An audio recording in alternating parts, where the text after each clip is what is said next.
We do so thank you for your continued attention. Let's take up our first story. Electoral Commission from the sub-region have met in Freetown for the 10th General Assembly of ECOWAS, a network of electoral commission and a symposium. They will discuss the role of electoral management bodies in promoting information integrity as a vital component in safeguarding electoral processes. The event was hosted by the Electoral Commission for Sierra Leone and its partners. Our reporter Ibrahim Samura has more. The 10th General Assembly of the ECOWAS Network of Electoral Commission brought together electoral commissioners in the sub-region to take stock of the network's achievements and also a symposium on the topic Information Integrity and Electoral Integrity. What role of election management bodies in the era of social media?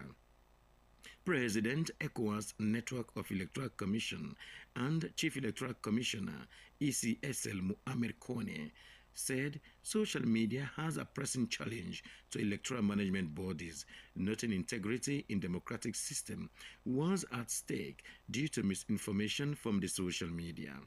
Traditionally, EMBs have been tasked with managing electoral coordination, ensuring transparent, fair and credible elections within the legal framework and standards.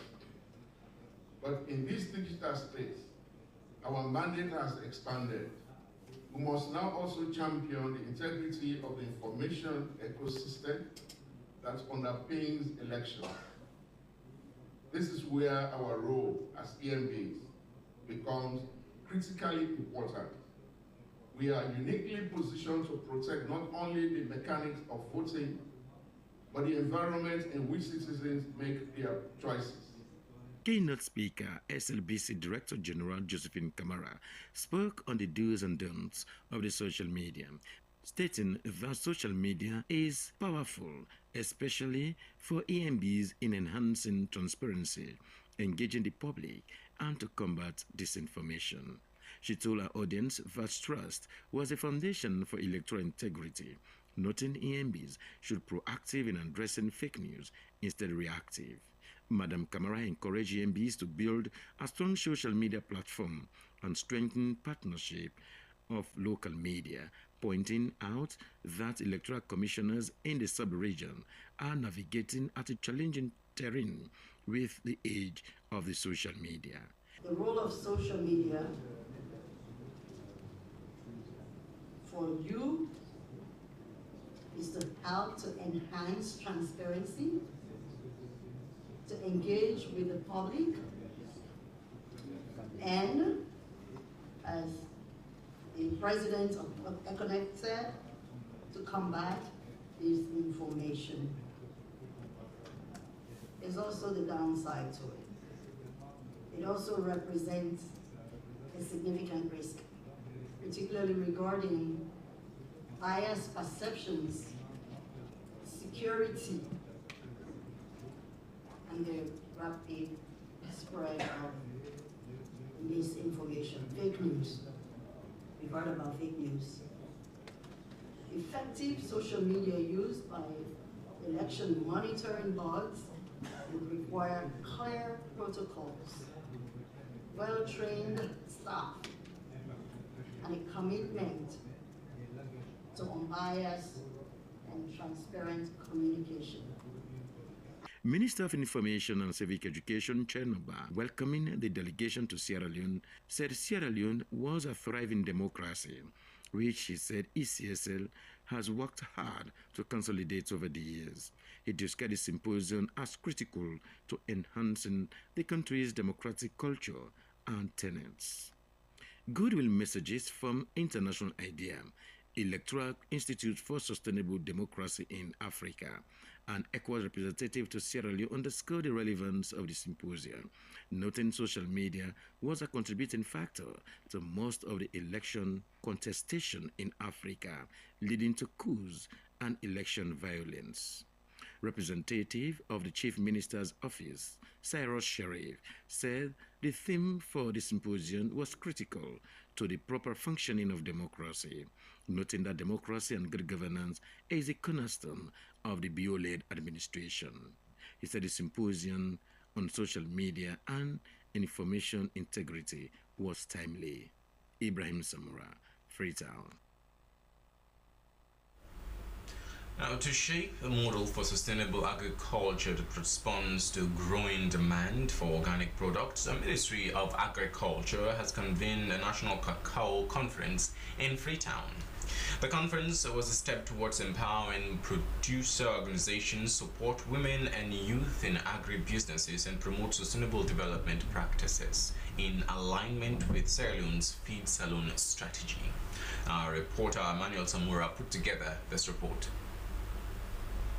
Cocoa beans is among the country's cash crops that immensely contribute to the country's GDP.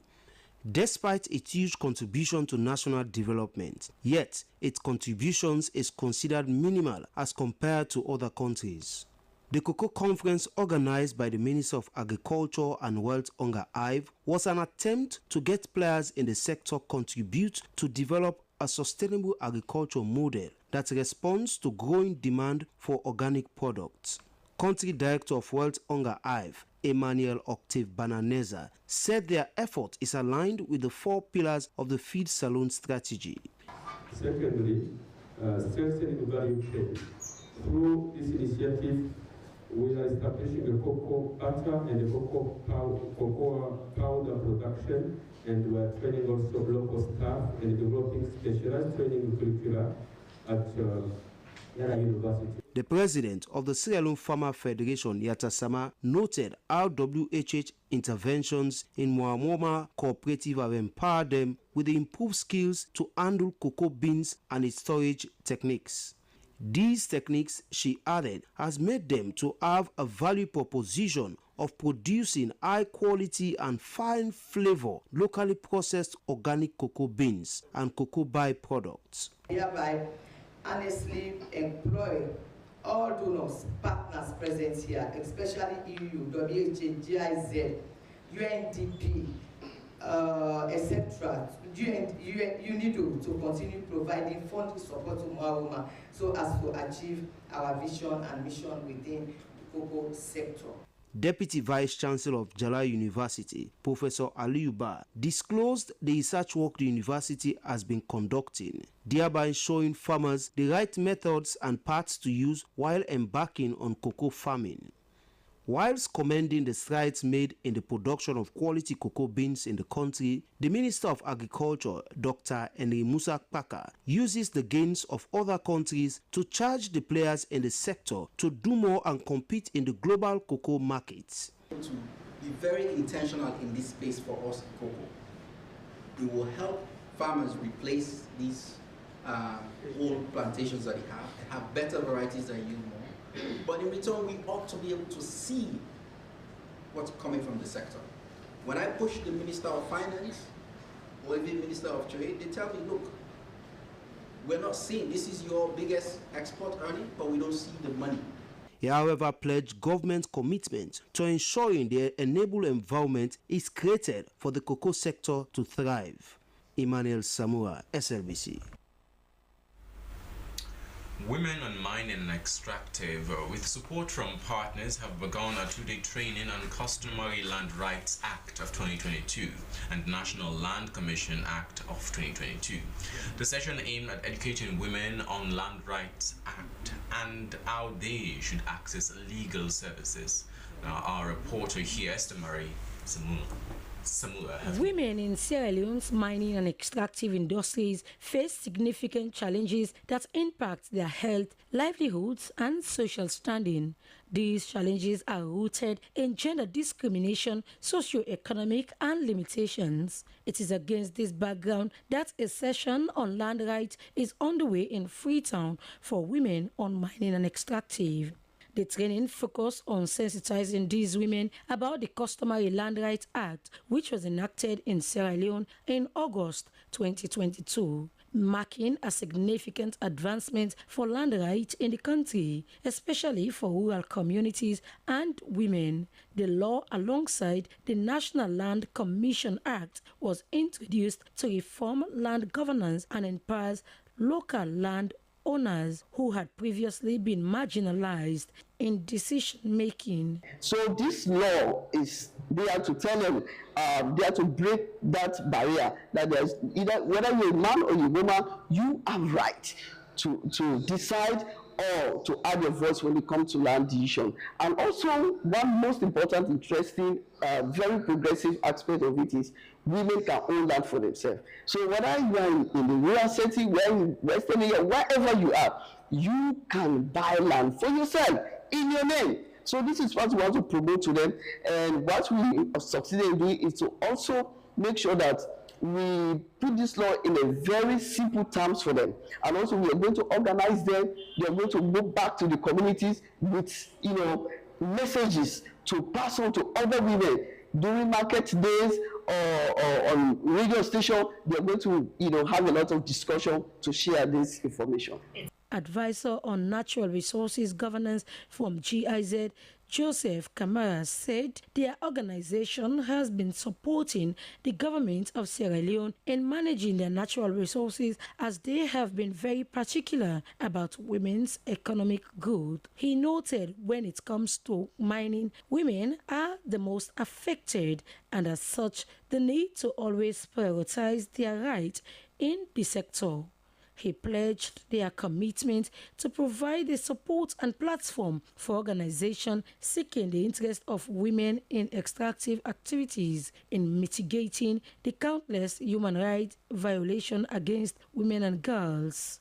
Various legal minds during the session said the land rights violation could be tackled depending on the extent to which women are aware of the right and can leverage this right. The training is expected to create adequate awareness of the understanding of the Customary Land Rights Act and the National Land Commission Act. Esther Marie Samoa, SLBC. A non-governmental organization, Wealth Hunger Hifle Sierra Leone, and its partners have presented teaching materials, including computer laptops, printers, and PA system to the School of Agriculture and Food Science Department at Jala University. The item, which we said to enhance learning and boost the practical aspect of the course. Moses Conte was there and put together this report. The handing over of teaching aid equipment to the university came at a time when it was needed the most. Most times, lecture sessions have been very challenging because of the limited equipment to do practical sessions. These items will see to it that students at School of Agriculture and Food Science Department at Jala University distinguished between organic and inorganic substance and its applicability. Well, really the entire Sierra Leone has been organic over the years. But the importance of this particular course now is that there are so many chemicals coming in this country. You go everywhere, they are spraying everywhere. You go to agriculture, a lot of chemicals. People are not brushing again, they use chemicals. These are heavy metals that lead to mental retardation when people take in. So there is now need for people to start, because this generation of farmers do not know the type of agriculture our people have been practicing. But all our farmers in this country have been organic all this year. But now there are a lot of chemicals infiltration, so there is a need for us to teach our new generation students what organic farming is, so that we can minimize the use of this heavy metal, pesticide, even fertilizers that we are doing. So I think the course is apt, it's at the right time, so that our young generation, our youth, can try to know the difference between organic, which has no effect, I will say, on humans, that you go into these inorganic substances that you incorporate into your food that have lead to cancer, metal dehydration, a lot of illness. So the course came at the right time. The computer laptops, printers, and PA system will also redefine the curriculum. Management of Jala University lauded Vet Hunger Hilfe for the kind gesture toward education. For them, the teaching items will make a great difference at the department. The actual activity started 2 years back, the curriculum development. So it has been back and forth until it has been finally accepted by the Senate of the university. So it has now been included as part of their programs, which they are offering starting this year. So with this, we are providing teaching aid support for the university for them to enhance their teaching methods and practices. Amid the excitement to have new tools at the department, it was expected that both the lecturers and students upkeep them in good form at all times. Now, meanwhile, the institution has trained over 50 cacao farmers in Kailao district on best practice in the production of cacao. The exercise was said to help the farmers trading in cacao beans to get international recognition and compete with other countries. The Assistant Director, Planning, Evaluation, Monitoring Statistics Development from the Ministry of Agriculture and Food Security, Edward Kagbo, stated that the training is not only beneficial to cocoa farmers in Kailao district, but other districts that are into cocoa production. He highlighted Kenema and Kono districts are additional districts to make up the 3 main districts in Sierra Leone known for cocoa production. Mr. Kagbo recalled when in the past challenges surrounded Sierra Leone cocoa processing on the international market. Hence the significance of such farmer trainings for cocoa farmers. Assistant Director Edward Kagbo commended WHH for supporting farmers and for the long partnership with the Ministry of Agriculture and Food Security, while hoping that such trainings and skills will put Sierra Leone at a better position in the world market in terms of cocoa beans. Participants commended WHH for the training, which they described as timely, as they have learned new ideas on how to go about their cocoa processing for better marketing. Now, as a way to tackle drug abuse among young people, an advocacy institution, Parenting Network Worldwide, has held a session with parents, human rights activists, and youth groups to discuss the ways to prevent youth from embarking on drug addiction. And drug misuse among young people has been a national concern recently. Our intern reporter, Slbc Tv, witnessed the event and put together this report. The kush drug has recently claimed the lives of so many young people and has left many of them in critical health condition. To curb this practice of them, a non-governmental organization, Parenting Network, has joined hands with government and other like-minded institutions to have a frank discussion on addressing the situation of drug addiction among the youth. According to the program manager, Parent Network in Worldwide, John Curry, tackling drug addiction in the country should start from the homes. He said parents should serve as examples to their children, and the reason they target them as well. Because it is global, we want to say that, every child is from a home. So to address issues of drugs and all that, we need to start fixing our homes. If we have healthy homes where parents are personal examples, and they are setting clear boundaries for their children, and they themselves are living, that exemplary life, I think that can help us be able to manage this thing, help us raise up children tomorrow that we can be proud of and say, yeah, we have children that they know their left from their right. A parent, Esther Sese, said one of the ways to stop drug abuse is that parents should provide and pray for their children. We the parents we take care of the children. We have to provide for our children, for them not to be led astray. We should continue to pray for them and counsel them as well. With the help of God, to stop this prayer. A human rights officer, Abubakar Kamara, described the issue at hand as a human matter. He said they should use the right-based approach to improve on the health of those affected and providing more rehabilitation centers in the country. We are hoping that governments will continue to actually create more centers like the center they created at Freetown, to ensure that addicted young guys are being rehabilitated and then integrated into society. That is one of the right-based approach in actually going about controlling addiction or even putting addiction under control. Parenting Network Worldwide is an organization that deals with issues affecting children and youths at home.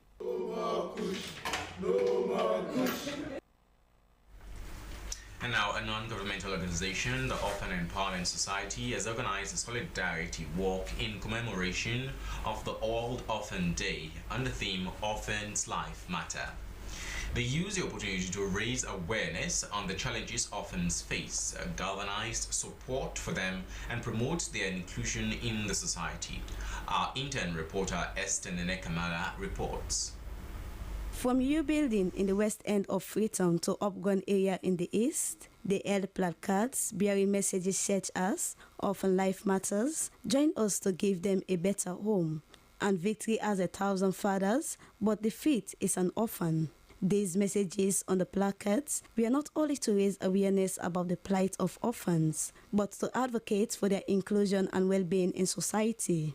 Advocacy officer, the Orphan Empowerment Society, Kumba Kagbo, said orphans face significant societal challenges, including limited access to education and health care, which can hinder their development and well-being. She appealed to like-minded people to work in solidarity. This is not a one-man's job. We need to work together to put an end to orphan poverty, because these children are the future leaders. They need to be supported in order for them to achieve their dreams. For the orphans, having people to come together to advocate for them was really fulfilling. I feel good knowing that we are recognized in the world. Although some people refer to us as outcasts, we are calling on people to support us so that we will not become thieves or drug addicts.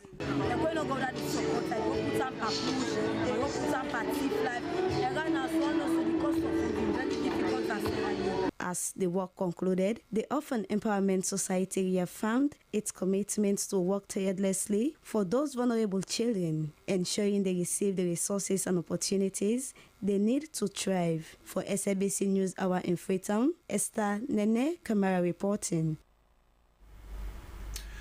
If you're still or just tuning in, you're on with SLBC's 8 a.m. News Hour. Continue to stay with us as we take a very short break.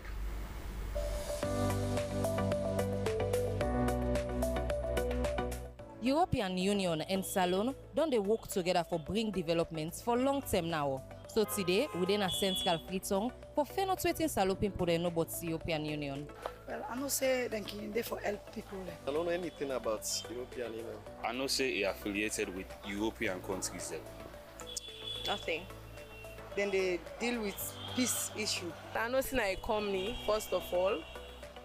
I think that's all. I just know it's not a company. If you get opportunity for ask the European ambassador on a salon question, what's your question will be to them?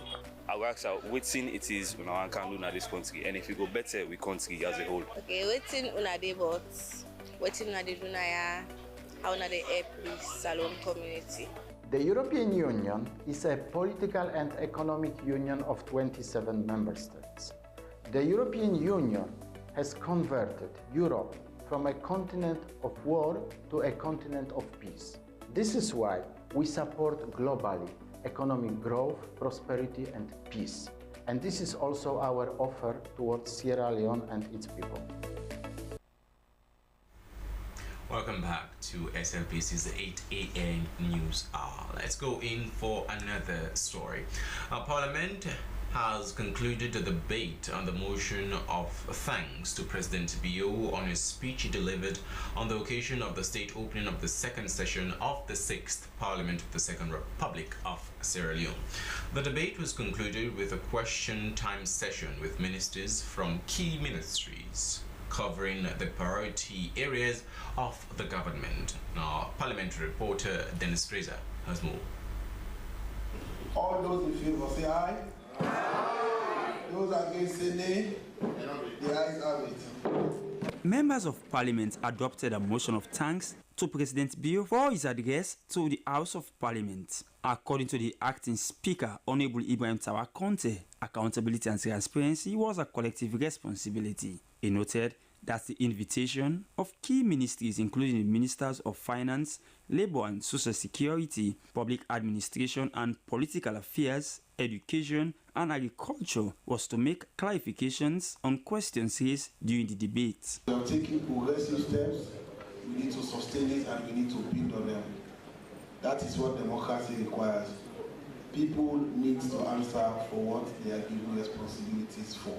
Responding to questions raised, the ministers pledged their commitment to direct the resources of the state towards effective national development on particular issues of interest by the public. According to the Deputy Minister of Finance, Kadeatu Ali, the country's GDP in 2024 has increased by 4%, with a steady decrease on inflation from 54.5% in 2023 to 20.24% in September 2024, and its effect on continual reduction on wastages on state resources. The economy grew by 3.4% in 2023 after an expansion of 4.5% in 2022.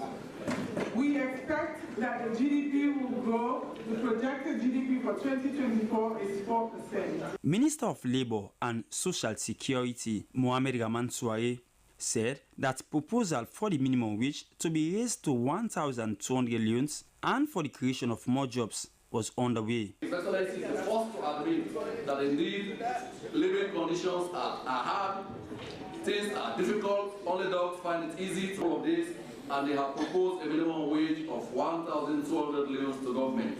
On reforming the public sector in order to enhance service delivery, promote accountability, foster the workforce, Minister of Public Administration and Political Affairs, Amara Kalon, said that they were part of the gains by the government and for accelerating progress. Although members of the opposition APC expressed skepticism on the feed salon program, considering the capital-intensive nature of the agriculture sector, they pointed to lack of adherence to the Maputo Protocol on 10% allocation of the country's budget, which according to them was only a starting point, the inflation crisis and the challenges it poses to the resilience of the country.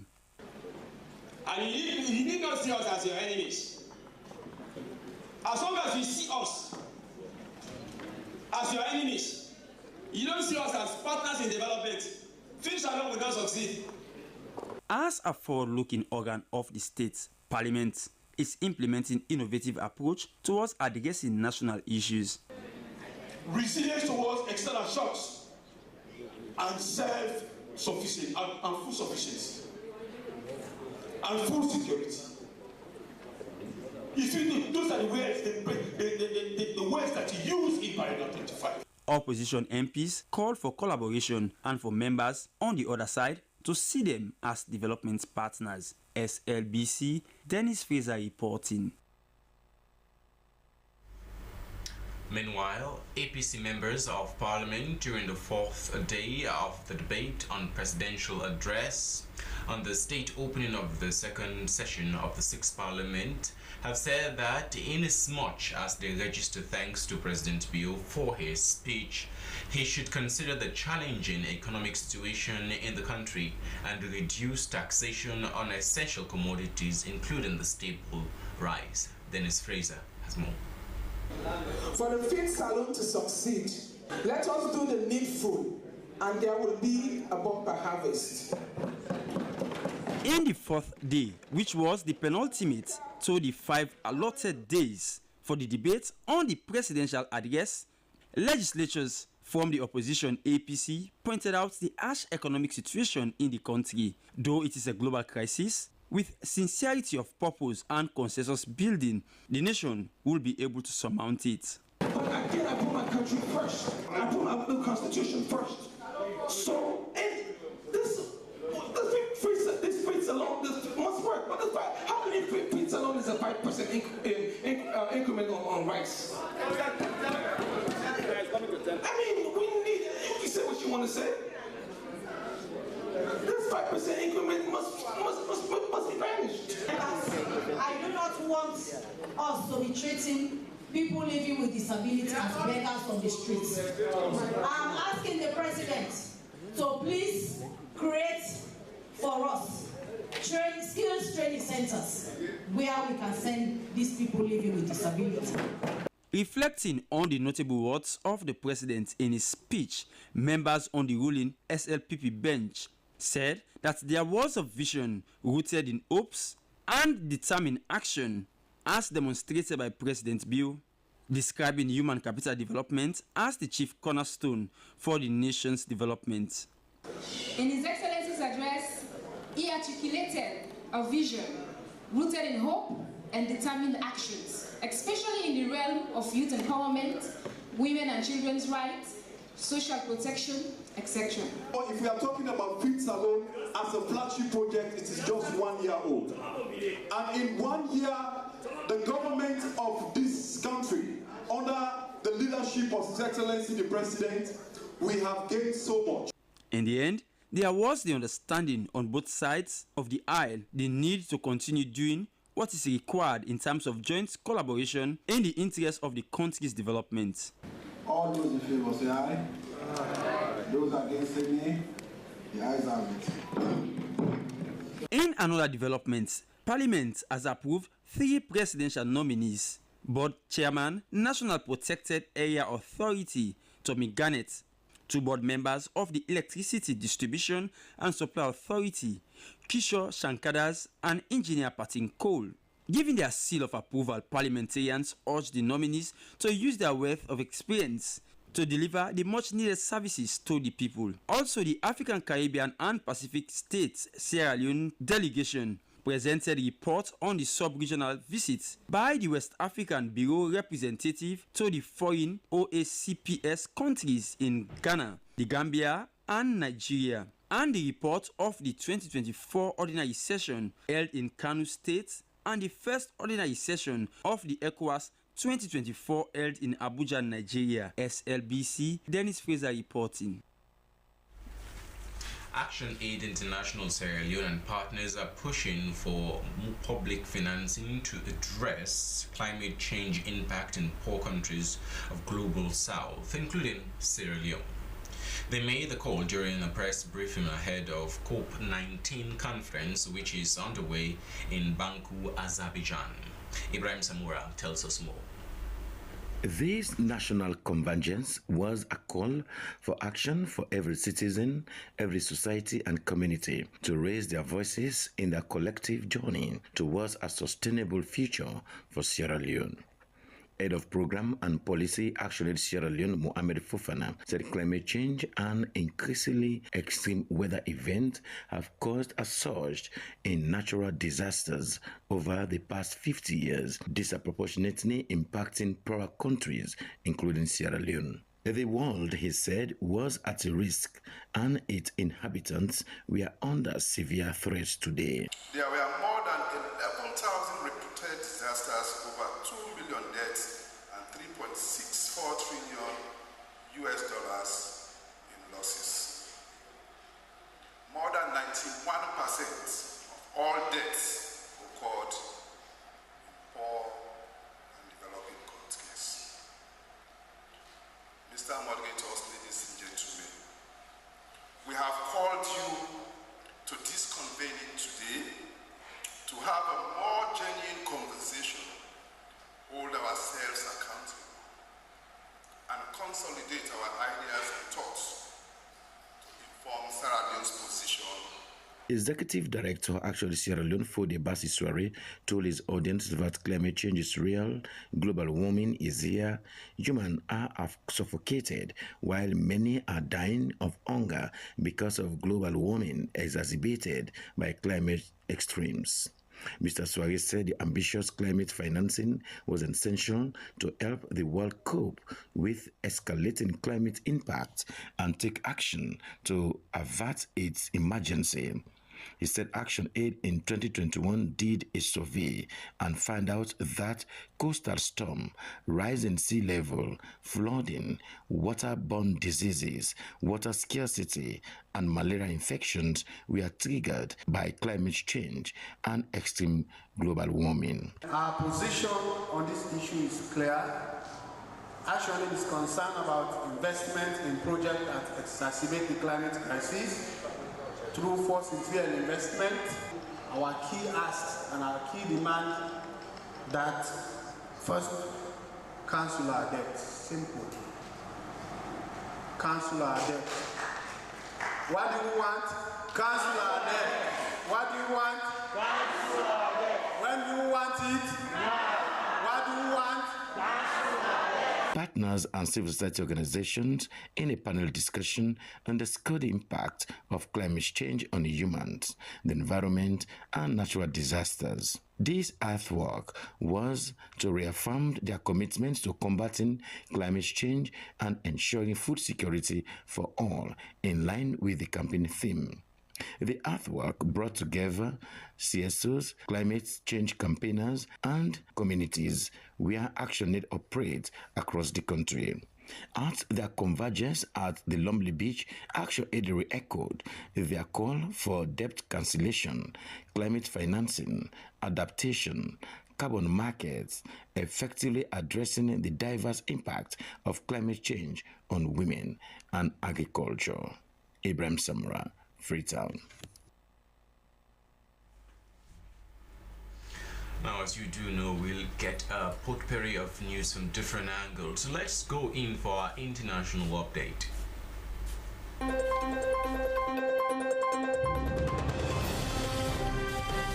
Hello and welcome to the international news segment. I am Stella Bangura. US President-elect Donald Trump has made 2 more key appointments ahead of his return to the White House in January. Tom Homan, 62, will serve as Trump's board czar, having previously served as the returning president's acting director of immigration and customs enforcement. New York Congresswoman Elise Stefanik, 40, has also been made ambassador to the United Nations, the BBC's US partner CBS News has confirmed. Russia and Ukraine have carried out their largest drone attacks against each other since the start of the war. Russia's defense ministry said it intercepted 84 Ukrainian drones over 6 regions, including some approaching Moscow, which forced flights to be diverted from 3 of the capital's major airports.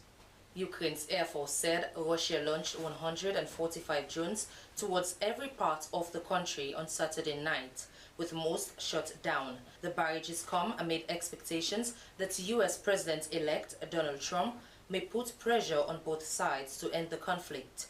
Most of the drones were drowned in the Ramenskoye, Kolomna, and Domodedovo districts, officials said. In Ramenskoye, southwest of Moscow, 5 people were injured and 4 houses caught fire due to falling debris, the Russian Ministry of Defense said.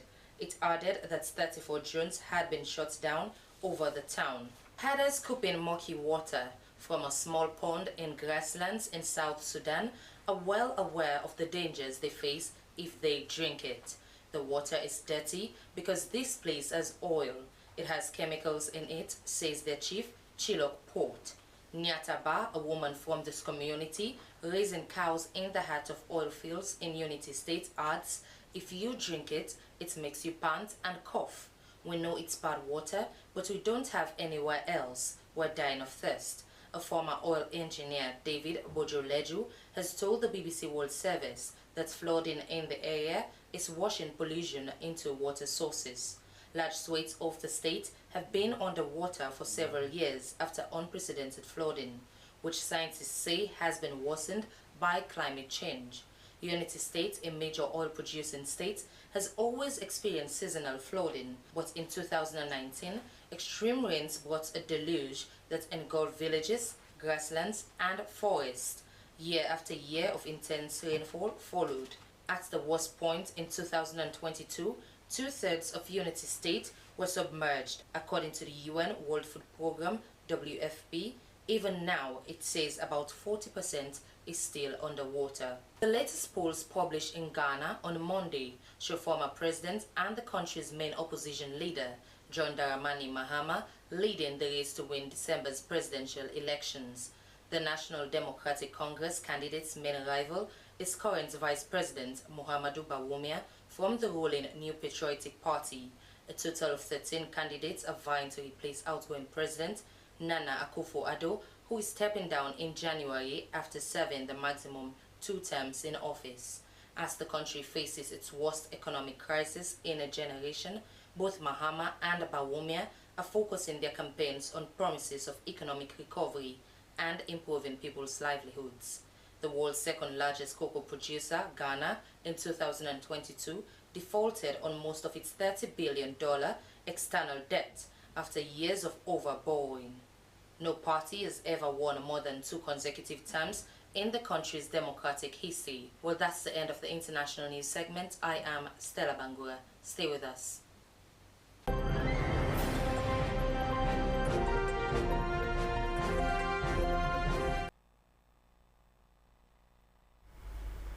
And now let's go in for our business update.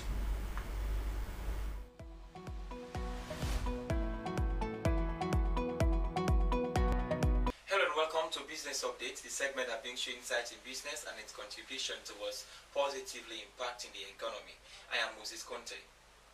In today's edition, SLBC takes a look on the readiness of traders for the newly introduced Measuring Cup. Prior to the new Measuring Cup by the Sierra Leone Standard Bureau to traders across the country, it has sparked concern among many businessmen and traders around Kutowood market. They remain uncertain whether the new cup will fit into the new economic system. This, as they say, was a laudable venture from the government, but are afraid if it will not hinder their business, especially when prices of commodities are still on the hike.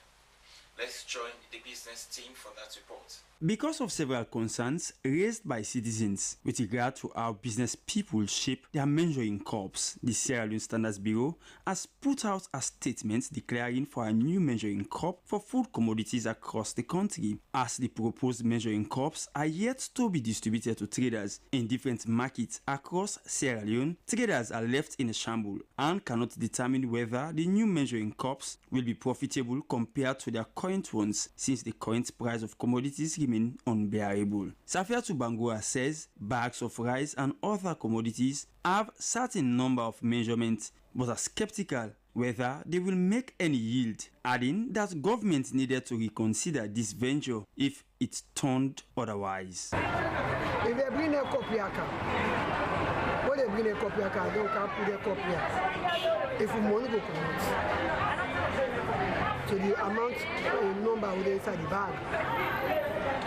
Well, whatever the government's back, or say the way how they buy the market, so the company they give me, the money they come out. It will be at the same price, but when they sell for us, no see, so the price will buy at the shop, if that money they come up. But the challenger one do. Because they don't carry with cup, when they carry with that cup, they don't learn at the loss, they don't let for money at shop. Mayatu Bangua, a trader, says she can't determine if she will have profits or loss. She needs to see the cups and then assess. Presently, traders are skeptical about the profitability of the proposed new cups, but are also hoping that the new cups will add value to their product rather than degrading their businesses. They called on government to make the measuring cups match the current price of goods. Many thanks to the business team for that report. That's all we have in today's edition of Business Update. I'm Moses Conte. Keep watching.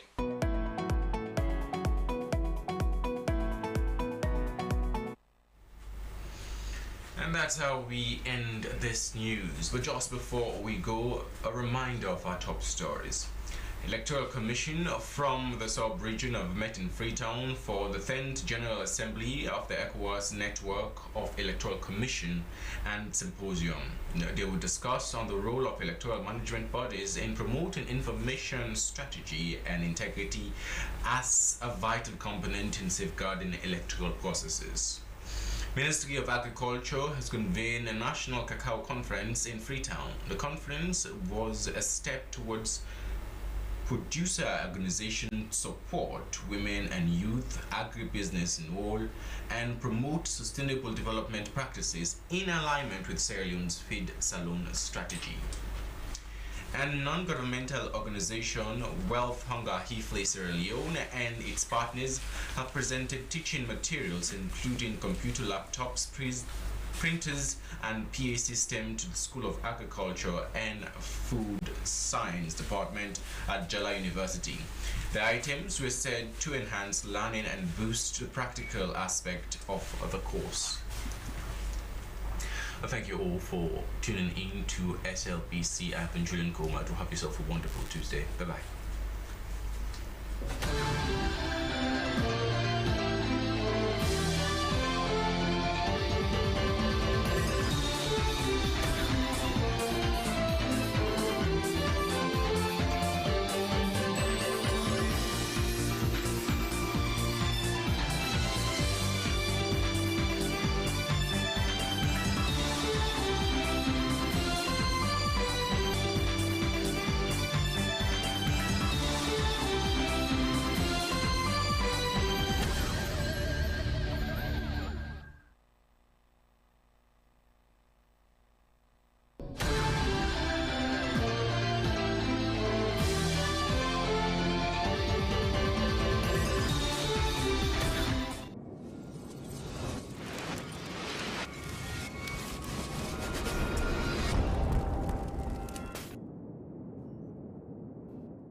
Highwoods Institute, looking to advance in accounting, business management, or digital proficiency. From ACCA to ICB qualifications and workplace proficiency, Highwoods Institute sets you on the path to success. At Highwoods Institute, we offer a diverse range of programs tailored just to meet the needs of today's professionals. So, join the ranks. Achieving your career goals has never been more accessible. Take the first step toward a brighter tomorrow. Enroll now at Highwoods Institute and start a secured future. Visit us at highwoodsinstitute.org or at 92 Pademba Road, Freetown to learn more. Highwoods Institute, the premier destination for career-focused education.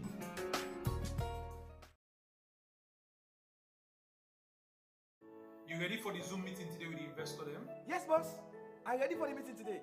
And I don't download all the reports they sent to me on the internet. Make sure so you get super connection, because I don't want one problem during the meeting. Everything is okay. Everything is fine. Counting on you, even though we're not in the same office. I will be with you every step of the way.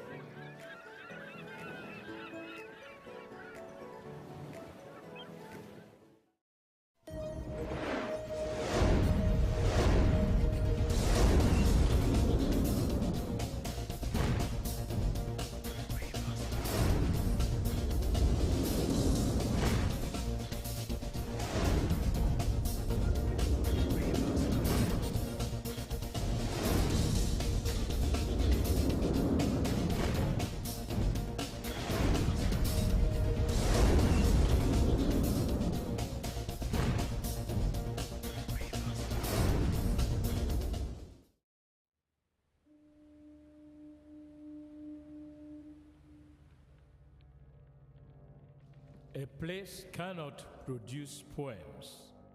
It can only not prevent them. And Freetown is good at that, for Freetown has its own sudden elegances. People are slow to leave it, quick to return. And there are others who come for a year or two and stay for a lifetime, sensing that they found a city that is in the world, yet sufficiently on the edge of it to have a different resonance. Let me tell you something about this city. All of us, we're all just passing through, and we've all been here forever. Those who came, those who stayed, those who never returned. Tides turn, Seasons change, we've waited and we've watched. But we've always been here. We've always listened. Because there is a different resonance here. It comes from the river, and the land, and the sky. It's our place, all of us. This city belongs to everyone. And you know when it's your time. And it's our time. Listen, we are Freetown. We are Freetown! The golden rules of Freetown. Don't pretend you're something that you're not.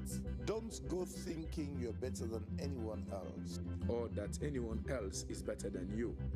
Don't shout about it. Get on with it. We are Freetown! Freetown! Freetown! Yeah! We found our voice again. I'm from India and Freetown. I'm from China and Freetown. I'm from the UK and Freetown. I am from Nigeria and Freetown. I am from home and Freetown. This city belongs to everyone. The fisherman, The taxi driver, The barber, the drummers, dancers. All of us. All of us. Everybody. We are Freetown. The past is ours. the future is ours.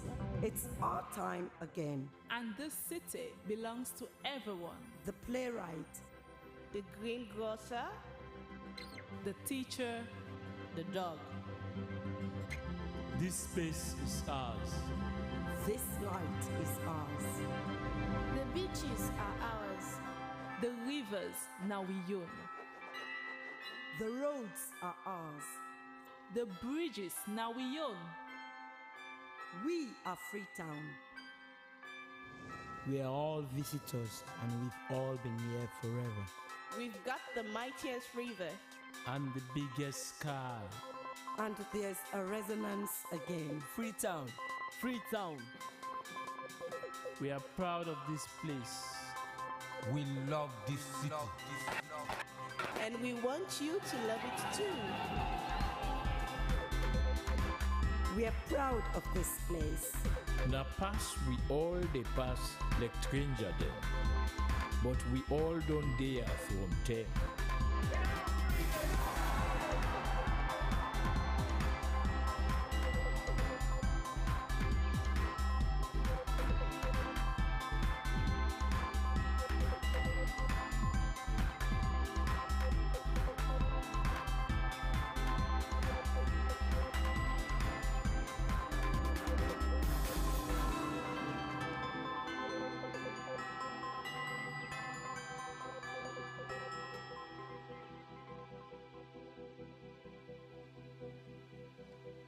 Come here, and you'll feel it, that end of the line sense of freedom. Say yes to Freetown. Say yes to freedom.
life no go ever sweet without that thing what we call love. Now that make Love Factor na a very good program where any big person can look and enjoy. Now the kind program we for spend time for watch. Now the kind program we for spend time for sit down for look. And this program it me I don't learn from and I wonder you say for life. The Love Factor show na about family, love, counseling, relationship. We say we dey build and maintain relationship.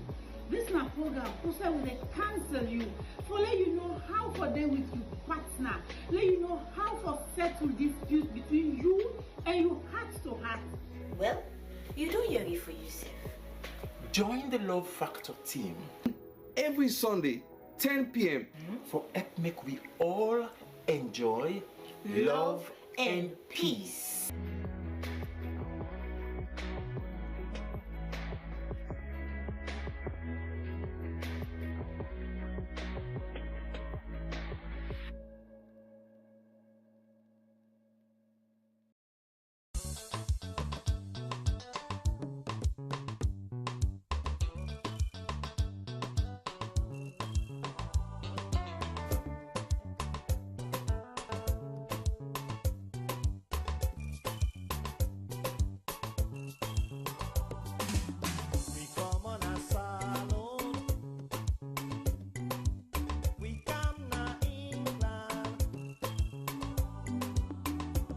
We don't run away.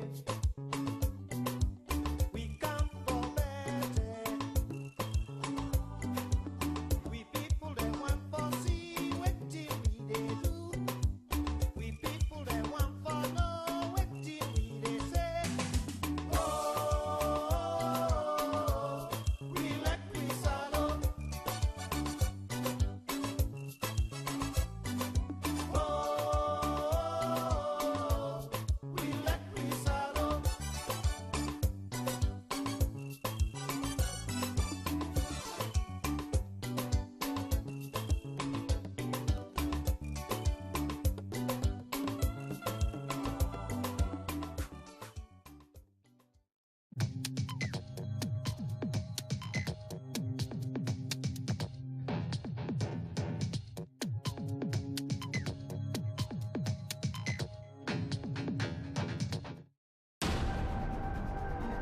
Sierra Leone is a country on a new path of development, a new direction.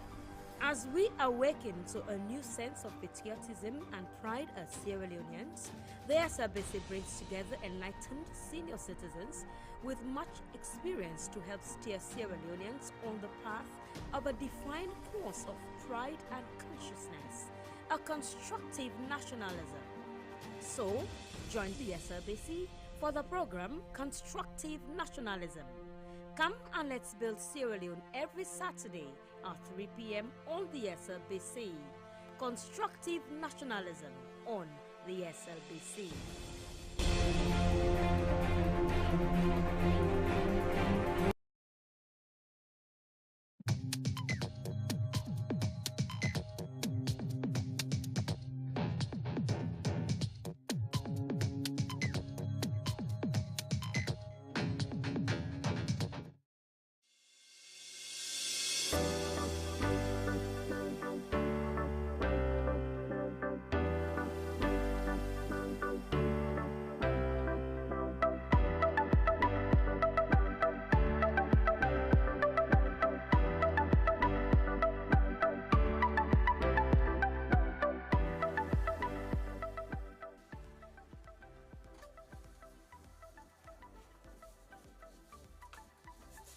I am Aminata Fofana, a reporter, a presenter, and an anchor for the Slbc. I am Dennis Fraser, reporter and presenter here at the Public Broadcaster, and this is the Slbc. Hi, I am Cynthia Kamara, a news anchor, a reporter, radio presenter, and announcer.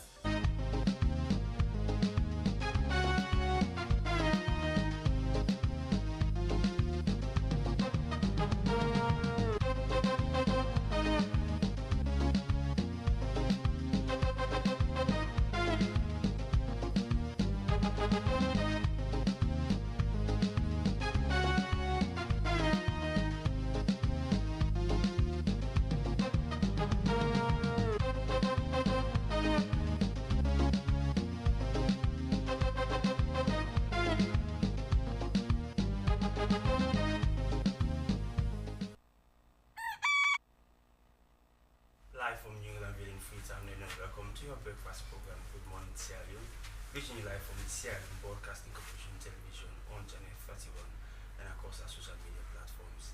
Today happens to be Tuesday, 12th day in November 2024. Remember, this program starts with analysis and divergent views on news and current affairs happenings in country. We are your presenters. I am Dennis Fezantino.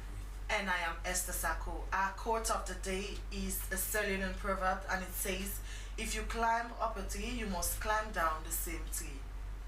Certainly food for thought, not to Esther. Exactly. You look stunning this morning. What's the secret? I'm just being pretty. That's all. Yeah. Are you sure about it? Yeah. I'll get to find out after the program. Okay. Yes. Have you also observed currently happening in international scene? Your man Donald Trump has he returned to White House. Of course, he deserves it. I love that guy. Certainly so. So coming up in the program, well, amidst allegation of rape and death of 8-year-old PV, we find out how safe are kids in school.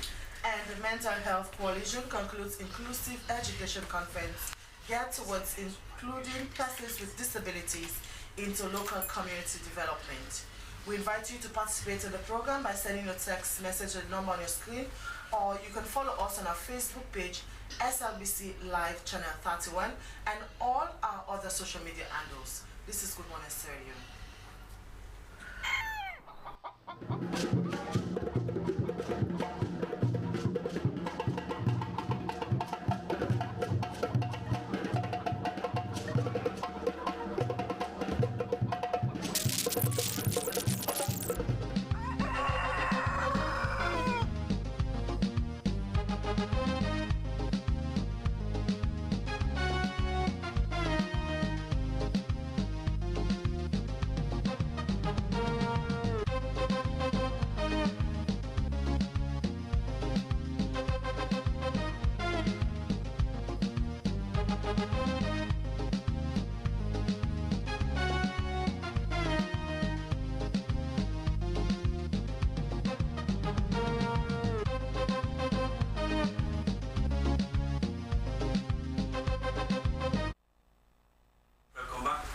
Watching this Good Morning Sierra Leone, reaching you live from the Sierra Leone Broadcasting Corporation television. And indeed, you could join us this morning for your breakfast. We continue the program in it's now time for us to also have our guest, and for that we begin with the Rainbow Initiative. Last week, police officers at New Englandville Police Station arrested Mohammed Kamara, a teacher at Philmont Preparatory School, on allegation of sexual penetration of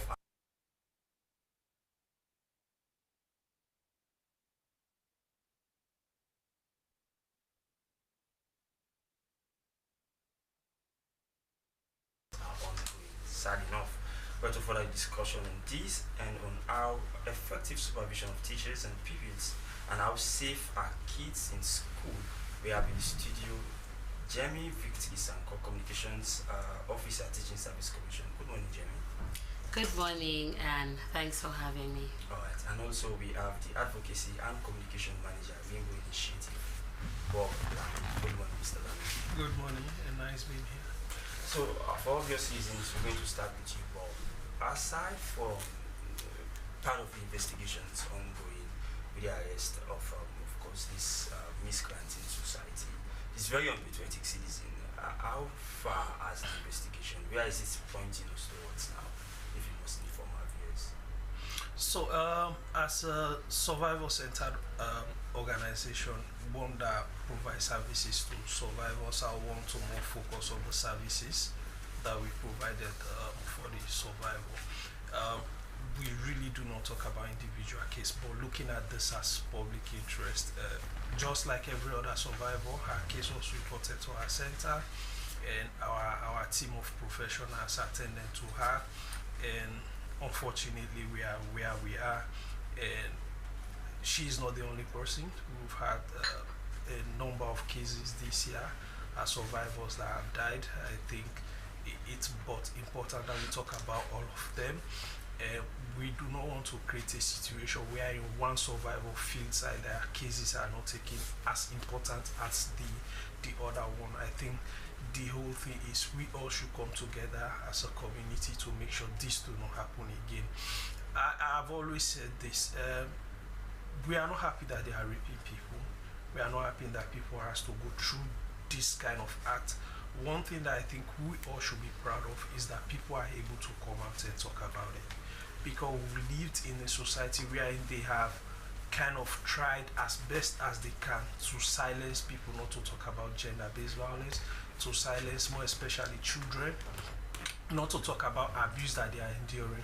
For the fact that she was able to come out, for the fact that she was able to talk, I think is something that we owe up to her, to salute her bravery, and whatever the family is going through, we see them and we stand with them at a time like this. And the law, I believe, is going to take its full course. So as an organization that deal with this set of people, how alarming would you say sexual and gender-based violence is? Because we've had cases, I think a 98-year-old woman that was raped by a son, and we have a lot of cases.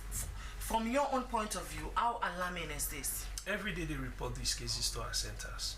On average, we have 7 rainbow centers. Up country, on average, on a monthly basis, we have about 80 cases. In Freetown, we have about 150 to 200 cases. So that shows the length at which it's happening. But I'll also bet you with my life that those cases are underreported. If you go to the communities, if you see what is happening, you also agree with me. This year alone, for just 9 months, we have about 2,700 plus cases. So that tells you this, and this is just in just 6 districts that we are operating. It's not across the country. So imagine if you compare that number to what FSU is recording, if you compare that number to what the ministry is recording through the one-stop center, or also compare that number to what they tell our outreach team when they go to those communities that the people are still afraid to report. But like I always say, we salute the bravery of those that are coming up, and I believe that they are speaking up. Their voices are going to be as a music of inspirations to others that are suffering in that abuse. Okay, so if you can recall, I think it's 2017 or 2019, the president declared rape 2019 a public emergency, but we are still having cases of such nature. Where do you think we are not getting it right? I think it's because we are getting it right. That's why people are reporting. It's because we are. But we are having cases over and over again of such nature. Yes, it's happening. It's happening. It's because of the sensitization that these people are coming out. Let's put it in this context. Let's say if all of these people that are going through this thing decide not to report, me and you will sit there and think that is not happening, but in the actual sense, it's happening. Like somebody said, the laws are there, but now what's happening, because we have had laws. If you look at recently the abuses that are happening, the perpetrators are doing everything humanly possible not to be accountable for it. You see some go to the extent of killing the survivors, some go to the extent of silencing them, some go to the extent of doing everything that will make them not to face justice, because the law are stringent. They know if they go to court with all the evidence, they are not going to come out of it. So they also try to manipulate the system. That is because we are all working, including the media, including this airtime that you are giving us. Now, if somebody is out there who is enduring abuse, heard that Khadija died, she will definitely not want to be like Khadija. If anything like that happened to her, she will come out and quickly, Bob, just before we usher in Jamin now from Teaching Service Commission. Now, talk to us a little bit further. You know, we are particularly, interested in all of these public interest issues for the fact that, of course, we are talking about the safety of our kids in school. And Khadija Jallow might be no more after suffering from this barbaric act. But as an initiative, the Rainbow Initiative, advocacy initiative working to promote safety of girls in school, what measure do you think should be taken to ensure really the safety of our girls in schools or even kids in school? Safeguarding should be our first point of contact. Let's go back to the basis. I'll always say you can't tell the intention of a man by a mere looking at them.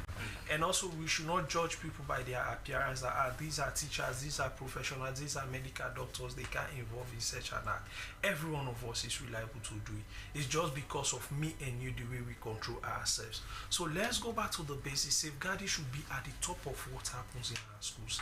Let's teach let's train our teachers. Let them know what are the do's and don'ts, how to deal with a girl child and a boy. Because often the time, I think it's more of the girls that are coming out. This year alone, we recorded 24 boys that have suffered sexual abuse. Okay. So also there is a shift. They are also now going to the boys. And this morning I was listening, for example, the head of the Anglican Church in London is under pressure to step down. Why? Because in 2013 there was a volunteer in the church who was abusing boys. And he knew, but never said anything about it. And 2013 there was a documentary made about it, and it has been aware that it has been known that he was aware and did not talk about it. So that shows to which people are doing. So even heads of institutions, even people that are managing those people should be willing to come out and give out. It's not about if you come out, the name of your organization or your institution being disrepute. I think it will be a plus for you as head of institution to come out and say, yes, I have this bad egg and it's destroying all of the other eggs in my school. I want them to be fished out. If we go to that point, I think we'll be able to get it right. All right, this is Bob Lamin, Communication and Advocacy Manager, Rainbow Initiative, talking to us here. Well, I believe this is a sufficient platform now to usher in Jami Victisanko from Teaching Service Commission. So Jami, talk to us a bit further. You know, when this issue came to your attention as a commission, what was your first line of action? Thank you very much for that question. As a commission, when this issue came to us, our first line of action was to, because actually it came to our notice because it was reported by the Deputy Director of the Ministry of Basic and Senior Secondary Education, who this matter was. So we worked together with our colleagues to ensure that we are involved to first and foremost try to know what the issue is about. We, as a commission, we sent officers to the home of the victim, first and foremost to let the parents know that we as the Teaching Service Commission, this is an act that we condemn because it's against every facet of professionalism as a teacher. And we also needed to assure the family that the commission is available and willing to work with all other state apparatus to ensure that this issue is addressed and the victim is gets justice for what actually happened. Well, the family, because the victim is no more, the family gets justice for what happened. So, and like I said, this is an act that the commission condemns entirely because we have a code of conduct for teachers across the country, not only teachers in government and government assisted schools, but for teachers, and not only teachers but also non-teaching staff that also interact with these children. So we needed to make that clear to the family, to the school, because of course the school authorities, the school leader also has a role to play in this.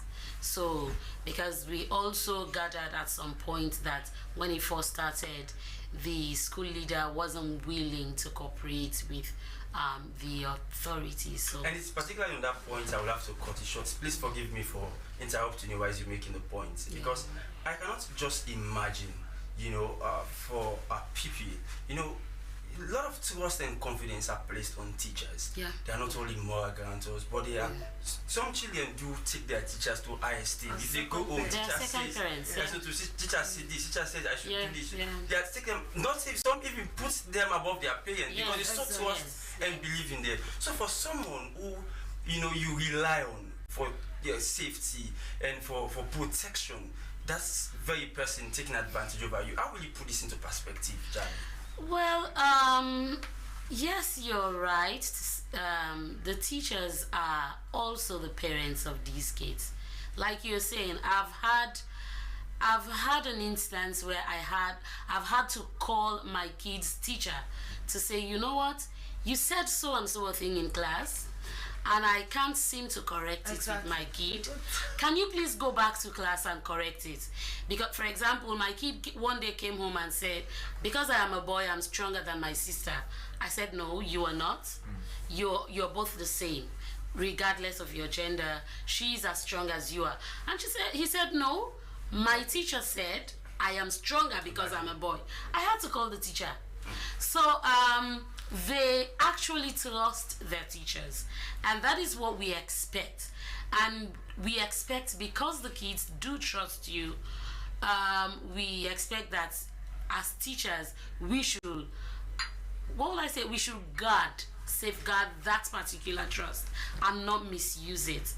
That's why the code of conduct spells it out clearly.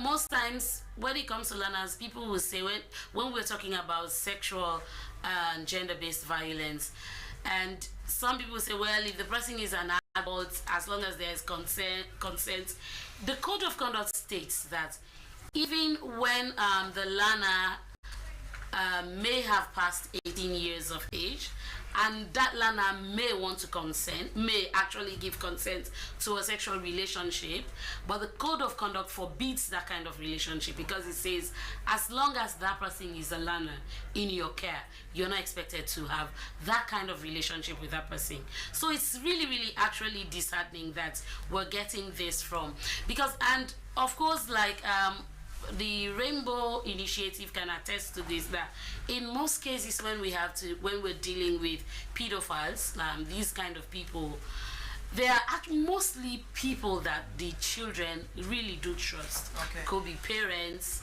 and actually this is forbidden. Okay, so speaking of the code of conduct that you made mention of for the set of teachers, how much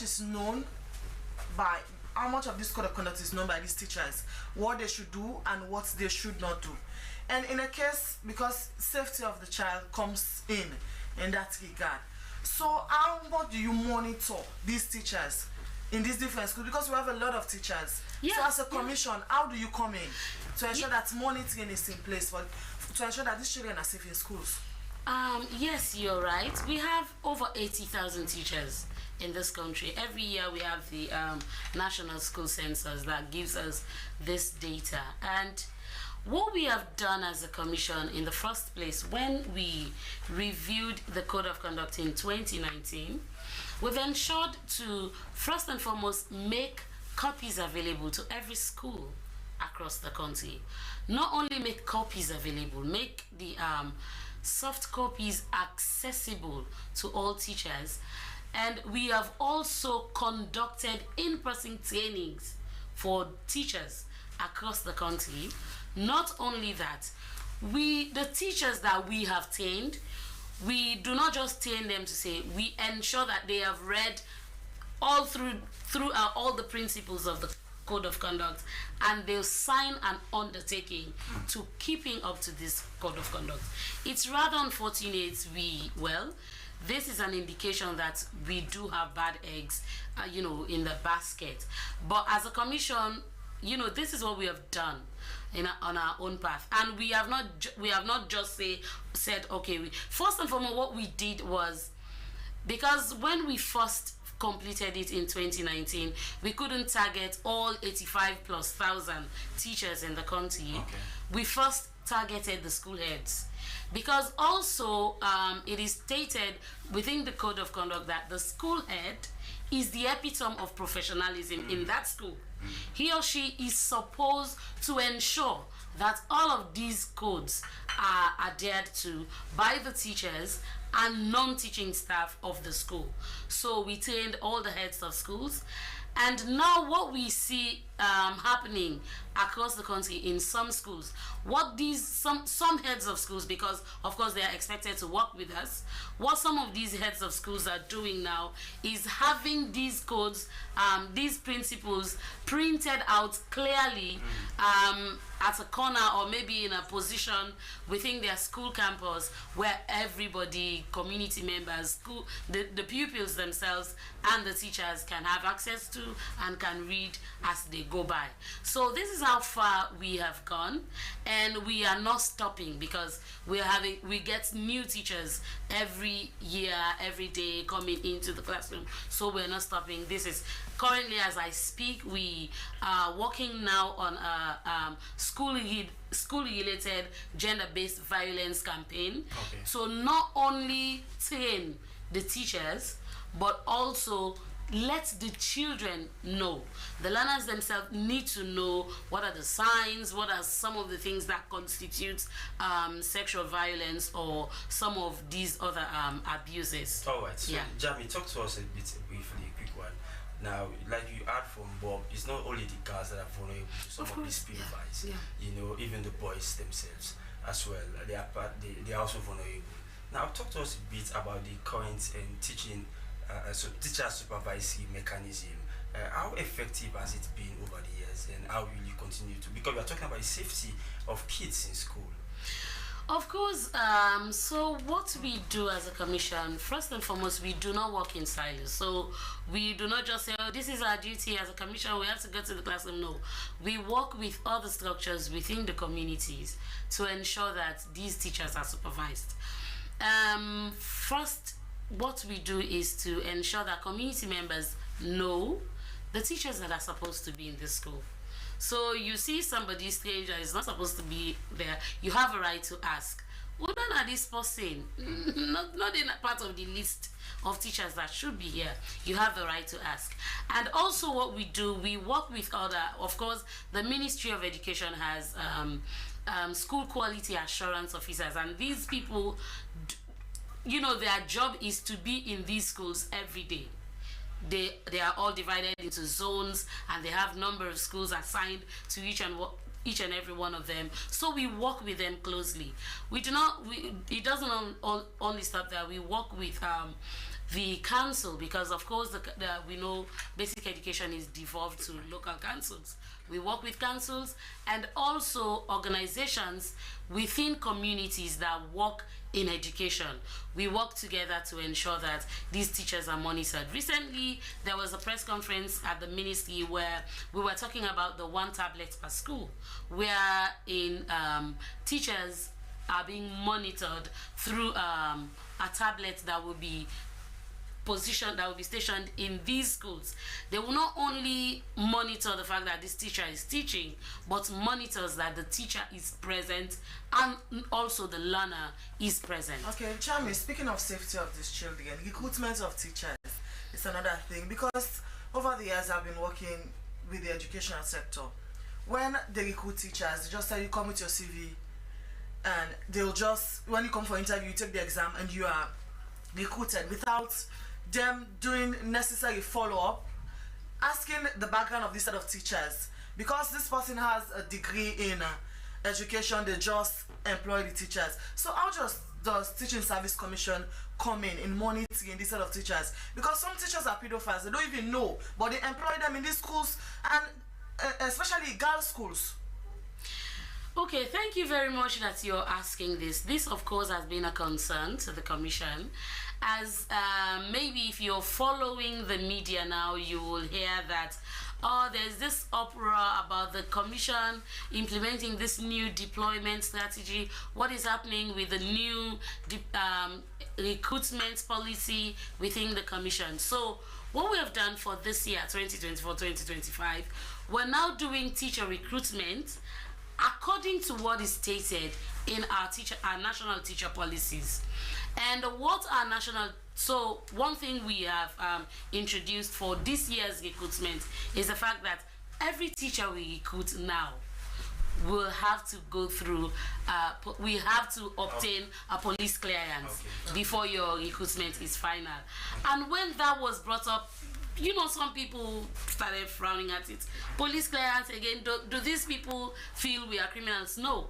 This is all geared towards ensuring that our kids are safe. Our kids are in the hands of the safest parents, like we have established here. They are parents for these kids. Thank you very much for talking to us. She is Jami Victor, Communication Officer from the Teaching Services Commission. Over to you, Bob.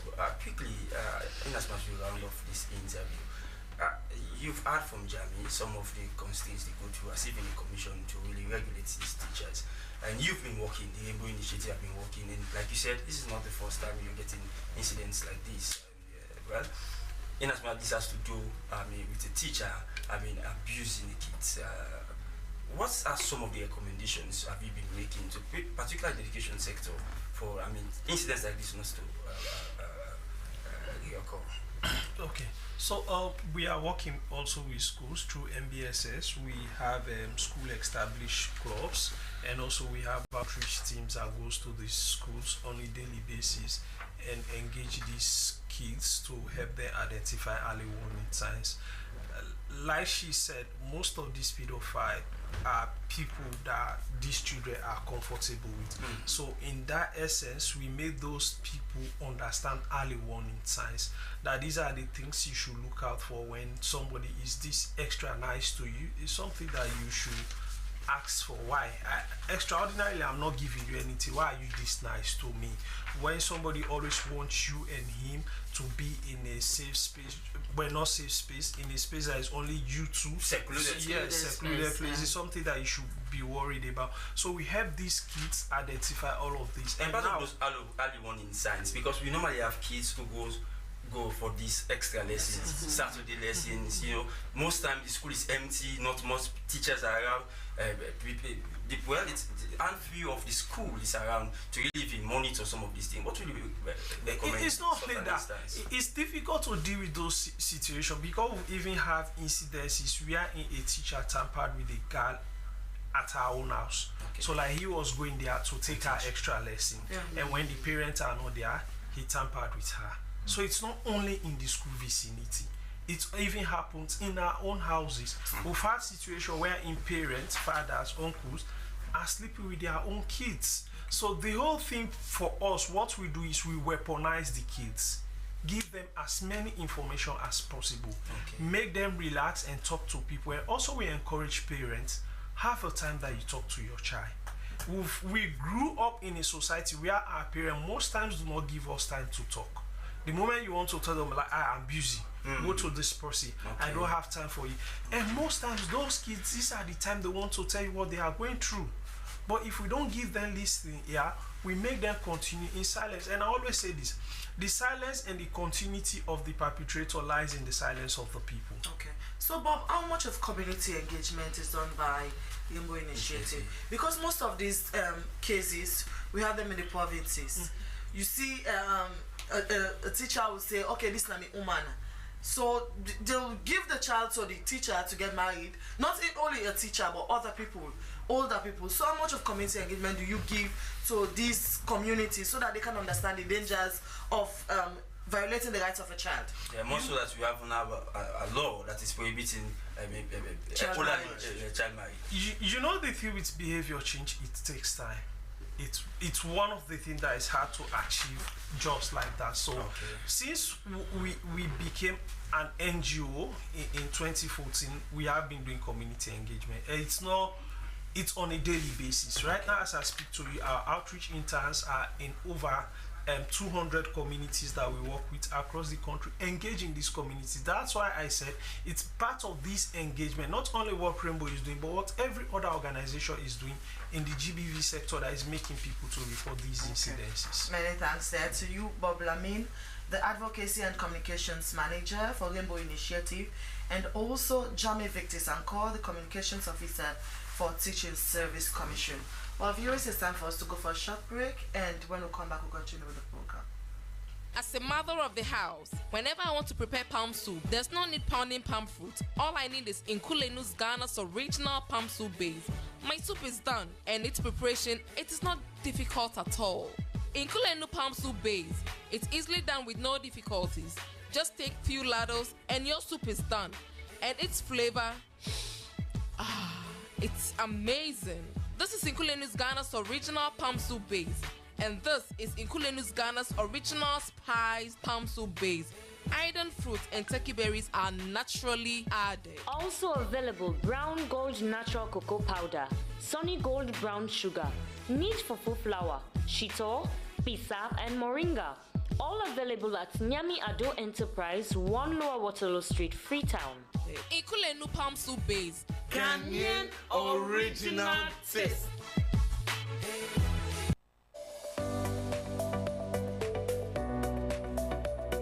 European Union don't they work with Salon for long term now. So today, within a Senegal Freetown, for fair not waiting Salon people they know about European Union. A union way they try for enhance the development of this nation. I know say the European Union are very helpful union, like kind of I think private or so organization where they help the country. Well, I'm not getting no idea over that. European Union to me is like a supporting system. If you get opportunity for ask the European ambassador on a Salon question, what's your question go be to them? Why they not go try for help the agriculture system in Sierra Leone? Agriculture is one of our main priorities of engagement here in Sierra Leone. We strongly support the implementation of the governmental strategy, Feed Salone. With our engagement in the agriculture sector, we are contributing to the development of rural areas, and also we are changing for better the life of Sierra Leone's women.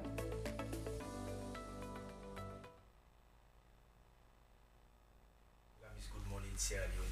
And at this point, we're going to encourage you to be part of the program by sending your views, suggestions, or comments to the issues being discussed in the program. We want to also move now to a very important issue for discussion, which happens to be mental health. But before we start that, let's go over to our studio and join Cecilia Alicise for traffic updates. This is traffic update on the SLBC Good Morning Sierra Leone, and I am Cecilia Alicise. So this morning I am stationed at Kenema Road roundabout, and as you can see, there's a free flow of traffic this morning here at Kenema Road roundabout, and we have the presence of the Sierra Leone police. So this is a very busy spot for people coming from IMAX, Hill Station and beyond, and also people coming from Wilberforce, Lumley, Spur Road, and for those coming from the Lights, Aberdeen, Lumley, and also this particular point is very strategic as it joins all of those different localities to the main Pademba Road spot or Duazak Junction. And so it's very busy in the morning hours for, as you can see, people are going to school and we have people going to work. So it's always very busy. And so because of that, and we have, we also have two prominent schools, the international school as well as the modern high school. And so because of that, there's always traffic jam here because parents dropping off their kids to school and all, so it causes traffic. But this morning it's a bit different because we have the presence of the Sierra Leone police. I noticed that there is a free flow of traffic this morning here at the Kenema Road from Hillcourt down to Lodge and getting to Duazak Junction. It's flowing because of the presence of the Sierra Leone police. So I have been able to have the national traffic coordinator in the person of Alimami Koroma, who is going to tell us what's happening here this morning, how they have been able to get the traffic flow here on the situation this morning. Good morning and welcome to SLBC, Mr. Alimami. How are you, madam? Thank you for having me. Actually, Alimami Koma is my name, the National Traffic Coordinator. I with an office at the Central Police Station, co-located with the Director of Traffic in the person of Mr. Abdul Wege. However, as you can see from this video that you are putting together, the traffic is moving. And we are here this morning on every day to make sure that the traffic moves from point A to point B. And as you can see, traffic is moving because we have deployed our men right across the length and breadth of the Ama Road, right from the top of the Ama Road onto the Razak Junction. We have our personnel at intersection point to make sure that they move the traffic on, calling on drivers to move on. The only challenge we have now is the international school and the standard international school. These are schools that are giving us some amount of problem, especially for parents that are coming in with their kids. And we have to make sure that we put them back there properly, check out their kids to the school. That one also is a challenge for us because the traffic somehow stopped within that period. But however, we are pushing to make sure that the traffic moves in and out because we also have people that are going for work. We also provide for them, make sure that they get a free movement along the Yama Road. Okay, so as the National Traffic Coordinator, what do you suggest? Because you have already talked about what is causing the traffic here, usually in the morning hours. Can you suggest what is to be done to ease the pressure at King Hammer Road because it is a major spot and very busy, especially during the weekdays? Yeah, we have engaged the principals of both schools to get the parents to a meeting so that we can admonish them how to use the road perfectly well, even though they are coming with their kids. But there is a parking place where they should be using so that for them to park and alighted their children to the school, other than stopping right at the center of the road. So we are going to get a meeting with them very soon. Thank you very much for speaking to the SLBC. He is Alimami Koma, the National Traffic Coordinator, and he is stationed here this morning at King Hammer Road, doing a very good job because there's a moving traffic this morning. They are not stuck as usual, so I was also surprised, and I needed to talk to him on what is the magic, what's happening this morning that we do not have the usual jam. Vehicles are moving, kids going to school, and people going to work. So this is the SLBC traffic updates, and I am Cecilia Alice Cisse. Goodbye. That was my colleague Cecilia Alice Cisse bringing us today's traffic updates from the King Hammer Road intersection. Well, we'll go over now to Esther to bring us usher in our guest as we now discuss issues around efforts for the involvement of persons with disability into national development. Over to you, Esther. Okay, so our next issue here is the Mental Health Coalition Sierra Leone, with funding from Christian Blind Mission, has concluded an inclusive education conference geared towards including persons with disabilities into local community development. The project has been working with the Ministry of Basic and Senior Secondary Education over the past years in creating the enabling and empowering environments for children with disabilities to access and stay in schools, as well as supporting those who are dropped out of schools to have technical and vocational skills and startup kits to respond to their livelihood needs. For more on the issue, we have in the studio the Country Director, Mental Health Coalition, Joshua Abiose Duncan. Good morning and welcome to the program. Good morning. And we also have Amadou Amos Bangura from the Organization of Persons with Disability. Good morning and welcome to the program. Good morning, everybody. Okay, so we start with you, Joshua Abiose Duncan. Start by telling us about this conference, this inclusive education conference. So let us know what prompted such a conference and what do you aim to achieve? Thank you. This is the second conference. We realized the first conference did not carry the desired goal. So we made every effort to ensure that conference 2 brings out the desired advocacy and awareness raising around challenges associated with persons with disability. Allow me to redefine our concept around disability, which was actually the driving force for the conference. In our society, we think persons with disability are those that have issues with their physical or visual being, and that hinders them from participating in society and responding to their personal or livelihood needs. This is actually not what driving forces around disability has looked at. Disability in the recent past speaks around what we do in the environment that affects the individual to function adequately. Because your physical or visual or hearing impairment can still access your learning outcomes that will inform you around development drives in the country. And based on this, we realized that in the statistics we took, number of children that are in primary and secondary school are really limited, especially those with disability.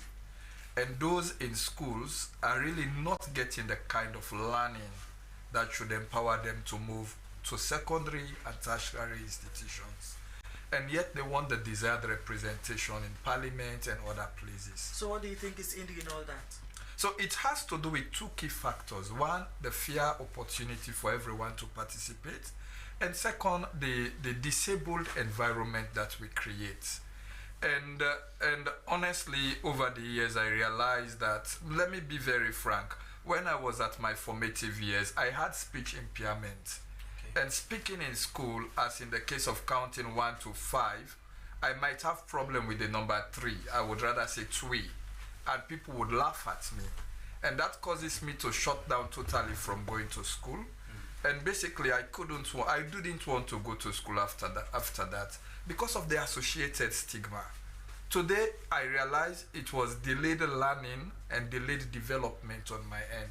But what if I missed that support from family and close friends? I would not have been where I am today. So the challenge a lot of people with disability face has been the fact that the empowering environment is missing. Let me give a basic example to that. We are saying now education should be inclusive and for all. But 80% of the survey we did has schools with stairs. How can children on wheelchair access those schools? You notice that in the classroom there is an average of 40 to 50 children in the classroom. How can a child with disability on wheelchair navigate through those classrooms to be effective in terms of learning and play in the school? I was also among the dull ones when I was going to school, and I was taken to row C. A, brilliant, B, average, C, less. I wouldn't want to say stupid because it might be too harsh, but I felt that way. Okay. Yeah, I was in row C. Basically, the teacher did not understand that my speech is affecting my performance, so I do not participate in class. But not only C, but the back seat of C. And no parent would want their children to go to school to be classified that way. It was just one day I had this resilience and responded to question, and I was moved from group C straight to group A. Wow. It was an exciting experience, massively. But my thoughts ran through my colleagues, how they felt, the stigma associated, the discrimination. It affects your self-worth, and that affected me up until age 12 and 13, and then suicidal thoughts came in. And so we realized that there is a strong correlation with our performance as children with disability in school relating to stigma and discrimination and associating to mental health problems. Okay. And this affects us a lot. All right, so Mr. Duncan, just before we move over now to, of course, Amos, tell us, this inclusive education conference, what other issues will it be speaking towards? Because year in, year out, we have these conferences, workshops that will be geared towards, speaking to the welfare issues of persons with disability, especially for children suffering from disability or fighting the challenge of disability. So how is this going to be different? What are some of the things that it really, because you are bringing on board duty bearers, other stakeholders in the sector to ensure that some of these challenges you are now pinpointing are addressed? Brilliant question. We are only reinforcing, or we only reinforced what we've been doing. Before the conference, which is part of our activity under a project funded by CBM, we have surveyed 30 schools to look at issues around accessibility, including lighting, including movement, including sign panels and the like. And we have adapted 20 of these schools to show that accessibility is possible for children with disability. We have also interacted with community and ensured that children with disability are recruited into the schools. And you know, previous discussions spoke around ensuring that teachers have the knowledge and the skill to be able to provide session for children with disability within the school context. The error around it, however, is when we say disability, we look at physical impairment. When I was teaching, I had two girls, one with hearing impairment and one with sight impairment. And I noticed when I was marking the script that this individual used the typewriter, and I was worried. How can this individual use typewriter? So I noticed and went back to investigate, and I realized the child is a blind child. Unfortunately, she was studying Creole. You cannot even articulate well with English. Now we bring in a dialect whose symbol can only be an imaginary one. For me, this is what I call a disabling environment. It's an unfair rating for an individual as compared to the others. And there was one also with hearing impairments. Strange enough, they only depend on reading of the lips because we are not trained in sign language. And then we are not doing well. Can we contextualize our system to ensure that children with disability are able to be included in the radical inclusion drive? So how does the Mental Health Coalition Selling comes in addressing some of these issues as you concluded an inclusive education conference? How do you come in that regard to ensure that these gaps are bridged? So two ways. Firstly, we train the teachers. You cannot search for a cure without first diagnosing.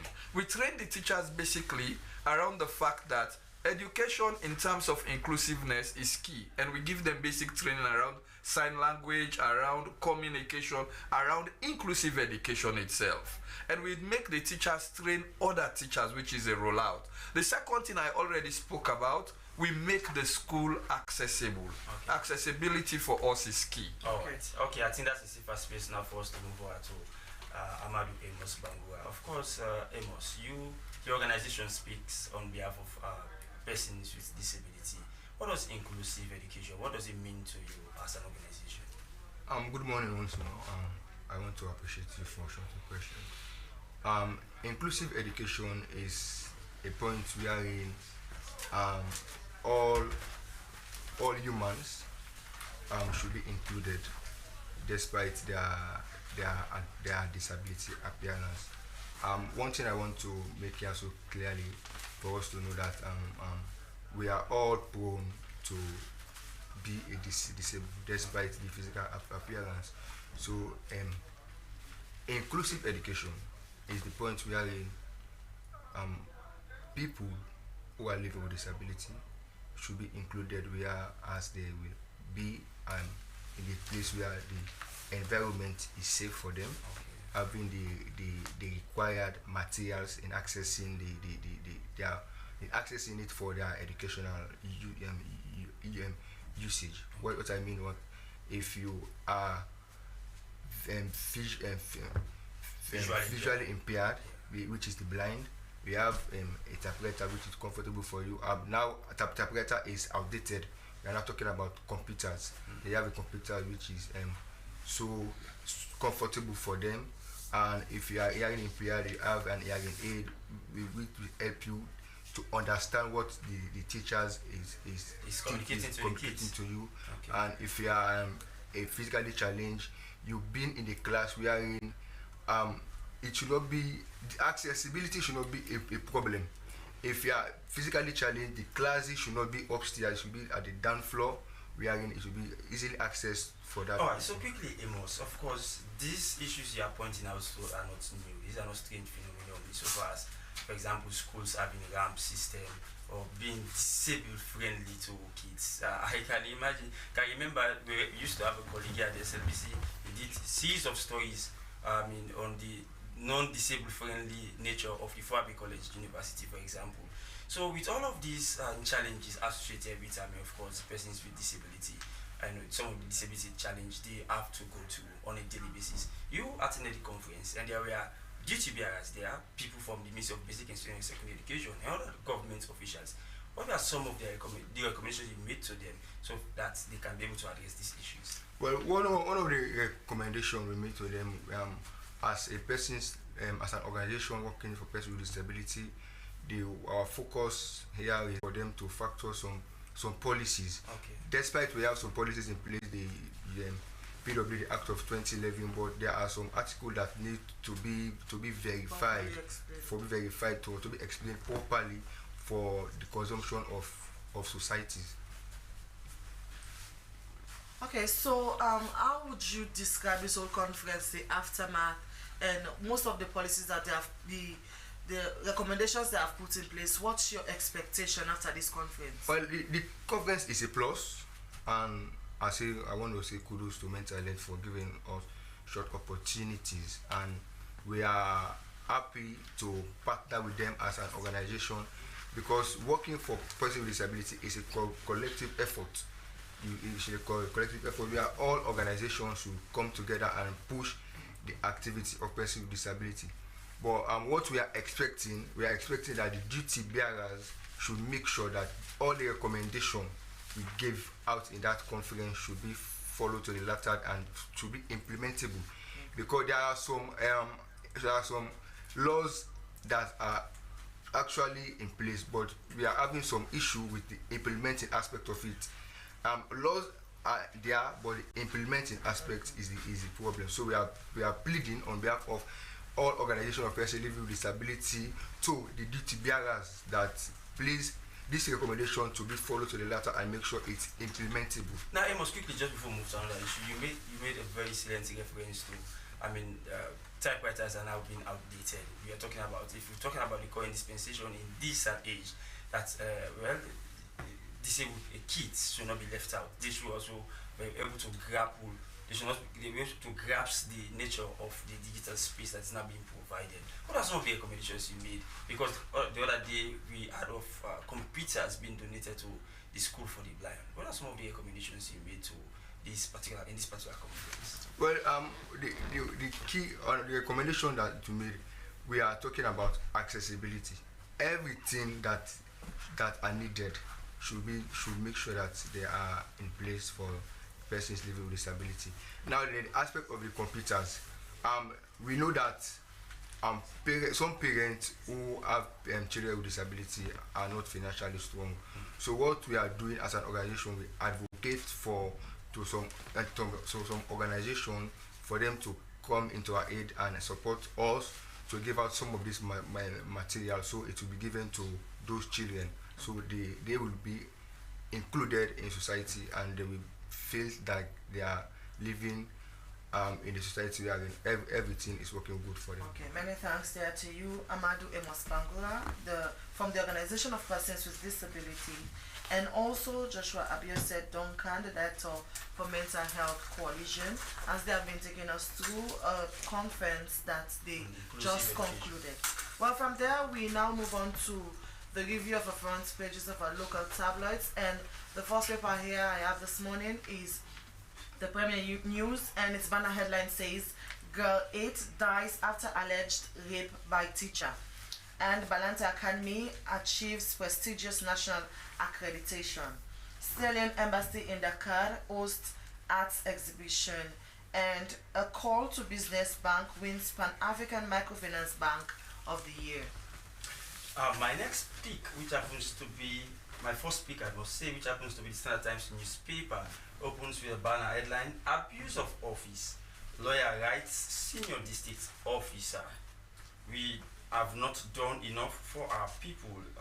Quoting him, the opposition chief whip, Honorable Abdulkarim Kamara. Well, these are all stories you can find on the front page of the Standard Times newspaper. Well, my next pick here is the AYV newspaper, and its banner headline says, "Opposition urges government to reduce tax on rice importation. Disinformation, a pervasive threat to spread false narratives," in quotation, and that is from the ECSL chief, tells ECOWAS network of electoral commissions. And Sierra Leone, Russia discuss multilateral, bilateral concerns. And Idris Elba to headline Sierra Leonean music concert in London. My next pick happens to be Concord Times newspaper, and it opens with a banner headline, Marampa Mines owes government $5.7 million United States dollars NIA demands payment. The York Metal Group donates 1,200 bags of cement to support school construction in Pojong District. Teaching Service Commission basis to tackle teacher shortages and surpluses in school. ECOWAS electoral bodies discuss effects of misinformation. And final banner line on the front page of Congo Time newspaper says Sierra Leone Embassy in Dakar hosts art exhibition during Dark Arts Binakul. These are all stories you can find on the front page of the Congo Times newspaper. My final pick here is the Global Times newspaper, and its banner headline says, "Urbanized regional cities now. A new era for Sierra Leone trade and industrialization.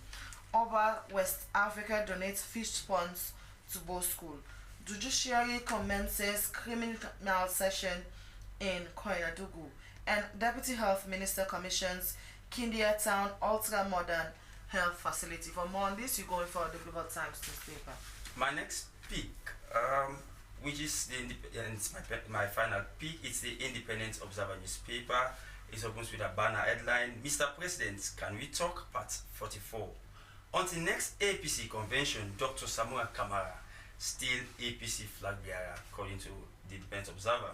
AYB selected for BBC Top Media Leaders program. Let's Love leads beacon of hope for less privilege. Human rights in the administration of justice, and more stories in the inside pages of the Independent Observer newspaper, which happens to be my final newspaper.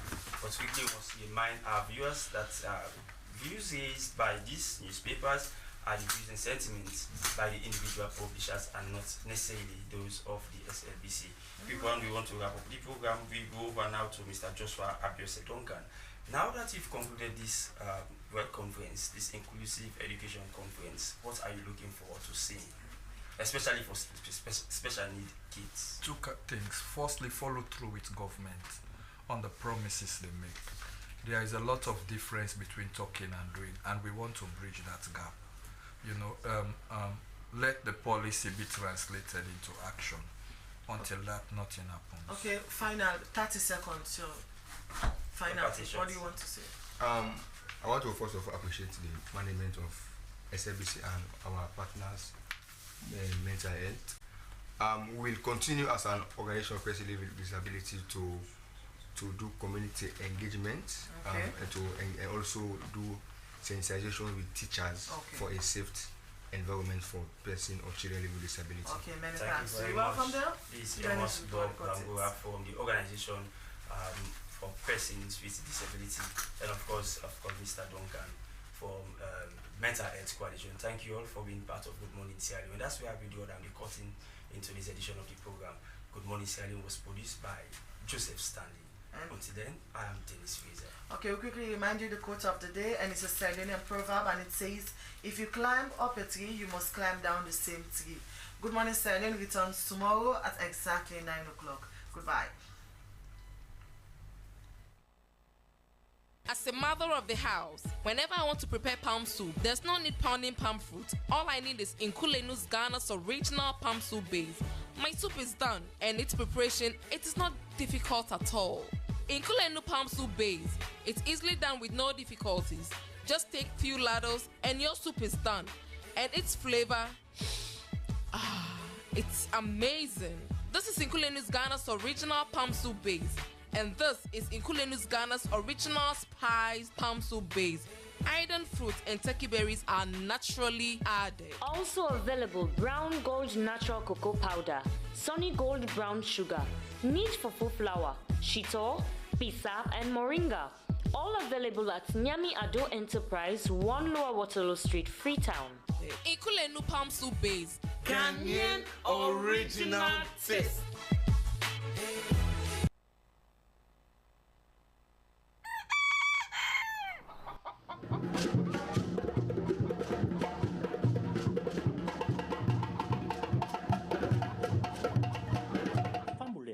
The best margarine butter and the best mayonnaise don't reach Natal now. with a Jadida butter and Jadida mayonnaise. Jadida butter and Jadida mayonnaise easy for rub na bread and so is sweet na mouth. It good for the family and it nice for make cake. You when you look for butter for do anything with concern butter, Jadida butter not the best. Jadida butter they not all then shop and supermarket for sale. But if you want plenty, go na a mobile trading company na number 3 Sani Abacha Street or you telephone them 076 622 194 or 030 279 449 or 6 Lumley Street or 076 663 495. Jadida butter and Jadida mayonnaise na the best product at home. Jadida.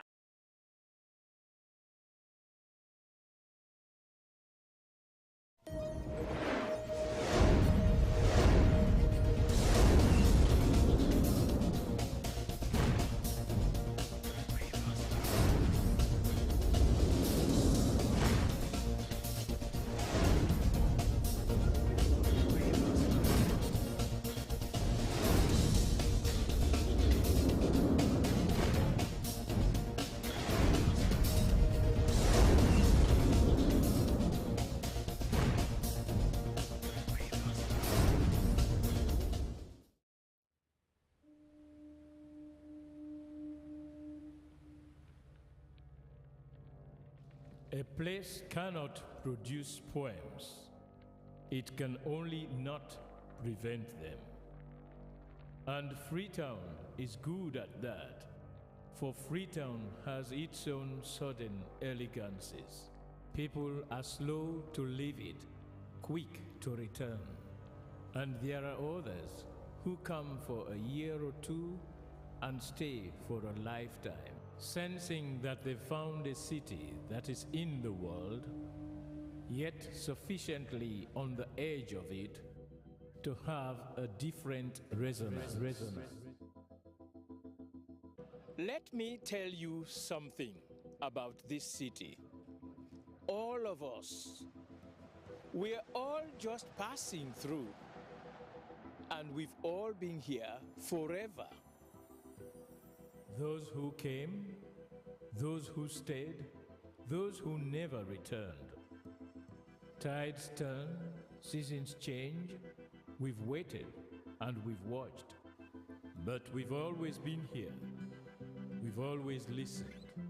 Because there is a different resonance here. It comes from the river, and the land, and the sky. It's our place. All of us. This city belongs to everyone. And you know when it's your time. And it's our time. Listen, we are Freetown. We are Freetown! The golden rules of Freetown. Don't pretend you're something that you're not. Don't go thinking you're better than anyone else. Or that anyone else is better than you. Don't shout about it. Get on with it. We are Freetown. Freetown. Freetown. Yeah. We found our voice again. I'm from India and Freetown. I'm from China and Freetown. I'm from the UK and Freetown. I am from Nigeria and Freetown. I am from home and Freetown. This city belongs to everyone. The fishermen, The taxi driver, The barber, the drummers, the dancers. All of us. All of us. Everybody. We are Freetown. The past is ours. The future is ours. It's our time again. and this city belongs to everyone. The playwright, The greengrocer, The teacher, the dog. This space is ours. this light is ours.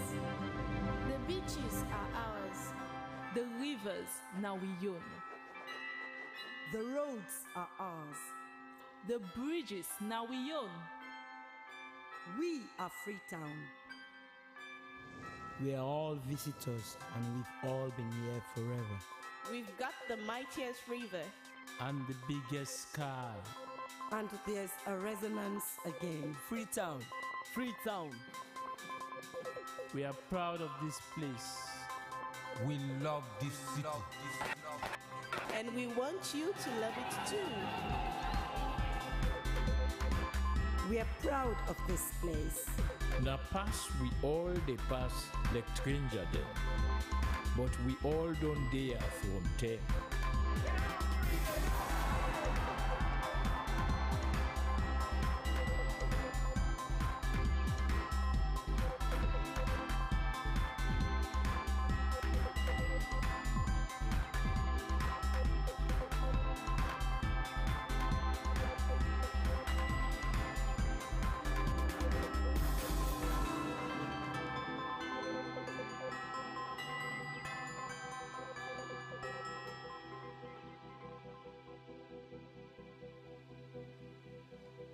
Come here, and you'll feel it, that end of the line sense of freedom.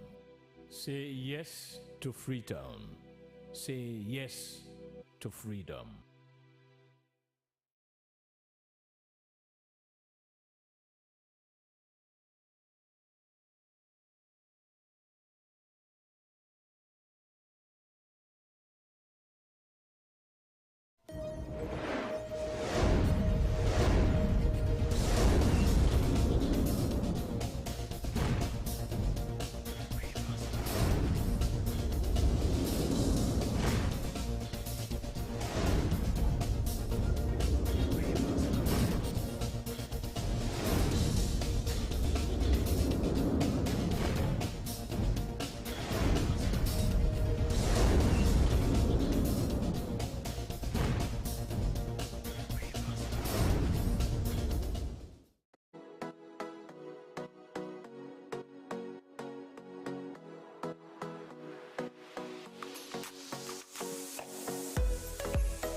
Life no go ever sweet without that thing what we call love.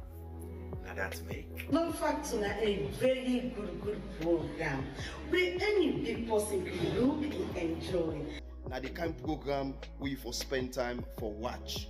Now the kind of program we for spend time for sit down for look. And this program it may around land format and I wonder you say for life. The Love Factor show is about family, love, counseling, relationship. So we build and maintain relationship. This is a program. So we counsel you, for let you know how for them with your partner, let you know how for settle disputes between you and your heart to heart. Well, you do hear it for yourself. Join the Love Factor team every Sunday, 10 p.m. for help make we all enjoy love and peace.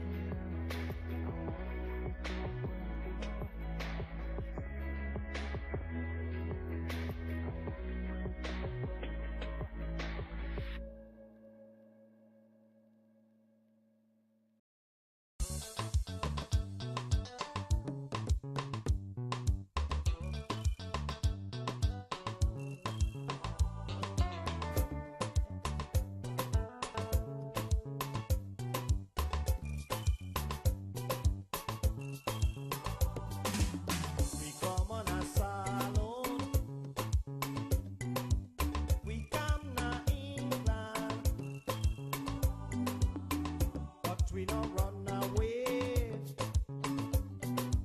We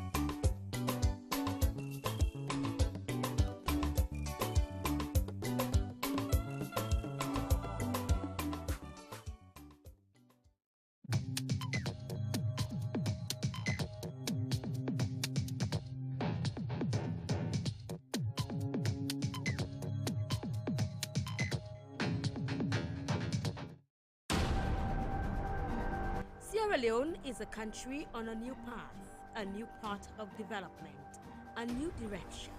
As we awaken to a new sense of patriotism and pride as Sierra Leoneans, the Slbc brings together enlightened senior citizens with much experience to help steer Sierra Leoneans on the path of a defined course of pride and consciousness, a constructive nationalism.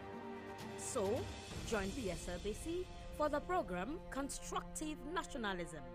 Come and let's build Sierra Leone every Saturday at 3 p.m. on the Slbc.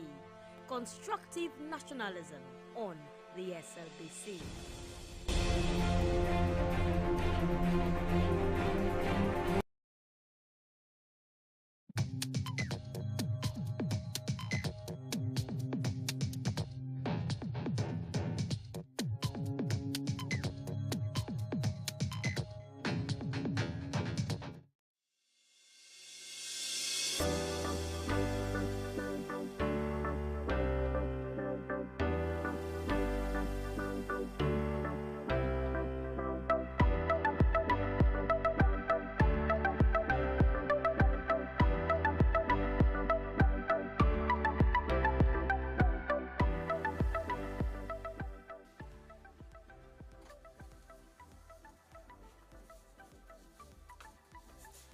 I am Aminata Fofana, a reporter, a presenter, and an anchor for the Slbc. I am Dennis Fraser, reporter and presenter here at the Public Broadcaster, and this is the Slbc. Hi, I am Cynthia Kamara, a news anchor, a reporter, radio presenter, and announcer. I find pleasure in keeping you updated, and it's a pleasure. Hello everyone, I am Stella Frederica Bangura, a reporter and presenter at the Sierra Leone Broadcasting Corporation. Stay tuned all day, every day. Cheers.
Discover Sierra Leone, a hidden gem of West Africa, where the radiance of life danced in harmony with the beauty of nature.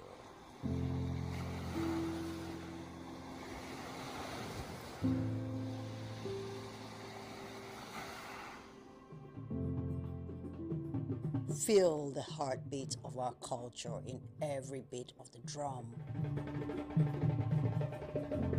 in every step of the dance.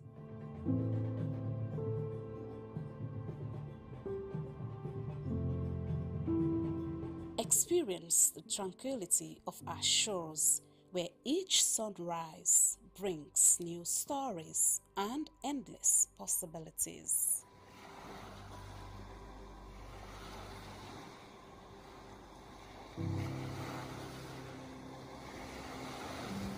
Immerse yourself in the vibrant tapestry of our daily life, where every color tells a tale and every face a friend.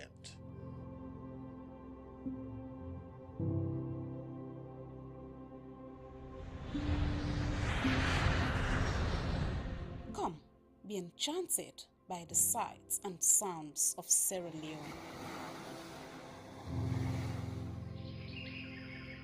A place where your adventure awaits. And memories are made.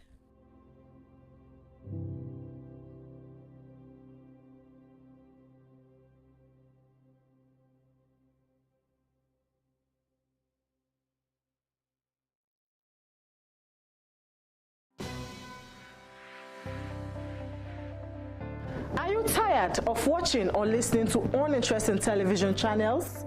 Then your worries have been addressed, as the SLBC Podium is the answer to your concern. The SLBC television show, The Podium, is one of the programs you can't afford to miss as a guest or a viewer. Oh yes, Podium is a show where the mighty and the low will like to sit, because it is a trusted medium to channel your views, concerns, and aspirations for Sierra Leone and other happenings around the globe. Podium is where you get breaking news, because everyone wants to talk to us. If you hear it on Podium, ask no further. Don't forget to join us every midday from Monday to Friday as we ask the hard questions that you otherwise would have asked to the newsmakers, the movers and shakers of events. Don't miss the opportunity to be part of Sierra Leone's topmost midday show, The Podium, where the agenda is set for others to follow. Thanks for watching. God bless you. Goodbye.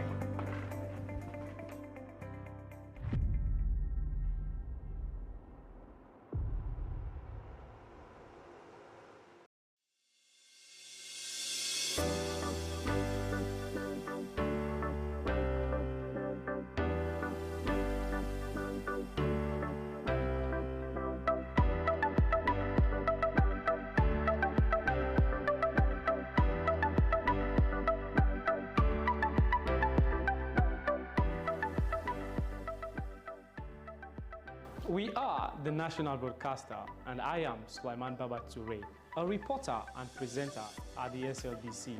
Your voice, my voice. From the commercial department, I am Regina Bangura. You are watching SLBC. Your voice, my voice. I am Jonathan Turner, a reporter for Sierra Leone Broadcasting Corporation, SLBC. As a reporter, I do stories on education, health, politics, and more.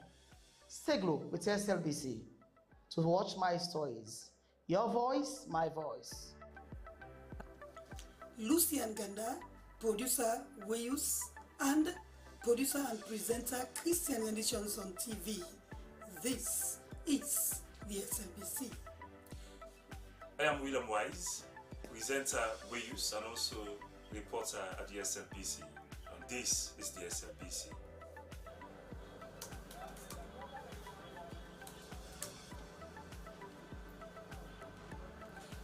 I am Salma Tabak, television executive producer. I produce programs on both radio and television. I'm a news anchor, a presenter, an announcer on radio. I enjoy what I do because I serve a public service broadcaster. It's a pleasure to work with the SLBC. I am Tilly Koma, Head of News and Current Affairs Unit, Sierra Leone Broadcasting Corporation. Our news hour now covers several segments. We have entertainment, business, weather, sports, ferry schedule, and human interest stories, not forgetting politics. We are doing all that to keep you people posted on what's happening all over the country. Thanks for being with us at SLBC. Keep blue. We are the best.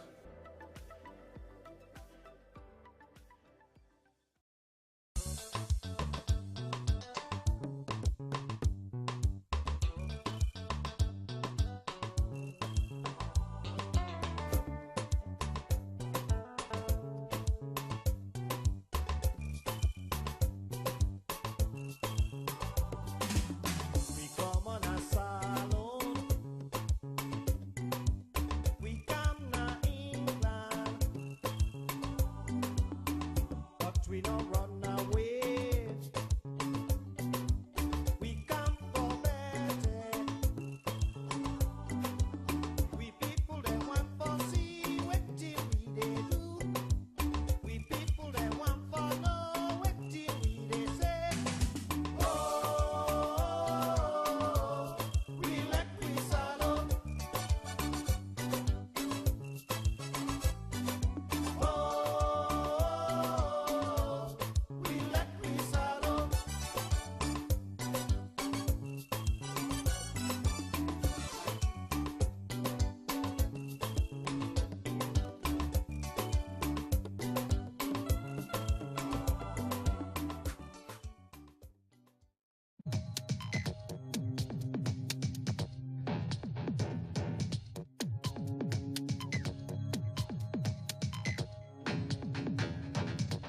further. Don't forget to join us every midday from Monday to Friday as we ask the hard questions that you otherwise will have asked to the newsmakers, the movers and shakers of events. Don't miss the opportunity to be part of Sierra Leone's topmost midday show, The Podium, where the agenda is set for others to follow. Thanks for watching. God bless you. Goodbye.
My name is Samuel Bangwa, a camera operator at SLBC.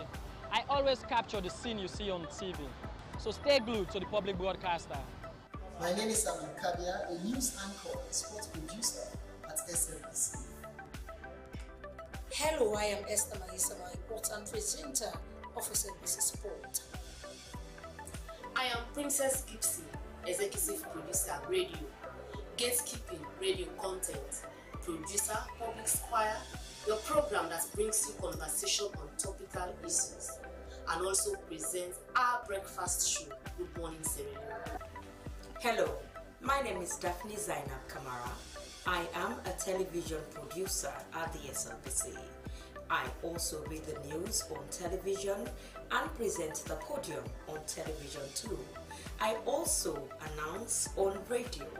Stay tuned to the SLBC. Providing authentic information has been one of the pillars that SLBC relies on. I am Mohamed Simbiko Omar, a reporter who has developed insatiable appetite for human interest stories. Continue to stay with Sierra Leone Broadcasting Corporation for your best in broadcast journalism.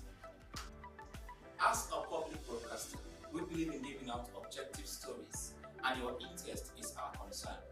I am Moses Sile Conte, a reporter at the Sierra Leone Broadcasting Corporation. Stay tuned.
important and diverse history of any continent. This isn't surprising, as Africa is the second biggest continent after Asia, and presently has the largest number of countries. To the north, the coast which touches the Mediterranean Sea is full of mountains. Just to the south of that is the largest non-polar desert on the planet, the Sahara. The Sahara is a very important division in Africa, making history in sub-Saharan Africa much different than in the north. This region came to be dominated by the civilizations that would form around the Nile River Valley. To the south, the sub-Saharan is made up of a variety of terrain. In the hump of Africa, grasslands slowly develop as you head south, which then turn into tropical rain forests. This region is home to the Niger River, a very important river valley in African history, home to numerous civilizations. Moving further south, we find the rainforests of the Congo Basin, where flows the mighty Congo River. In the east, Africa touches the Indian Ocean, and terrain is more mountainous, with plateaus and large lakes. We believe the cradle of humankind is located in this region of modern-day Kenya. In the south of Africa, there are dry deserts like in Namibia, but also hills and plateaus. This area is home to some of the most valuable mineral resources in the world. We aren't exactly certain where agriculture first began in Africa, but it was most likely about 7,000 years ago, in the Sahel, the area between the Sahara and the Savannah. The region was more green and fertile than it is today. Though cultivation was easy, the suboptimal soil and scarce rainfall made more intensive farming impossible, so populations remained relatively stable. This wasn't a problem, as they relied mainly on hunting and gathering. It was only after the Sahara became drier, turning into a desert, that some populations migrated south, deeper into the grasslands, spreading their farming techniques, leading to more diverse crops, like tropical fruits, which are only able to grow in wetter climates.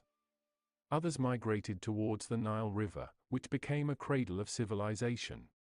This eventually coalesced into ancient Egypt, a region which we had previously discussed in our last mega-documentary. Egypt is usually studied alongside the Mediterranean or Near East. But perhaps above all else, it was truly African. This is evidenced by its neighbors, right to the south, in which they would be inextricably linked. In truth, archaeologists of the past could only work within their own perspectives, influenced by ever-present ideologies. The most influential was the backdrop of biblical stories, many of these involving Egypt.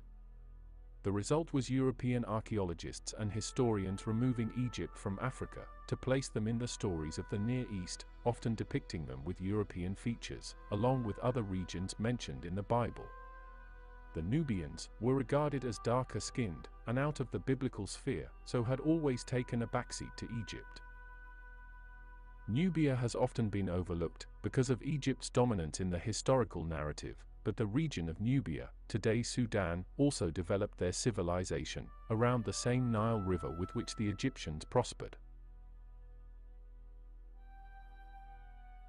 Around 2500 BCE, the Kenema culture would form in Upper Nubia. After growing in size and prominence, they would expand northwards into Lower Nubia on the border of their great rivals. The city of Kenema itself was only home to around 2,000 Nubians, but most others lived rurally in smaller villages. The most stunning Kenema structures were built of mud bricks. These were called defufas. They were either temples or chapels for funerals. They were built promoting air circulation, and the bricks kept the interior nice and cool. Egypt often underestimated the Nubians, but this wasn't the Egypt of old.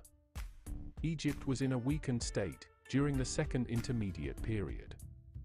The Hyksos had encroached from the north, and now Nubia from the south.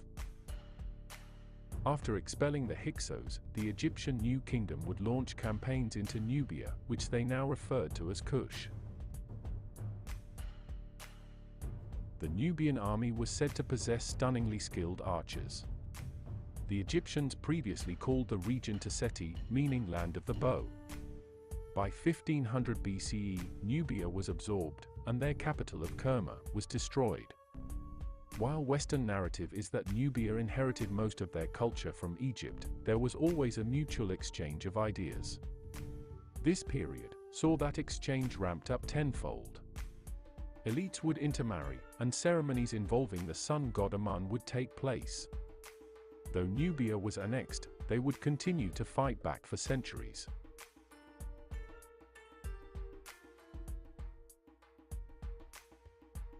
Perhaps one of these rebellions would succeed. But there was no need to find out. The Bronze Age collapse dismantled New Kingdom Egypt, sending the once great Egyptian empire spiraling down. After Egypt finally disintegrated, Nubia had its own chance for glory. The Kingdom of Kush was established in Nubia around 1070 BCE, with the capital eventually moving to Napata. After Kenema, this marked a second golden age for Nubia.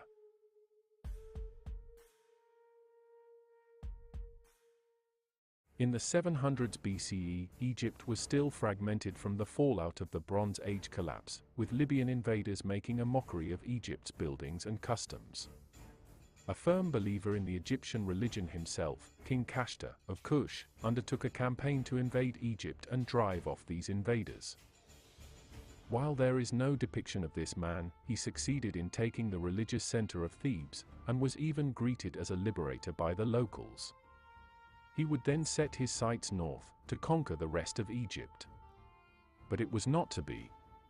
Kashta died and was buried with his predecessor, Alara. The conquest of Egypt would then fall to Kashta's son, King Pi. Around 745 BCE, King Pi would invade a divided Egypt, and succeed, completing the conquest and becoming their first pharaoh of the 25th dynasty. I am a king. Divine emanation, living image of a tomb. Who came forth from the womb, adorned as a ruler, of whom those greater than he were afraid. Whose father knew, and whose mother recognized that he would rule. Meriaman Pianki. Ruling from Thebes and Memphis, this dynasty would be known as the Nubian dynasty, encompassing a wider Kushite empire. One of Pi's sons, Taharqa, became the most influential pharaoh of this dynasty. Under his rule, Egypt became as prosperous as it had been during its New Kingdom period. Religion was promoted, and art restored and created. Temples and monuments were commissioned as well. Pyramid construction began again, a practice not seen since the Middle Kingdom. Taharqa and others of the dynasty are sometimes depicted with distinct headdresses. The typical headdress involves a uraeus, or cobra, representing rulership. Taharqas possessed two cobras, most likely signifying rulership of both Egypt and Nubia. The Kushites also developed their own script, derived from the Egyptian. This was the Meroitic alphabet. The Kushite success caught the eye of a new and expanding superpower in the Near East. The Neo-Assyrian Empire was lapping up chunks of land in the Middle East, and was on the march towards Egypt. In Judah, King Hezekiah implored the Kush for help to stave off the Assyrians, so the king sent an army. Jerusalem was saved from the siege, and merely became a tribute state of Assyria, instead of fully annexed. Furious, the Neo-Assyrians would then attack Egypt herself, to crush this kingdom of Kush, once and for all. The Nubians fought well, fending off the Assyrians over and over, even after all seemed lost. In 664 BCE though, the Kushites were finally defeated after the sack of Thebes. The Neo-Assyrians, under King Ashurbanipal, had access to vast amounts of iron weapons, which wore down the Nubians, forcing a retreat. The Assyrians withdrew as well, but installed native puppet rulers as Egypt's 26th dynasty.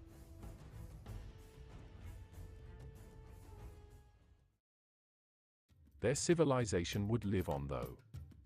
By the 500s BCE, the capital was moved to Meroe, or Meroe, further away from Egypt, but more importantly, expanded southwards to a region with sufficient rainfall and easy access to iron and other resources. Here, the Nubians would flourish once again. Their most significant structures were their pyramids. While smaller and differently shaped than their Egyptian counterparts, some would still stand an impressive 30 meters tall, just shy of 100 feet.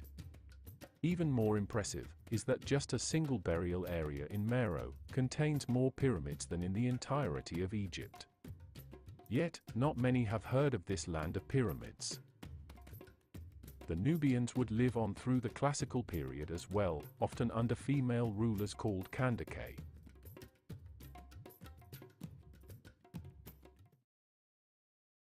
As the kingdom of Kush flourished in Nubia for centuries, a rival would be growing to the southeast, in present-day Ethiopia.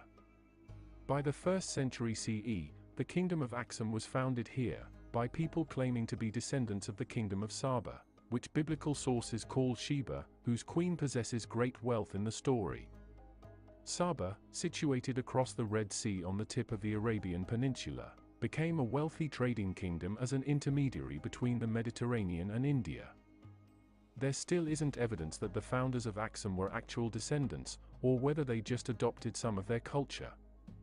The kingdom of Saba began to decline by the turn of the millennium, and dissolved by the 3rd century.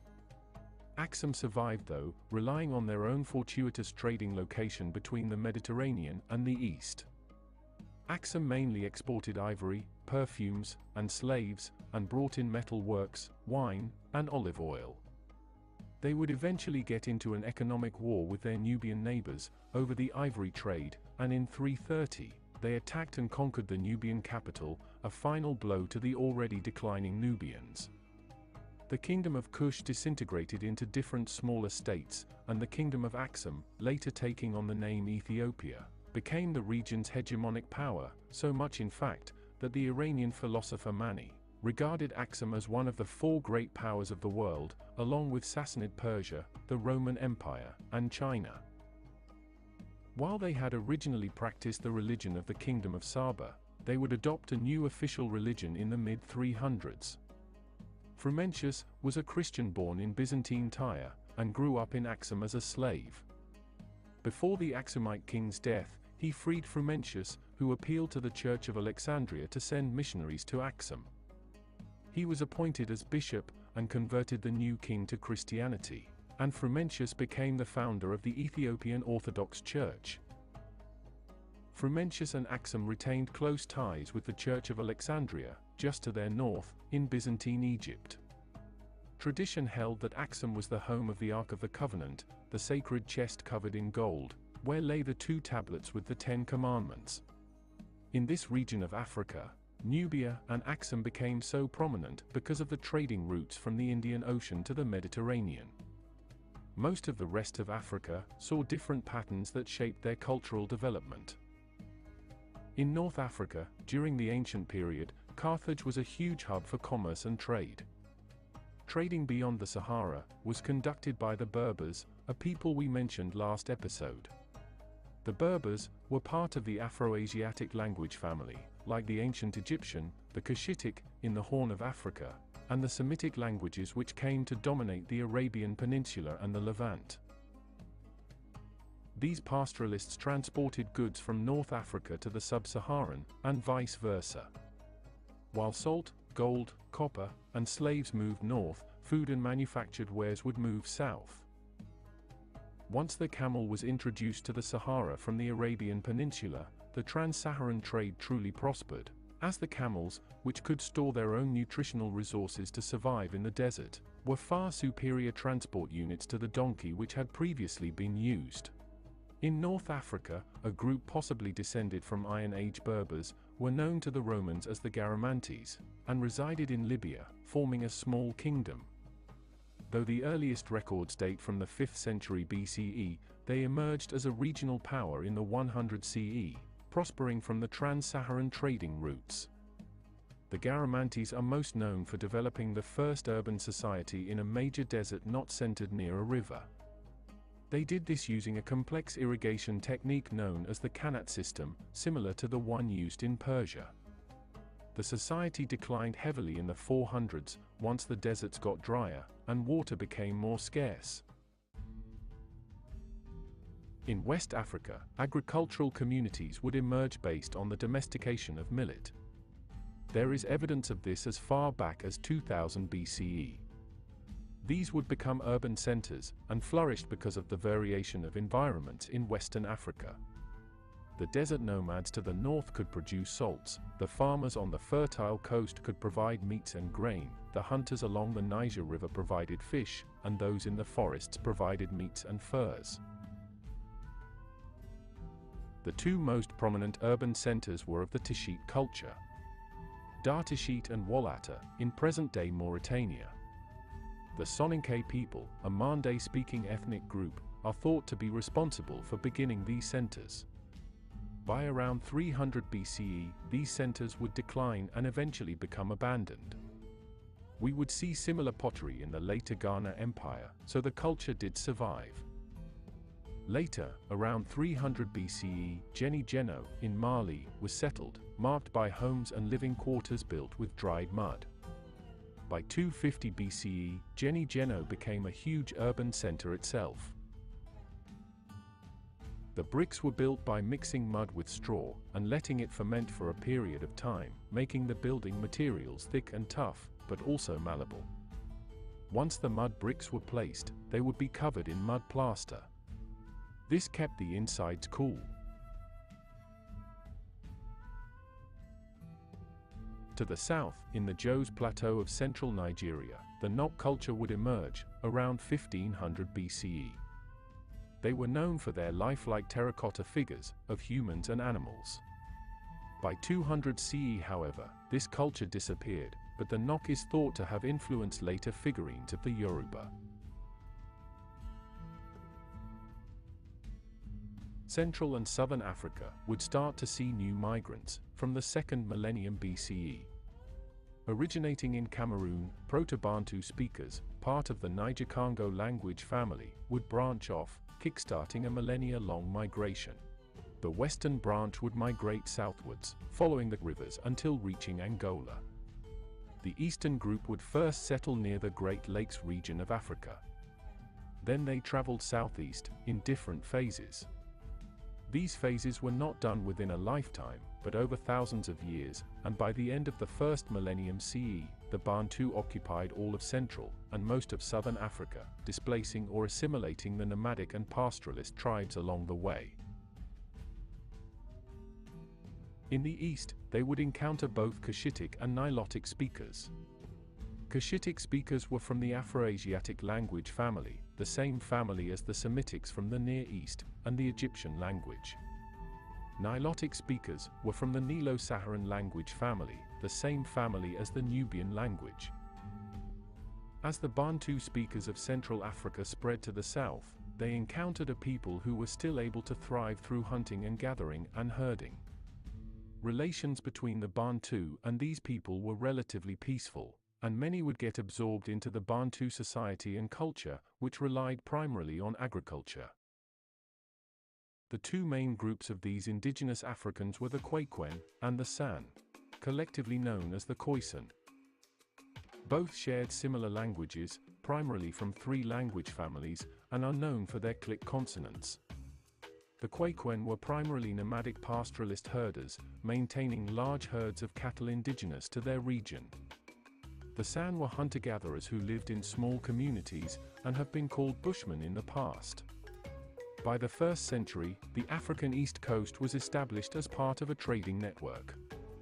It was around this time, a sailor from Roman Alexandria, who remains unknown, wrote a detailed account of his voyages down the coast to the Strait of Madagascar.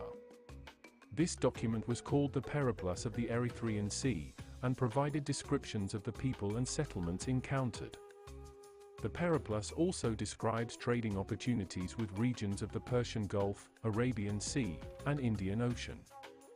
The port of Rapta, which could be located in present-day Tanzania, was described as a trading metropolis, exporting valuable ivory, rhinoceros horns, and tortoise shells, while importing glass, grains, and weapons.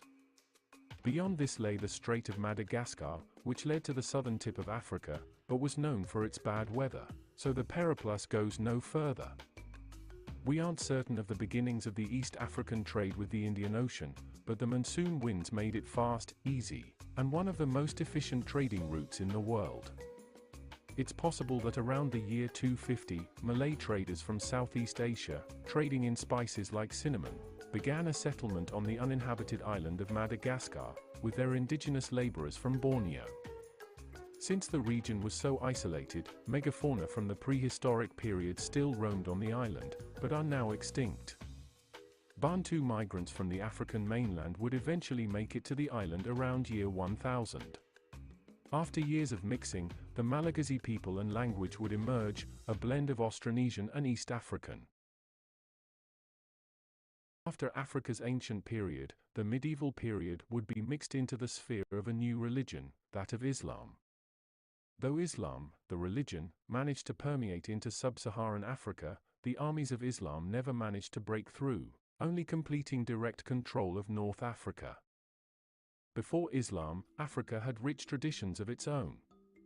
While there was no unified religion, Africans believed in pantheism, which is a belief in one creator God, who is responsible for creation, but other minor gods lived throughout the world as well. Nyame was a supreme deity of the Akan people of Ghana, who gave birth to more minor gods. One of these sons was the rainmaker. Another god was responsible for sunshine. The afterlife was viewed by how well a lineage group or clan honors their ancestors. The surviving members of a clan needed to perform the correct rituals to keep their ancestors' souls from disappearing. In return, it was thought the souls could influence their lives both positively and negatively, so best to keep them happy. Once Islam arrived, these beliefs didn't go away, despite being at odds with each other. One common thread was the acceptance of a single supreme deity, but Islam did not accept the worship of lesser deities and spirits, and the existence of a priest class. Furthermore, Islam was more rigid in its gender roles, and there was often separation between men and women in Islamic society, while African society was more lenient with their relationships and friendship circles. In the end, African culture and Islamic culture became syncretized into a unique form of African Islam. But how exactly did Islam first get to Africa? We touched on the rise of Islam last episode. Focusing on Africa, after the newly Islamized Arabs consolidated power in their peninsula, the Rashidans, the first of the major caliphates, went on a lightning-quick campaign of expansion. In 641, they toppled the 200-year Byzantine rule in Egypt. Still more of a desert power than a naval power, the Arabs moved the capital from the coastal city of Alexandria to Fustat, a more inland city and safer from maritime attacks. After their initial successes in Egypt, the Arabs continued to expand westwards in North Africa, along the Mediterranean coast. The native Berbers at first fought back against the Arabs, delaying Arab expansion into the region for decades. But by the 700s, the Arabs broke through under their next caliphate, the Umayyads, and conquered all the way to the western coast and the Strait of Gibraltar, leading into their own storied campaigns in Europe. In the east, the Kingdom of Aksum, one of Africa's most prominent civilizations of the ancient period, was in a period of decline by the medieval age. Overuse of their farmland began the problems, but trading routes shifted from the Red Sea region to the Persian Gulf and Arabian ports. In the 800s, Aksum moved their capital inland, away from the shore, to the more mountainous regions. Aksum attempted to stay active in trade by exporting ivory, gold, perfumes, and slaves from the Amharic Plateau to the south, but couldn't regain their former glory, as they were now landlocked and cut off from trading partners by the Arabs to the north. In 960, tradition states that Aksum was destroyed by Yodit, a mysterious warrior queen. The Zagwe dynasty had taken power in Aksum in the mid-1100s. They made the government more centralized and helped spread Christianity throughout Ethiopia. Christian churches and monasteries were built all over in an attempt to spread the faith in rural areas. Though cut off economically, they kept in contact with the Coptic Church in Egypt and the Christian communities in the Middle East. In 1270, the Solomonic dynasty took control, founding the Ethiopian Empire, which would last for centuries, even though it would always be surrounded by hostile forces, and be one of the only 2 African countries to have never been colonized. The coast of East Africa would reach its zenith during the medieval period. In the ancient period, this region was already booming with trade beyond the Indian Ocean, as identified in the Periplus. The Arabs had called it the land of Zanj, in reference to the darker skin of the indigenous people who inhabited the area. According to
Slbc Tv va Ibrahim Kumame wa adwe hu ven gama kepengu jokuma ven hu benang veta yegu husia onda giawe na ha vele ta aji electoral commissioner na we nulele lo mita tugo na tukume ya wa himampu gome na we tutu mapu ya 10 general assembly tigbe go na aji ama na we ECOWAS network ko we tandaga kini la kuma ko lui ko grant de chiama to ji minister na baba yi de chia tugwa na to conference gume wa ko ri tu han yi matanyi kakari ji keve pekesi afoma siamu malave bena gojo ko ven vi pada tana aji electoral commissioner na nulele lo mita tugwa na to kume ya wa himapu gume na weta ye komege tutu mapu ya 10 general assembly tigbe go jama na we ECOWAS network ko we tandaga kini la kuma ko lui ko gra hande jama na we va hande na chata kwa gitia na we au kutia sign henda to te pelo na ye kumeju jana na we hi electoral commissioner na salumba siat magbe mablas ya sema na ye kumeji ehi to goma ko we tandaga kini la kuma na we api na sia hi gigi na sia te api ma ko gra watisiama na we vande na sia ta kwa kitia kolo ye de sia o tia sign da na we apihi ti yege de sia vi aputia mangata na we aputia handaga kini te dal kuma kolo hi beleke di le e duwe hu ye kolo ahunji jana na we hi ministry na baba yege hindi sia va tukwa na tukume ya huwa na we kolo tu hema kakari ye conference gume waita to we lo bidu salon te gu na weta ye kume bibi wajita api jisia na we hintagu tuluku hi nyange sia bu kebe funigi hinge sia na we baba yi hindi sia bi tagu te daluku ma ogu okpoma e duejima ko lui fi salon hu batema ko lo ye hindi sia bi ala lukuma na we meheta e due to ye ko lo hunji women in mining extractive ta siate magbe mablasia tuto twana aji felega gumewo wula na we hi ye kumeji kolwe Customary Land Right Act 2022 na we ye National Land Commissioner Act jita 2022 humbate jita api dansia we hi tagu te anyange si atagala na we hi agu opomaga ye tutulo nyi vetwe na we tahi doma de sia bi nyange sia bebi kolo sia betea tilimali ye de sia vi apie tolo nyi vego ela doma de sia ba to yi ko lu hungi dia na we hi no governmental organization atie siatma gbe mabla well hunger high tubu na tu humbate ya la lukuma na we ko ga hakaga na we ye ko ga hanki sia chiani ko be computer laptop na printer kebe VPA system na we ye hanki sia tama guna na suku na agriculture and food security department miado Jala University to ye ko ga hanki sia na we agu okpoma ye video ejima call we baba ye ndi chiama ogu ola kuma vi pada duel to dia na we hi ye ko ga we ejibu tugulo na tunu flavor go man pu tatega na we dia tutu he si atahi si anyi ko kakawina na we para bla atemia do kailan disibin ko lo tatega hi api na sia we na we agu okpoma ga ye na we hi baba ye ndi chia vi ogu ola kuma chia ben ko bi pomaga fi hindi chia na we agu okpe ala kuma ko lo baba ye hindi chia vi ogu ala kuma vi pada duejun to ye kumi ji hi agu o pomaga ye funi ge chia ma na we hi dueji tu he hindi chia be vi ala kuma na we due ye pikisia tilia to ye ko lo hungi ko we bu he nyam gi sia na we funi gi sia to poima ma oyo ko video ejun dia na we hi people advocacy institution at yatima gbe ma blasia tuku na ti go bo agete ya ko lu ye de sia tada kuma ko lo ti afuni gi sia tine mo le api na sia we hi bo he gi sia to poima na we agu pi hin ti gbe ma ko lo sia be vitile bun de sia agu ola kuma to ti amiro na ti de ye ko mejun ke bo he gi na we funi gi sia to poima hi ji epia na kutuma funi gi sia tele bun de sia ayama uma na we hi ji ke tu ko lo ti atine mo di ko lo ta hanaga kini la kuma na we agu okpoma yetima tele bun de sia vi agu ola kuma vi pada duejun to yi ko lo hunji ti amiro na ti de hi ke ye hubateji na we hi tu lo ko hi bu ko lo ti afuni gi sia tine mo le na we hi sia be viti atiya ne po agigine sia we ta kutu pisi ya be viti le bun di chia ogu ola kuma vi pada due bodisia jimi ha vele gu fula uma ke na sia na me ugbe ma ne bubu akema kabulo logo ne moli api na sia ha veta mo ila ha ugama ta aji electoral commission na nulele lo mita tukulo na te hima pu gomegu na we communata tutuma puyan 10 General Assembly tigbego na ECOWAS network ma na we ande na chia aputi akigi ke ko gwa ndi chia ko lo ye ndi chia atdalu kuma kebe na viji minister na baba ye ndi chia wa na we tukume ya hui ko we tu hema tahi ye conference gume wa kakawi tu ye bido salon egu jimi ha vele gufula uma oboma Slbc Tv ga nyame Ibrahim kuma gudu en hube nga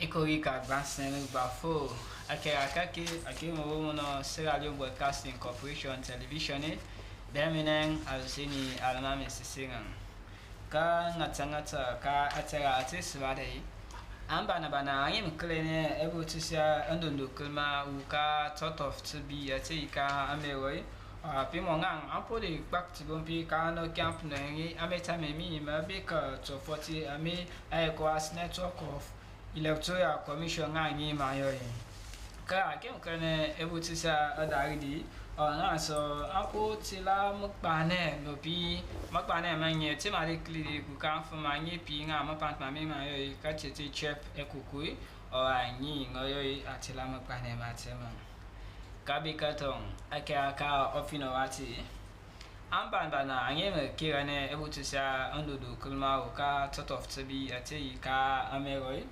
pimongang apo de back to bompi ka no camp no en amit matemi mi mabeka to 40 kuka ame ECOWAS network of electoral commission nga ngi mayoi mami tame ade mani epai atakli do ku kati ibe tukutori afom mapant amedisa tsara tim chiti kirana butisa undudu kumai anton kakoso not kabika kolum kati I mapant mami mayo anto I kabum epai nga mau kaneka mapant mani amit matemi electoral commission Sierra Leone I angi ma kuene butisi ngangi ngatila amitame libet kon kama tachino tugulika butisati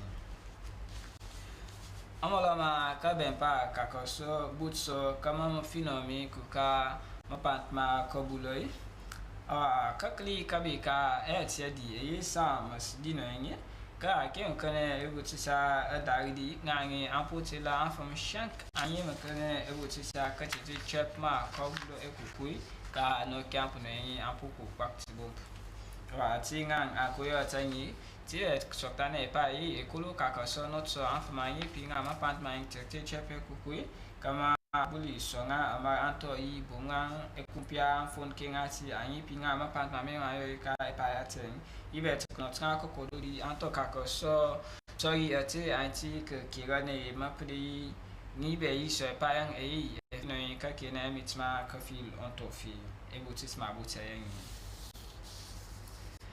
aninki enye anata atela women on mining and extractive amarangi asoto kuka anye makone ebutsi ampodi baktibum tamore marang aduku kache kankaso tasa diso ke karama kuchori kuka kakli kabika Customary Land Rights Act angi alatin kakrin ka batrin tagni andoi National Land Commission Act angi atun so kakrin ka takin ka tsonso o adibe ngatan ka sorry afmanye bungang mama ame aiti kechetiba ka epayati tu ngaso ma soto ken anto pipi mo afunga kan fi kan kone yo adibe tikakli kama gbelita mama ame idu ka epayati ni ngoi ayo baktulum ka tanto ka so tari ka kan ka tekan ani kinga NGO angi atela welfare health Sierra Leone angi ma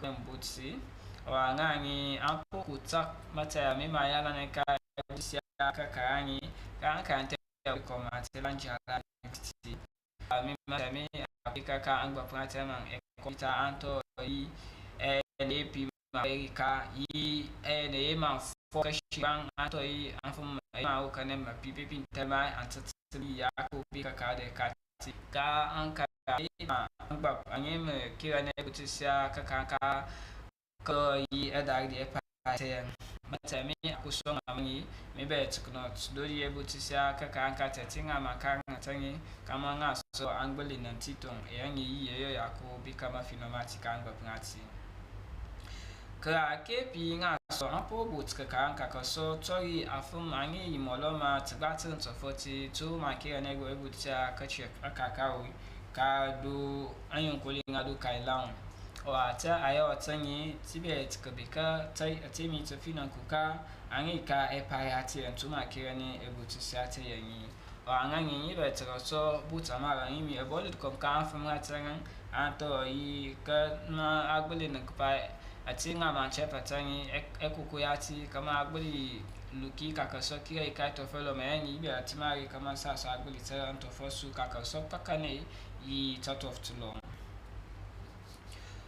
amola ma kaba kabuts mafino anto ka bank eye anfon kinga ma titi bashi pi matiti sopa ma fitma ani ani kengi fofa fum atila advocacy institution Parenting network worldwide ampo mokpane ka mokpane man di dan sumo ankoma anto ekumpe fofo mama ma fma page anto ekumpia afon ke ka sotane epa ekulu o ayen eti ankobi kadi ti etkanke kama agbeli fofane afete ma afon kan chenga ngani kama ngang ati kala emire ngan kachiti bashi matema me magbashi am titi sopa ma fit mani moyo ngani atila magbane matema o ayen yibet kubut mafino ka epayati kadi ma atati sabade Ka ambandana anye mkaya na abo chicha ndundu kulma uka sort of tibiyati ka megoi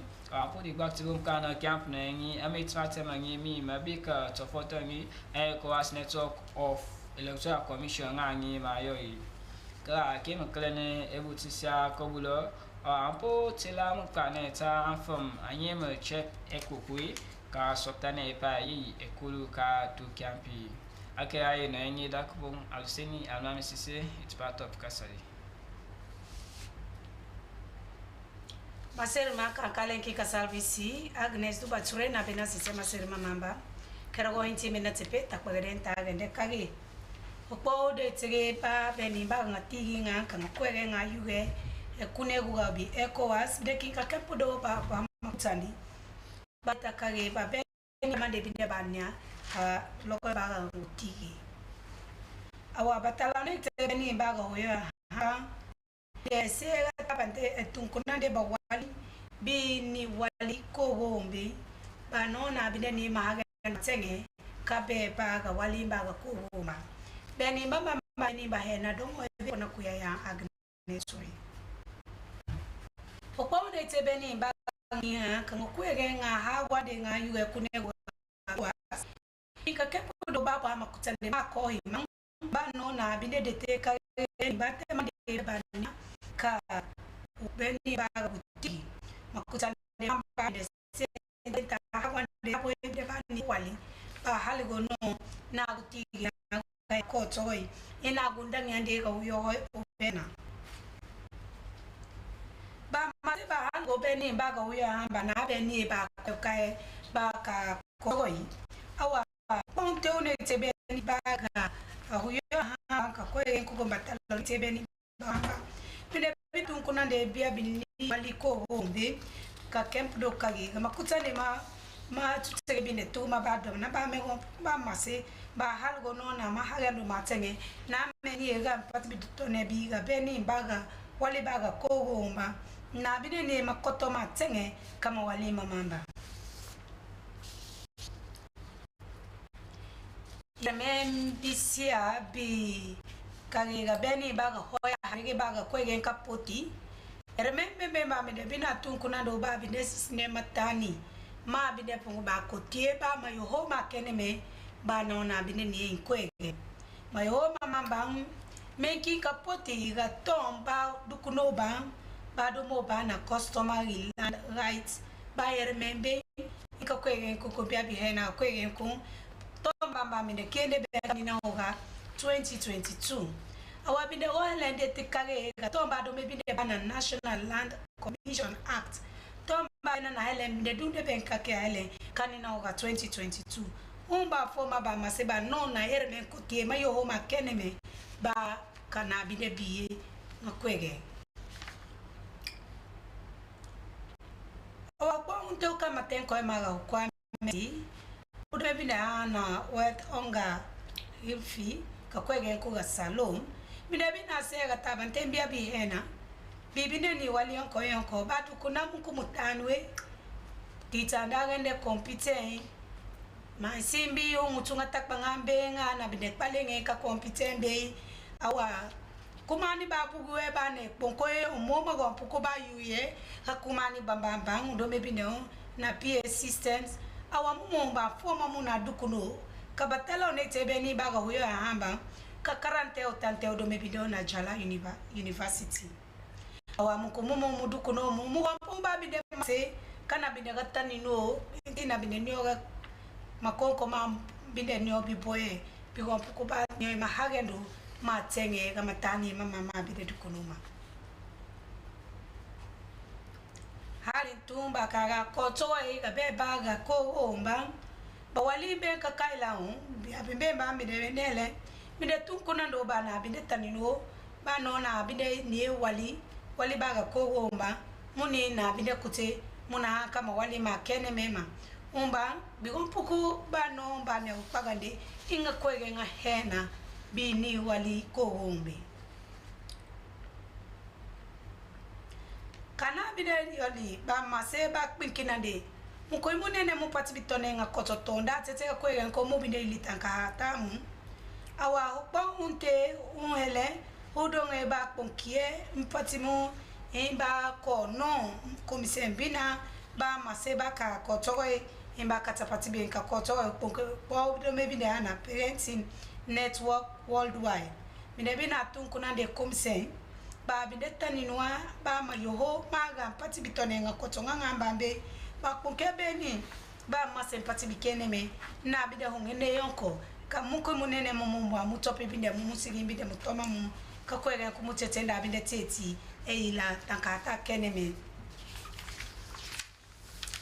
tena pe maserma karabe elenka ke gombina tepe takpagare ntagende kage upondo nge pa ditabeni ba ngatiginga bisega tabantega ngakwega nga hawande biyuge kunego gabi ekoas binde kinka kempudo kage baba makutande ma ko himang ma binde ga buhimani na yonina deta kage ga beni ba guti batalone te beni mbaga uyo hamba binde sega tabante ba dukuna mu kwimu hawande ka beya bi ni waliko wombe ba binde masi mana binde ni makoto matenge kama wale makene mente na pe maserma yanda agne subature yakonda bena yingi hando de mempe.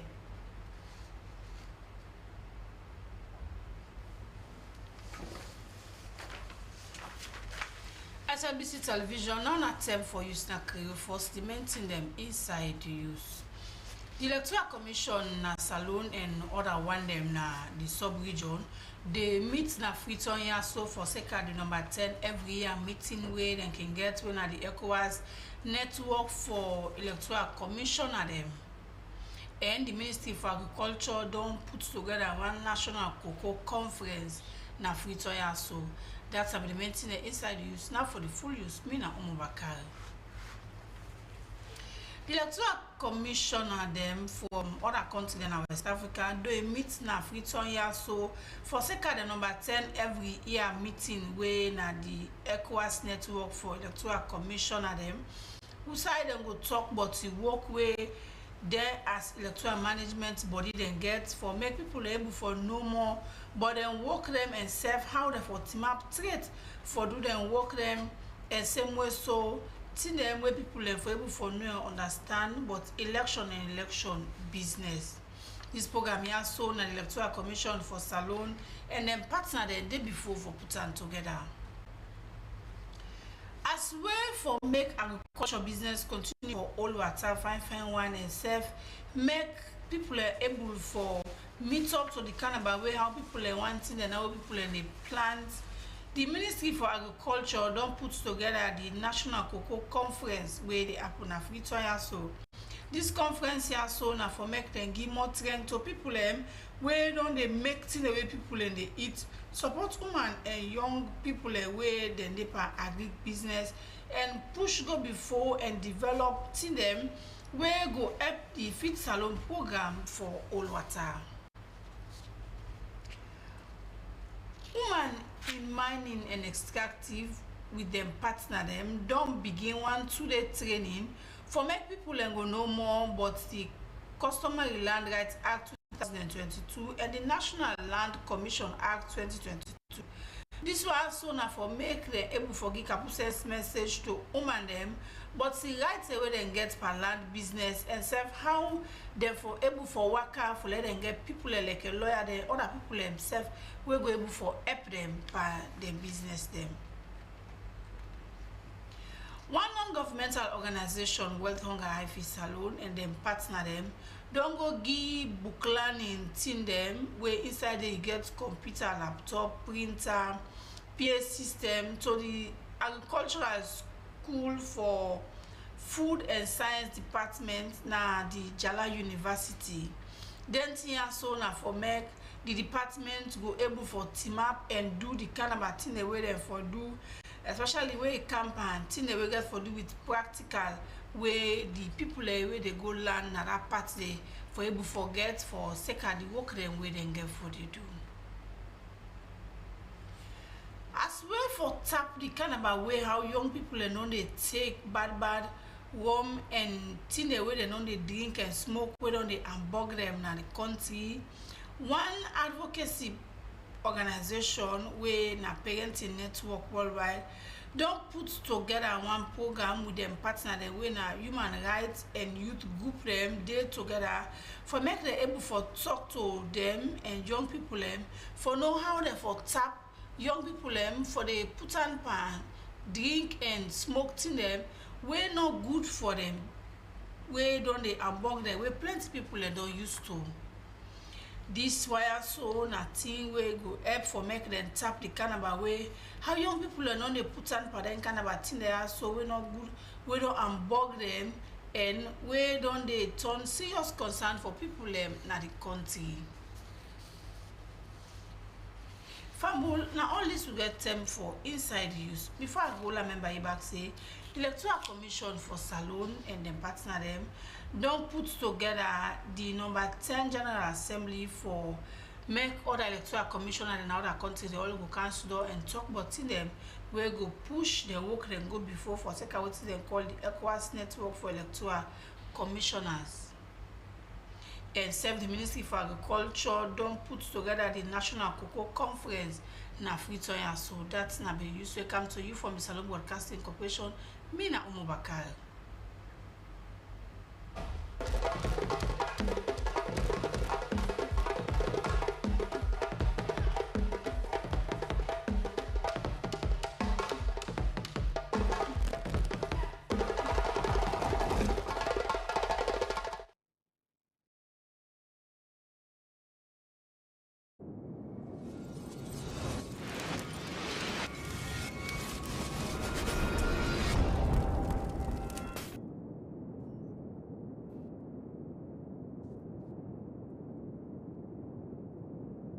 Neighbor to the north, Egypt. At about the same time in ancient Egypt, that is around 3000 BC.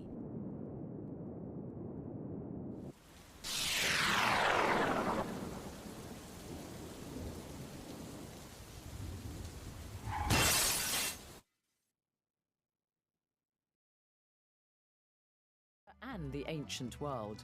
The kings of Kush reached the zenith of their power in the 8th century BC when they conquered their neighbor Egypt, and their influence extended as far as the modern-day Middle East.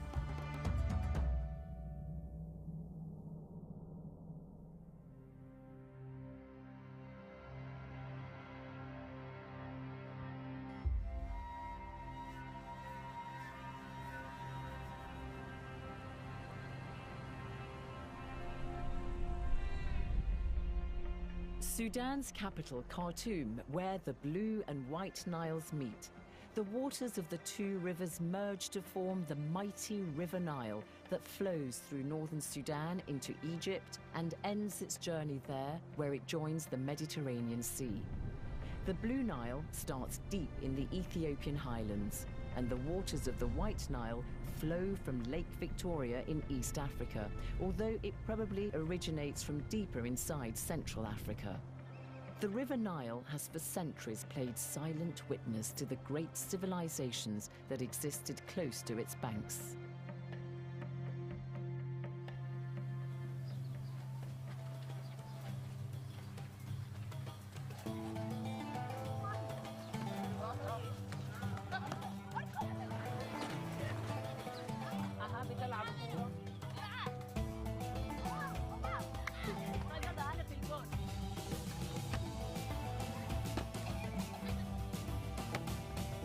An unexpected game of football in the town of Kenema in northern Sudan. The youngsters laugh, quite rightly, at my lack of goalkeeping skills. Personally, I don't think I'm that bad for a woman of a certain age.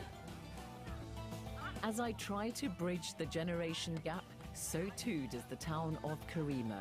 It reaches down through the generations to a time long gone by when it was known as Kerma. And it is here that we begin the story of the Kingdom of Kush.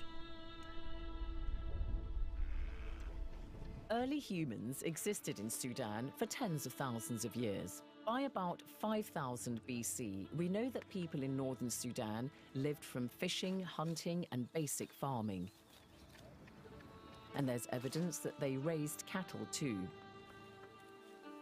They lived in relatively small, independent and separate population groups. They had to be mobile so they could find good pasture for their livestock.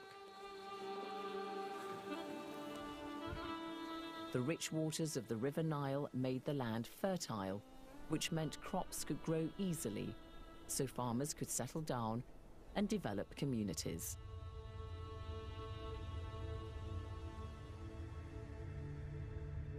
The climate began to dry out gradually, starting from about 5000 BC across northern Africa, including what is today Sudan.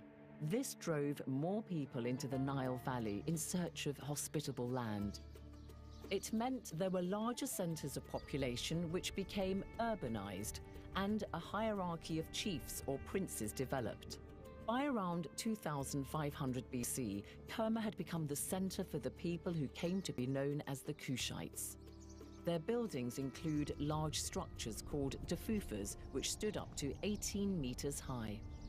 The ancient site of Kerma comprises two striking edifices, both built of sun-dried mud brick. They're known as the Western and Eastern Dafufa. Behind me is the Western Dafufa, which is believed to have been a temple. The Eastern Dafufa is a funerary chapel surrounded by a cemetery of mound graves.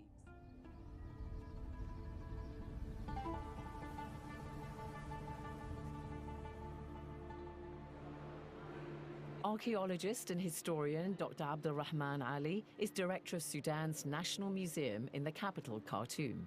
The two Dafufas in Kerma, these are two monumental mud brick monuments.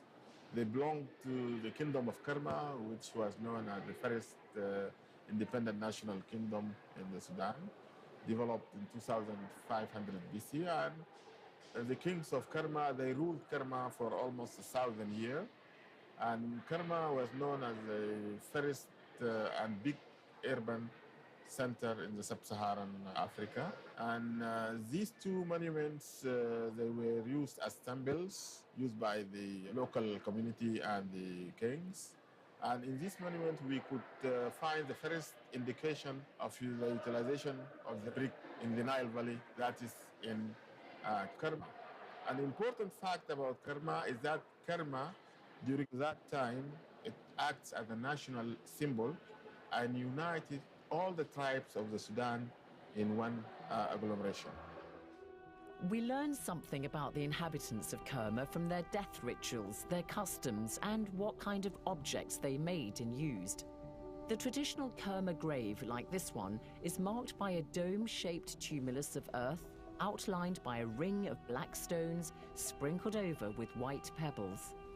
The body was placed on the south side of the burial chamber. There was also pottery in the grave. Dr. Shadia Taha is a Sudanese archaeologist teaching at Cambridge University in England. Pottery is always abundant in all archaeological sites because it doesn't decay and it survives in all environments and climates. Pottery found in Sudan gave us information about the Neolithic groups who lived in Sudan at that time, Bronze Age groups, and Iron Age groups. We know a lot of deal about the clays they use, the techniques they use, the styles, the decoration. It tells us about the complexity of the ceramics. It tells us about trade and exchange. And what we know now, that pottery was found in Sudan at 8000 BCE. The National Museum in Khartoum has many exhibits from ancient Sudan. Between 1780 to 1580 BC, Kerma culture was vibrant. The people wore beautiful jewelry. They had bronze mirrors, stoneware, and delicate pottery. Some experts believe the ancient Sudanese were the first to develop the technique of enameling pottery.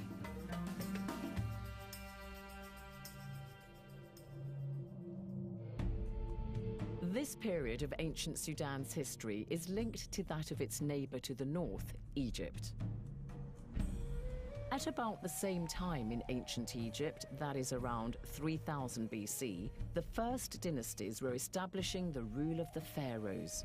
What was the relationship like between these two close kingdoms? It was both hostile and complementary. And over the centuries, the balance of power would shift from one to the other. As Shadia Taha explains, in the writing of history, mostly by Western scholars, the importance of ancient Sudan in this relationship has been rather overlooked. Both countries influence each other, but the Eurocentric group, they always thought of Kerma as younger than Egypt and always copying Egypt. But they didn't give Kerma the credit it deserves, because Kerma was a very advanced state and its civilization predated Babylon, Rome, and Greece. So the exchange of ideas went both ways. It wasn't just a receiver of ideas from Egypt. When relations were bad, the pharaohs of Egypt would launch raids into Kerma, and the people of Kerma also raided the Egyptians. However, when their relationship was good, trade flourished between the two kingdoms. Donkeys were used as pack animals. Unlike camels, they need a lot of water, so that supports the theory that at this time, the climate in northern Sudan was more green and humid than it is today.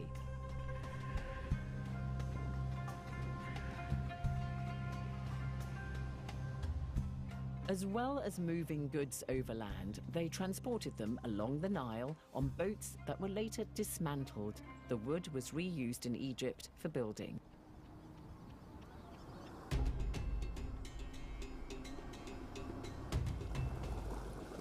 But trade was hampered at certain times of the year when the Nile was impassable because of its cataracts.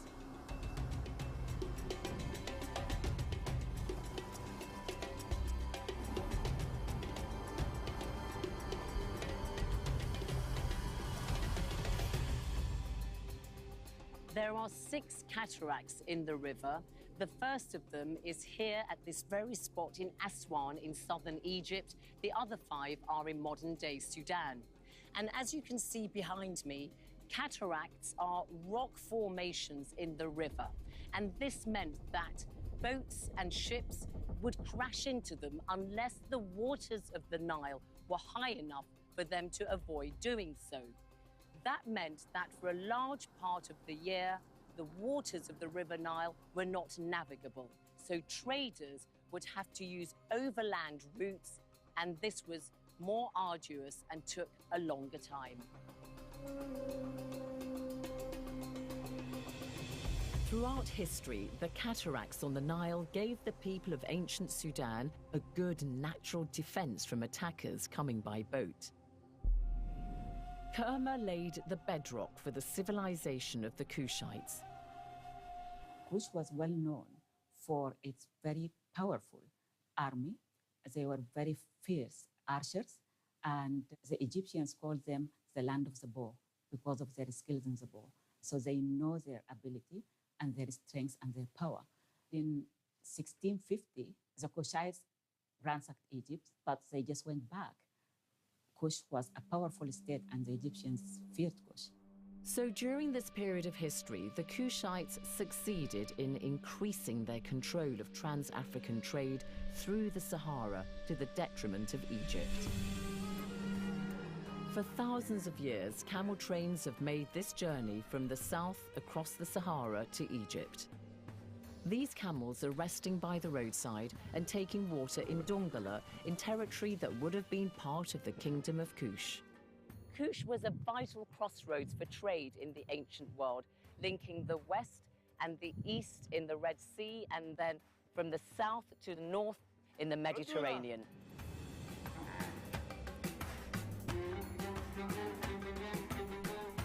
The overland route through the hot terrain was difficult in the past and still is today.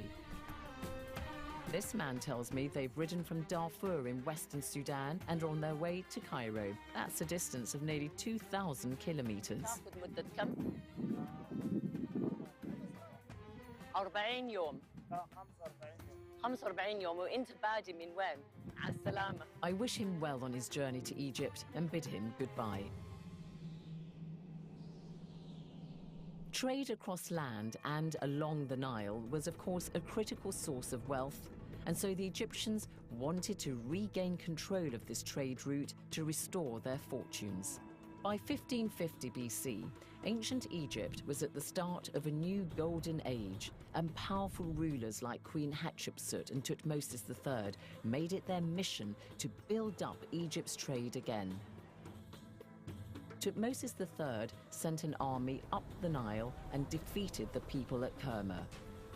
Now Egypt could take full advantage and exploit the kingdom's resources.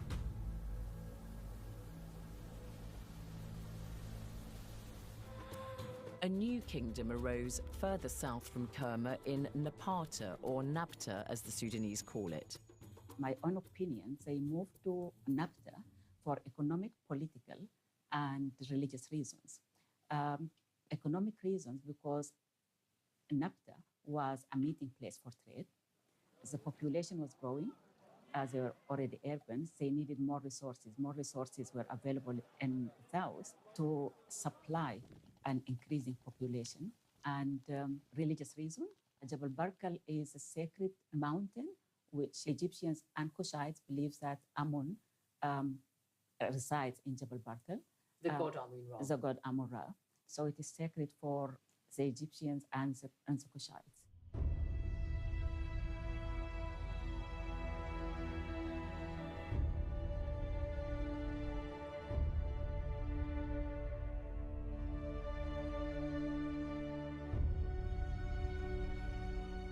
The Kushites' new kingdom at Napata is near the modern-day town of Kenema by a mountain known today as Jabal Barkal. Their move coincided with another decline in Egypt, which had become so engulfed in its own internal rivalries that it paid little attention to Kush. This meant the kingdom at Napata, which began in Al-Kuru, could develop undisturbed.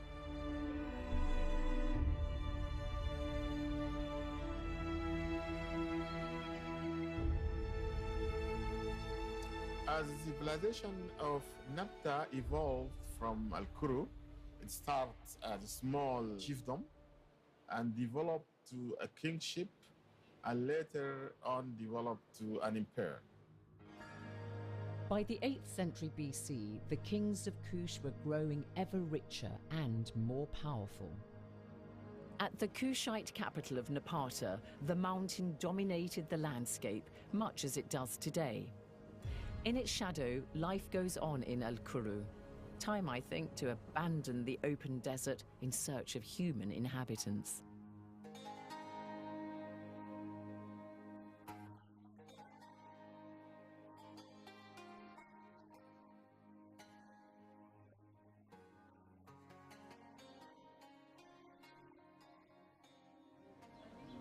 I want to get a feel for the kind of settlements that existed in the ancient kingdom of Kush and how far some of the ancient customs and practices still exist in modern-day Sudan. So I've been asking the ladies of the house to show me things which I know were used in the era of the Kushites and which I know are still used today. And this is what's known as a zil, and this was used in ancient times to keep water cool.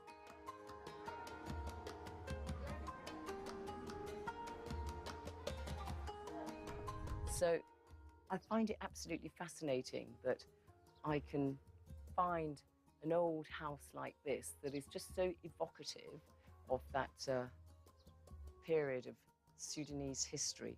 You can see the traditions of the Kushite kingdom still living on in the people who inhabit this area. People here eat the same grains and use similar earthenware storage urns. And the style of beds is one that has been in continuous use since ancient times. I remember beds like this from decades ago in the Sudan, but of course people have since moved on and tend to use mattresses, which is why I suppose why this has just been used as a repository for dates.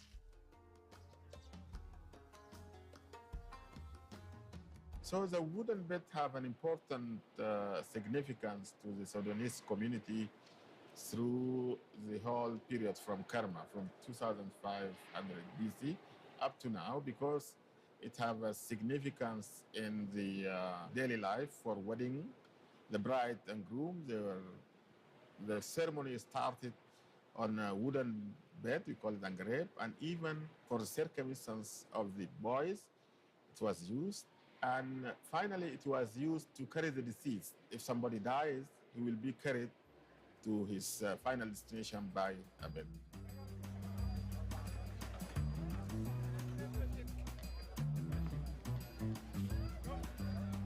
I've come across a wedding party in a settlement at the foot of Jabal Barkal. The men are gathered waiting for the ceremony to start. I reckon I can seize the chance to go and visit the women at the wedding breakfast to see some female customs that have endured throughout the centuries. ازيكم اهلا وسهلا عايز اسلم على العريس ازيك هداك العريس شكرا. The bridegroom very helpfully takes me across the road to meet the ladies.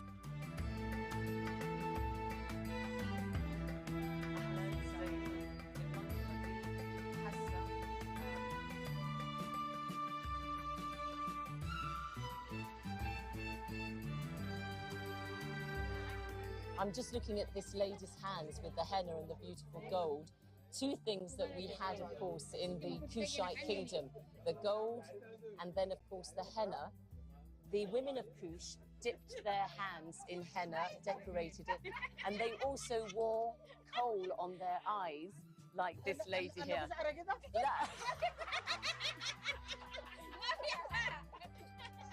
And this is the holder that the coal is kept in today. And the bridegroom's aunt, Samira, is going to show us how they would use it. Amazing, she did it without any mirror.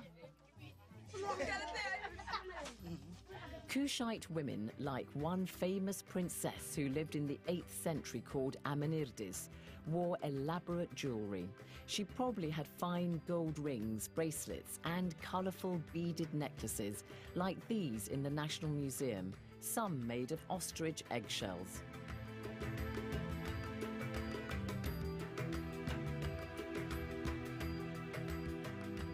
Amenirdis would have worn her hair flat to the head with a top knot, her long nails stained with henna, and her eyes darkened with coal. So you can see the continuity of tradition is very much alive amongst the women at the wedding preparations. And you can also see it in the very masculine pursuit of wrestling, an activity which has stood the test of time. The Kushites were renowned wrestlers and were held in high esteem for their skill and fighting ability. Today in Sudan, especially in the Nuba Mountains in the southwest of the country, wrestling tournaments are held regularly. In days gone by, the Kushites would have engaged in such wrestling matches for sport. These local young men are clearly letting off a bit of steam as well as entertaining spectators. By the early 8th century BC, ancient Egypt's fighting capability was much diminished. The country had grown weak and it could no longer ward off invaders. Egypt came under the rule of princes from Libya who had their own traditions and religion and had no regard whatsoever for those of the Egyptians. This was a source of great dismay for the Kushites. Through centuries of interaction, the Kushites had a religion and culture similar to the ancient Egyptians. They spoke their own Cushitic language, though they used Egyptian hieroglyphics for writing. By 750 BC, the Kushites had had enough of the decadence of the Libyan princes and their allies in Egypt. At that time, Kush was ruled by a king called Kashta, and he believed it was his duty to save the Egyptians from further ruin. So he decided to invade Egypt. We don't have any depiction of Kashta, but presumably he was not unlike the kings who succeeded him. Kashta's ambitions in Egypt were limited. He simply wanted to protect the religious center of Thebes, modern-day Luxor, in southern or upper Egypt. King Kashta was a force to be reckoned with. He owned the gold mines in Kush and controlled the River Nile and land routes for luxury goods like ebony and ivory from further south in Africa. At his base in Napata, between the 3rd and 4th cataracts of the River Nile, around 450 kilometers north of the modern-day capital, Khartoum, Kashta ruled over a flourishing community of Kushites. King Kashta's main place of worship was at the nearby temple of Jabal Barkal. From a distance, it's imposing, and as you get nearer, you can begin to make out the well-preserved remains of the temple. Kashta's army was renowned for the skill of its horsemanship and its archers, who would dip their arrowheads into poison to make them more deadly. Their speciality was to shoot their opponents in the eye. Kashta's army first took Thebes, the religious capital of Egypt. For the most part, the Kushites were welcomed by the locals there, grateful that their co-religionists were seeing off the heathen Libyans. With Thebes secured, Kashta could rest easy. 3 years after he'd begun the campaign into Egypt, King Kashta died. He was buried in Al-Kuru in his homeland of Kush. Kashta's body was mummified in the Egyptian fashion and placed in a highly decorated wooden coffin covered in gold foil with inlays of coloured glass and lapis lazuli. His body was placed facing east in the direction of which the sun rose, and the coffin was placed in a grave like this, above which a huge pyramid would have stood. As befits a dead king, Kashta would need a large number of grave goods for the afterlife. Pottery, personal ornaments and jewellery were buried with him beneath his pyramid.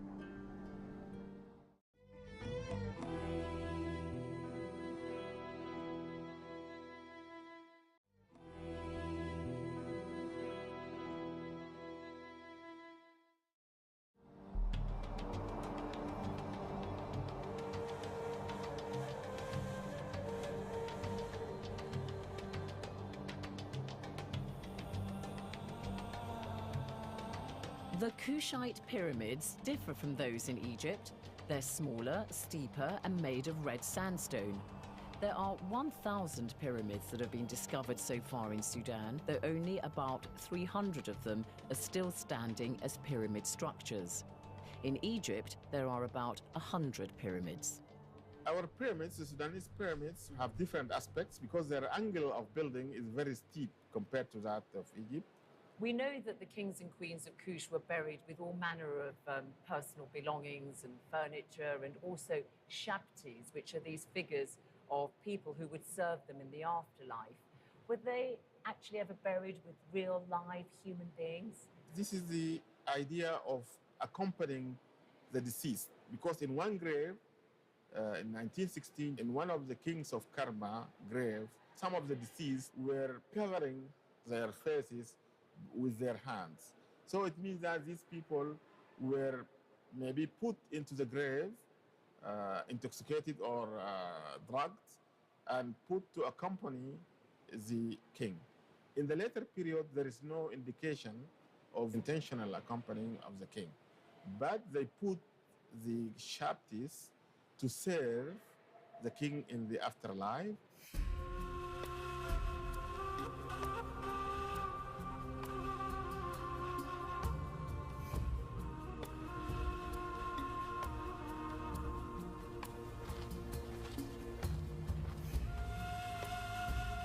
These pyramids here by Jabal Barkal are an example of how pyramids were looted both in antiquity and in centuries later to come. The tips of these pyramids are believed to have been covered in gold foil, where clearly now the tips have been destroyed and the gold removed. Kashta's reign as king of Kush had lasted around 13 years. However, it was his son Pianki who was to take further the mission his father had started. Pianki was crowned king at the temple of Amun in Jabal Barkal, probably in 747 BC, and he ruled for about 30 years until around 715 BC. Much of our knowledge of Pianki comes from his stela, a massive slab of dark grey granite with 159 lines of text in Egyptian hieroglyphics, known as the Victory Stela. It sets out how Pianki first defeated and then ruled Egypt through establishing separate principalities. The stela begins with Pianki's words. Hear of what I did. I am a king, divine emanation, living image of Atum, who came forth from the womb adorned as a ruler, of whom those greater than he were afraid, whose father knew and whose mother recognized that he would rule. Under Pianki, Egypt came further under Kushite control. However, when he heard about a key victory by his army, he was not content, because some of the Egyptian princes had escaped to the north of the country. Pianki vowed to go into battle himself, as recorded in his stela. I shall make the Northland taste the taste of my fingers. Pianki pursued the Egyptian princes north and laid siege to them in their stronghold of Hermopolis. They eventually surrendered. After his victory, Pianki searched through the palace for treasures. When he went into the stables and saw the horses had become emaciated during the siege, he was furious with the Egyptian prince. I swear that as Ra loves me, as my nostrils are rejuvenated with life, it is more grievous in my heart that the horses have suffered hunger than any other evil deed that thou hast done in the prosecution of thy desire. The Kushites were excellent horsemen and prized their best specimens. As his favorite horses died off, Pianki would have them buried near the royal tomb that had been built for him. On his return to Napata in Kush, Pianki took with him architects and sculptors from Egypt, and he went about extending and reinforcing the great temple at Jebel Barkal. This is a computer-generated image of what the temple would have looked like. Pianki ruled for nearly a decade after his campaign in Egypt. He died around 715 BC. Like other Kushite kings before him, King Pianki was buried here at this site in Al-Kuru, in a tomb surmounted by a pyramid built like this. In the centuries to come, his tomb was plundered, but we know that Pianki was buried with many valuables. Fragments of furniture were found, a fine bronze stand, amulets bearing his name, and most importantly, 4 of his favorite horses were buried with him, entombed standing, their collars decorated with silver, plumes and beads, to serve their master forever in the afterlife. After Pianki died, the throne passed to his younger brother, Shabaka, who succeeded in conquering all of Egypt. He moved his capital to Thebes. By now, the powerful Kushites had attracted the attention of the warlike Assyrians, who were threatening King Hezekiah of Judah. He appealed to Shabaka for help, and he succeeded in warding them off. Kush was established as an African superpower. When Shabaka died in 702 BC, he was succeeded by his son Shabitku, who again managed to see off the Assyrians. When Shabitku died in 690 BC, the kingdom passed peacefully to his brother Taharqa. Well, inside the temples here at Jebel Barkal, you have these very rich decorations on the wall. And here on this wall, you have one of the greatest...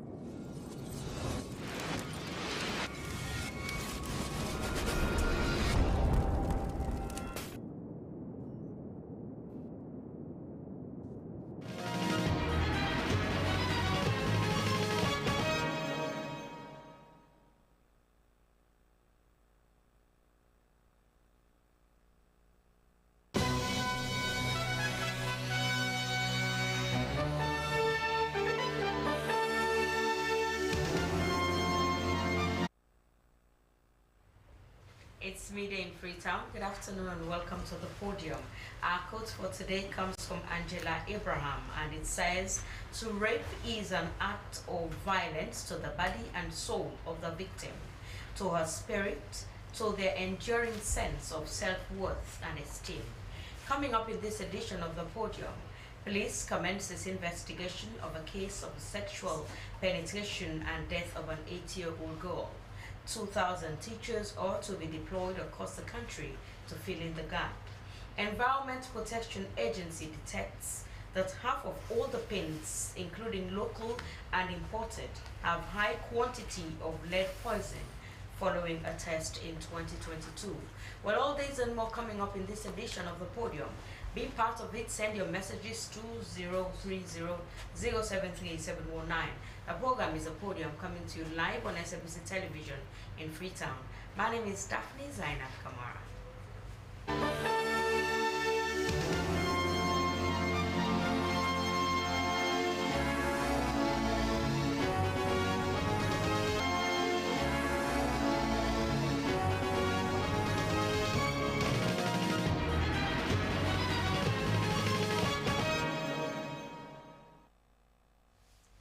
On the podium this afternoon, Save Africa for Malaria Infection, an international NGO dedicated to malaria prevention, is set to officially launch its Malaria Fish Project on Thursday. The launching marks a significant step in SAFMI's mission to combat malaria in the country and West Africa through an innovative and natural solution: the introduction of the gambusia, or malaria fish, a species known to feed on mosquito larvae and reduce malaria. Well, for more on this, I have Save Africa for Malaria Infection Chief Executive Officer Artem Volchenko. Good afternoon, welcome to the podium. Good afternoon. Thank you for having me here today. Now, we know that malaria is one of the main causes of thousands of deaths in Africa. Let's talk about this intervention. So, as you said, yes, unfortunately this disease is well known to most of the African people, and especially to those who have experienced, or their close ones have experienced this. And therefore our foundation has been created to find a new, innovative and sustainable way to save lots of people across the globe, and especially in the Africa region. Okay, and now the fish. Let's talk about its breeding process. Gambusia, or as you said, mosquito fish, is known to breed very fast and eat mosquito larvae. It's the process when the mosquito leaves its larvae, its eggs on the shallow water on top of it, and gambusia, or mosquito fish, eats it, and it can eat up to 300 eggs per day. Therefore, incredibly fast decrease in the population of the mosquitoes. Therefore, decrease in the number of cases of malaria, because less mosquitoes will kill less people. It's a huge problem because every third child is vulnerable to this disease, and every third child can die because of this disease, which is a very, very bad statistics. Therefore, this fish will be able to save you, because it will help you not only during the day or when you take the medicine, it will also help you while you're on the work or you're sleeping, because it will do the work for you. It is the most sustainable way currently. So how will this work? So because we know the breeding areas for mosquitoes, the larvae, the drainages, gardens, forests and all, outside your windows. So will these fishes be there? Let's talk about how it will work. Sure. So the main process of our foundation, how it works, we give out for free water tanks with few fish inside of it. Each water tank placed near your home will already help you, and I have heard lots of news currently from the water tanks we've already placed that they have no more mosquitoes in that area. So how do you maintain the fish? You just put them there and they feed on the larvae and it's done. You don't have to look after them. There is not a lot of maintenance they require. You just need to feed them, sometimes with the most basic fish food, which will also be provided to you. And our specialist or yourself can just change water once in a couple of weeks, and that is it. So how efficient? Let's talk about results in areas you've tried this. So we have already placed more than 100 tanks, and more than 1,000 fish have been dispersed among people in those water tanks. Those water tanks are already in the schools. Yeah, in Sierra Leone, in Freetown. Okay. We've placed those water tanks in close to homes of regular people. We've left those water tanks next to schools and hospitals and to our close ones, and we've got very positive results saying that there are no more mosquitoes near the home. So let's talk about sustainability. Sure. So coming on this sustainability, the most popular way currently used is the chemical mosquito control, as you know. However, there are so many chemicals around us already from the cars and stuff, and the medicines we take are also chemicals. Therefore, this method is nature itself. We just need to help nature, because gambusia also exists in wild nature and it eats this fish. Therefore, this mosquito larvae. Therefore, it's more sustainable because it's part of the nature which we introduced to Sierra Leone and to Africa. So how can people get these tanks? Do they have to pay, or? No, all the water tanks, process? all the fish and all the foods, so thank you for asking that once again, it's very important, is given out for free, because we're completely doing on charitable ideas, and we do not sell anything. It's just given for free. The fish, the foods, and the water tanks, it's all given for free. So even if the fish is dying, you give more? Yeah, if the fish dies. So the lifespan of these fishes? The lifespan of this fish is 2 to 3 years. Considering it lives in water tanks, it might be a bit less, and because it's a bit more. So they're just there healthier. to eat the mosquito larva. They are not for food. They're not for because food. some people might want to, when they grow, they might want to eat them.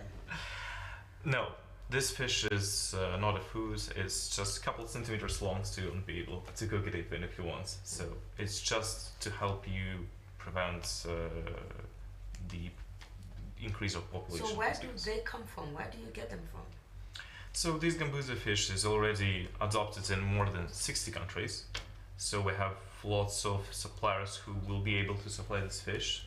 Some of the fish we brought half a year ago was brought from Turkey and from the Sochi region, which back in 1925 was the most malaria infected region of that country, and now it's the most touristic place. So we bring fish from there. It's wild fish and also some fish from aquariums, and this fish breeds very fast, because from 1,000 fish in wild you can get up to 350 million fish in 3 years. Okay, continue to stay with us. We'll come back to you. And he is the Save Africa from Malaria Infection Chief Executive Officer, Artem Volchenko. Well, for another issue this afternoon, 2,000 teachers ought to be deployed across the country to fill in the gap in the teaching profession that continues to hamper the growth of education. Teaching Service Commission, at a press conference with journalists and CSOs, spoke about the process of recruitment and deployment. The issue of teacher recruitment has been one of the biggest challenges in the free quality education program since its inception. And according to Sierra Leone Teachers Union, there is a gap of over 28,000 teachers in the classroom. For more, I have Jami Victory Sanko, the Communications Manager, Teaching Service Commission. Good afternoon, Jami. Welcome to the program. Good afternoon, Daphne, and thanks for having me. Now, let's come to the recruitment process of these teachers. Okay, like you said, since the inception of the Teaching Service Commission in Sierra Leone, you know, we have been busy since we started working, because as we all know in Sierra Leone, before the operationalization of the Teaching Service Commission in 2018, before that time, the ministry as a whole, the Ministry of Education, had lived like 10 years, over a period of 10 years, without recruiting teachers. So the gap was a huge one, and we've been like busy since then. So we've been recruiting teachers, and because of this huge gap that we inherited, we've been recruiting teachers not according to what is stated in the teacher policy, national teacher policies of Sierra Leone, because we wanted to clear this gap. So by then, how we were recruiting teachers, we would go to the school heads where these gaps are, we ask them for recommendation of volunteers that have been, filling the gaps during those periods, and these recommended volunteers were then recruited. But we had communicated this to say we cannot continue in this manner, because that does not does not ensure sustainability, equity across the country, we have to go according to the what the policy says. So this year, for the 2024-2025 academic year recruitment, we agreed we are going according to what the policy says. And what the policy says is the Teaching Service Commission advertises the vacancy, which we had done already like 3 months ago.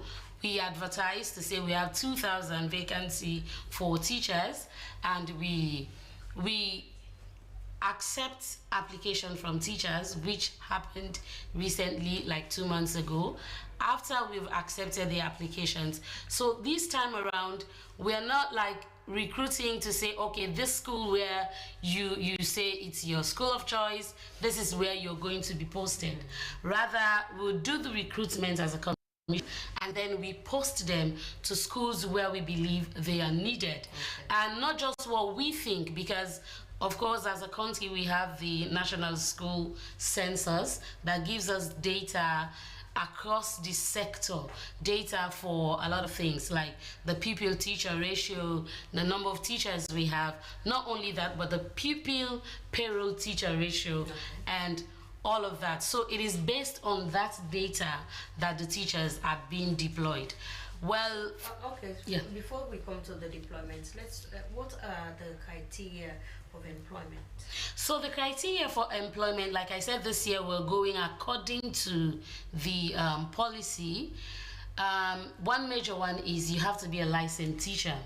We know towards the end of last year, I wanted to ask, does that process, does it involve that same process? Yes, so yes, we started talking about the licensing. Yes. We started, and we currently have over 6,000 teachers that have passed that are now licensed teachers in the country. So what we encouraged before we advertised the vacancy, we encouraged teachers that do not have PIN codes and that wish to be recruited as, to be given PIN codes. We encourage them to go for the license exams, because that is a major criteria for recruitment. So we had that engagement with the teachers, and the ones that passed the exams and that do not have PIN codes, they were the ones that were targeted for this recruitment. So they applied, and we have completed that process. The ones that applied have been posted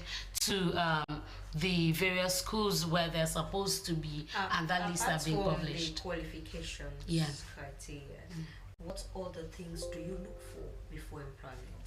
So the teacher has to be a trained and qualified teacher. Not just I have a degree, but it has to be in education. So that person has to be a trained and qualified teacher. Of course, that person must have passed the license exam, and that person must be recommended to be somebody that has been maybe volunteering in one school across maybe in his or her community. And another thing we are including in the process this year is to ensure that all these 2,000 teachers that have been recruited will at the end of the day have to go for police clearance, where yes, the Sierra Leone police will have to attest that this teacher does not have any criminal record and is fit to be in the classroom. Okay, now to the deployment process. Yeah. How do you ascertain the fact that this is what this teacher needs, or this is what the school needs, before you deploy them? So, like I said, we have the National School Census that has the data that informed our decision. So it is based on, so districts with very, very high teacher-pupil ratio would actually require more teachers.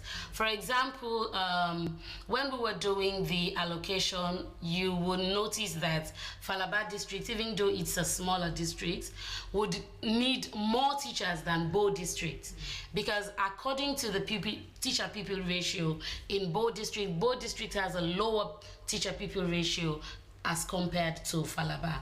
So that was what actually informed the deployment. So does a teacher just go as they're deployed, or do they have a choice? Well, yeah, thanks for bringing that up, because one thing again that came up is the fact that you know, some few issues came up, because according to this policy now, you can be deployed in a district other than your district of residence. And for example, let's say, okay, when we were doing the allocation, for example, I've called Falaba district. Falaba district had, you know, the requirements for 176 teachers to be allocated for Falaba district. But the teachers from Falaba districts that actually passed the license exam were, I think, 64 or thereabouts teachers. So that will mean we'll have to get some other teachers from other districts. Maybe you have, for example, like Bo district, they have more teachers that pass the exam as compared to how many teachers are needed. So all of those recruited teachers will be deployed across. So yes, they would have a choice. If a teacher says, well, I'm not comfortable with this distance and I wouldn't take this offer, they have a choice to reject it. And of course, like I said, we have about 6,000 teachers that passed the exam. So we can always go back to a bank of teachers that have passed the exams to say, okay, there's this opening and this teacher rejected. Would you want to go? Then, yes. So after deployment, there are transfers too? Or do they just stay there? So according to the policy, when you have been deployed, you're supposed to serve in your deployment post for at least 3 years. Okay. After 3 years, of course, they are also going to be bonded. You sign to say, I will serve here for 3 years. After 3 years, you can now apply for transfer, because you have served that community. But even when you apply, the commission will now have to say, okay, let's say we have deployed additional 100 and something teachers to Falaba, and after 3 years all 100 of them want to relocate. The commission will also look into, will not just relocate them and create another, create a gap in that district, but will also maybe that year's recruitment, after we've considered the ones that are due for transfer and that transfer is effective, then the district will also be considered for new deployments. And also, one would want to know that now that these 2,000 have been recruited, does it automatically make them eligible for PIN code? Of course, yes. That's the part of the recruitment process. You fill the ED form, you fill your NACIT form, you get your deployment, and by the end of this month, they're expected to be on the payroll. And of course, you have to get your PIN codes before you are placed on the payroll. So what we are doing now as a commission, before this time, after you've filled your ED form, we give them PIN codes. We give them, and they own the PIN codes, because these PIN codes cannot be recycled. In the past, we've had issues. Of course, I'm sure you guys heard that uproar again in the country. We've had issues where teachers will say, I have PIN code, but I'm not being paid salary. Because after we had issued out the PIN codes, then those teachers, when we send the data to Ministry of Finance for adding to the payroll, then maybe they will flag up some issues with this teacher. Maybe this teacher has mismatch in his or her information. Maybe this teacher, maybe the name this teacher had, the age this teacher has with NACIT is not the same age. So there are those cases of mismatch that had prevented them from being adding. So for now, what we're doing, you have to have gone through all those processes before you actually. So at the end of the month, when you have received your alert, you now just check for the voucher. You see your name and your PIN code against that name. So did this recruitment focus on existing teachers, or were there new intakes like new graduates who applied? So we do not have a data for that to say, oh, this particular number is a set of new graduates or existing teachers. We just focused on teachers that passed the license exams. So if new graduates, yes. So if new graduates attempted the exams and never taught before. Yes, if they attempted the exam and passed, yes, of course. Or existing teachers that have been volunteers.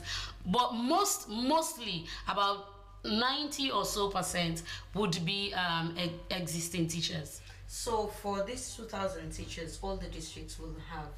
Of course, yes. Like I said, they are allocated across the districts based on the pupil-teacher ratio in those districts. But also, again, there is another set of recruitment that we are targeting to, to start immediately after this one. That is for the ones that will now report to say, we have vacancies, internal vacancies, like there was a teacher in the school that died maybe during this academic year, and we would want that teacher replaced. There's a teacher that got another job and has resigned, and we want that teacher replaced. And for that one, even at that, when a school communicates with the commission to say this teacher has resigned and we want this teacher replaced, that teacher will only be replaced in that same school provided the school's pupil-teacher ratio is within the range where you say it actually needs additional teachers. Because there are cases of schools across the country that are oversubscribed. So it doesn't mean because you say, oh, this one teacher has left. Let's say, because we have schools, for example, one school, you go to a school that has 7 social studies teachers for just JSS. And some of those teachers, because the school is oversubscribed, you see one teacher that has only 4 classes per week, which is actually, and there are other schools that are undersubscribed. So if this kind of school says, okay, one of our social studies teachers has resigned and we want that person replaced, we'll rather, yes, we'll do the replacement for that teacher, but the commission will rather post the new replacement to a school that is undersubscribed. Okay.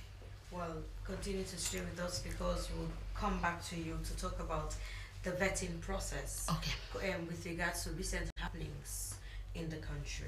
Yes. Well, for another issue this afternoon, the Environment Protection Agency and its partners have brought together stakeholders, paint manufacturers and school pupils to raise awareness about the dangers of lead in paint. Lead paint is identified as a global priority under the strategic approach for international chemicals management. For this, the Environment Protection Agency and its partners have detected that half of all paints, including local and imported, have high quantity of lead poison following our test in 2022. Well, in the studio, I have Mohammed Kamar, the Manager, Environmental Health and Safety Directorate, Environment Protection Agency. Good afternoon, sir. Welcome to the program. Good afternoon, ma. Thanks for being here. Now, most of what we've been used to is lead paint because people say it sticks, it lasts longer and all. Now this study is out showing that it's not good for all of us. Let's talk about the study. Okay. We have done 2 studies in Sierra Leone on lead in paint. Besides those 2 studies, there have been also studies being conducted by the likes of UNICEF. All right. In fact, that gives us the basis of our own study. Because UNICEF studies is saying the number, about 8 million children are affected by lead in paint, by using lead as a pigment in paint. Lead basically is a heavy metal, very soft, it's malleable and sweet. It is used in paint simply because to brighten colors and to make the paint last longer. But it is not an ultimate alternative Like if it's not there, paints cannot happen. Okay, there are environmentally healthier alternatives that you can use apart of lead, which are more economically and environmentally sustainable. So in 2022, we conducted an assessment. We go into shops to buy samples of paints, both locally manufactured and imported paints. We do a random sampling of 19 brands of oil-based paint. Okay. So most of the oil paints have lead ingredients. Of oil-based paint, and few of emulsions. Okay. Because the lead is associated with more of paint, oil-based. Oil, yeah, okay, and few of emulsions. Okay. So out of those 19 brands, we find out that 9 of the brands contain lead content. Okay, and one of those brands is it contains over 32,000 micrograms, and the limit is 90 ppm parts per million, which is the limit, the global limit, the standards. Okay, so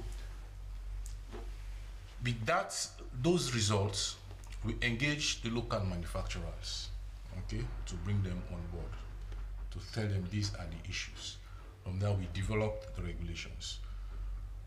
Then later in 2024, we also conducted another assessment to see whether the results in 2022 still maintain, or it decrease, or it increases. So in 2022, what we do, we also included other brands of paints, which are the spray paints.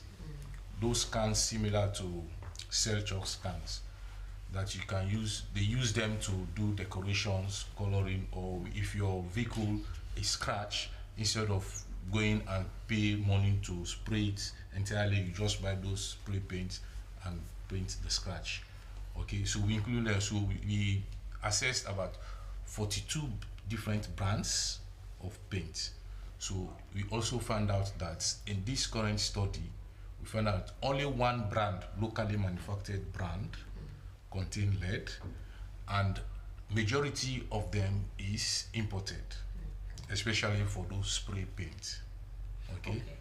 So now, before we come to the compliance of those that are importing or locally manufacturing them, let's talk about the effects of lead on people. Yeah, lead, the effect of lead is highly toxic, and because it's toxic, that's why WHO have listed lead as one of the top 10 chemicals of public health concern. Okay, lead can damage your kidney, reproductive system. It also deter your thinking ability. It damages the nerve system, the brain system, the digestive system. Okay, more especially on children, because children, they are on the cognitive state, so they rapidly get effects on their learning abilities. So those are some of the effects of lead in paint. Okay. So now let's talk about the brands that are in the market when you did your survey, so that people may know and avoid them. Well, for now, the results, for now, we want to remain anonymous because the regulation is not yet on effect. So it is yet to be. It is yet to be passed by Parliament. Oh, okay. So the one brand that is detected of lead content is currently on compliance. They have shipped all their raw materials for retesting. Okay. All right. Maybe it could be as a result of contamination, because you get lead more from the raw materials. Okay, what you use to make the paint. Okay, so that's why I want to remain anonymous for now. But it's 2022, now it's 2024, and people are still using lead paint. That's why we are pushing for the regulation to be ratified by Parliament. You can't do anything without the law. Okay, But that's if why people know, we sense them. I What think the you have advice a for now? duty Yeah, the to advice. advise Yeah. people to avoid this and Yes, this. the advice for now, we advise people to avoid more bright colors. Because even bright in color emulsion, paints. you also mentioned that there are some. No, Because emulsion people paints. avoid oil paints, thinking that it was emulsion paints. The emulsion paint in 2022 that contains lead. In the recent assessment, it is lead free. Oh, okay. It is lead free. So that's what we are doing. That's why I'm saying for now we want to advise at least try to avoid brighter colors because lead is used more in brighter colors. Okay. The red, the yellows, whites, in those colors. Okay.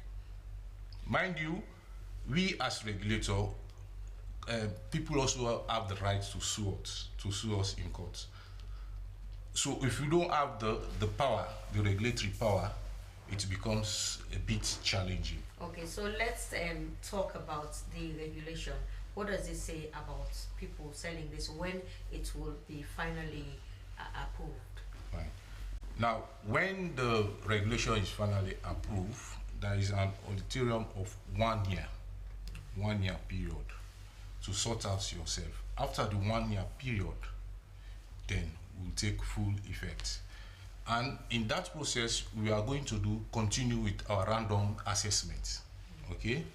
One, for any manufacturer, you have the right to indicate in your can that my paint is lead free. But in the event we do our assessment to find that your product is not lead free, then there lies the problem. Also, when you import your raw materials, you have to declare the conformity, you have to submit the conformity to us that says your raw materials are lead free. I import my raw materials from China, from so company, but it is lead free. Okay, the same for importers. We have engaged Importers Association also. Okay, the same for importers. If you want to import your paint, first you have to submit your conformity report. Okay, that my manufacturer, the paint I imported from my manufacturer is lead free. The ingredients, the raw materials are all lead free. But notwithstanding that, we continue to do our assessments. Okay. And so let's talk about, now you already mentioned that some people have complied because some have even shipped most of their the contents, the ingredients they use to manufacture these paints. Now, what about others? Are they still bringing in these paints even though you've advised? Yeah, for the local manufacturers are highly in compliance. Okay. So the challenge, our main challenge are the importers. So we are in coordination with Customs, National Revenue Authority, Ministry of Trade, Consumer Protection Agency. We coordinate, we collaborate, Standards Bureau. Okay, these are all the key players. Okay, because when the imports, it's from these key players we get information of the specific importers. So once we get those informations, then we'll be able to trace them. And remember also, we only have 4 legal crossing posts. Apart of those 4, we have over 100 illegal crossing points. So those are all the challenges. But once the regulations go So how far is the end to the regulation being in place? Well, thankfully, the regulation is now on the decks of the Minister of Environment. Once he signs, he has to take it to Cabinet, from Cabinet to Parliament. He has hopefully given us his words that by the end of year, we'll see something happening. Okay. Well, thank you very much. Continue to stay with us in the program. He is the Manager, Environmental Health and Safety Directorate, EPA, Mohammed Kamara. Well, the program is going for a short break. When we return, we continue with more topics.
Well, still with me in the studio is the CEO of Save Africa from Malaria Infection, Artem Volchenko.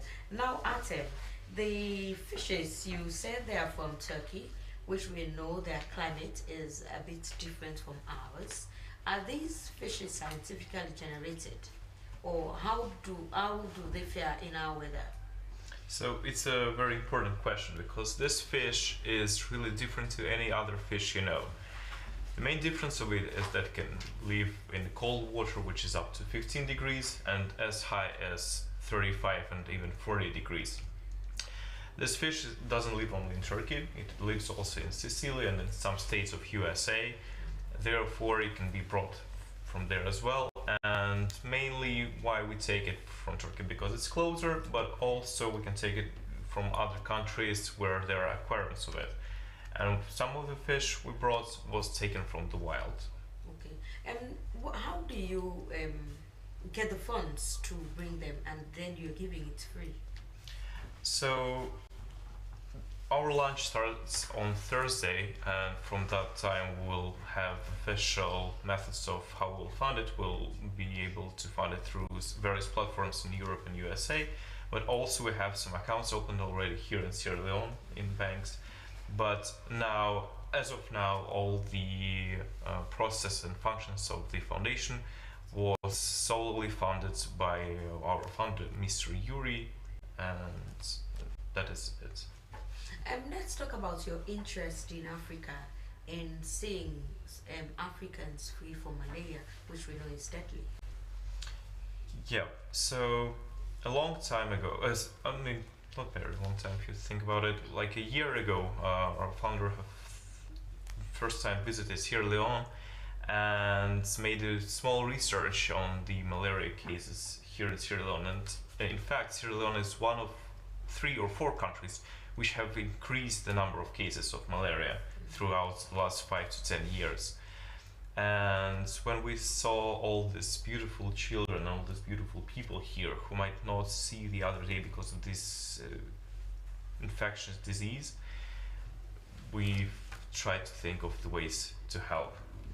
So what is your relationship with the government, especially the Ministry of Health? Because we see they too have efforts. They have vaccine, they have the nets that they roll out, and so many other preventive measures to combat malaria. Let's talk about your relationship with them.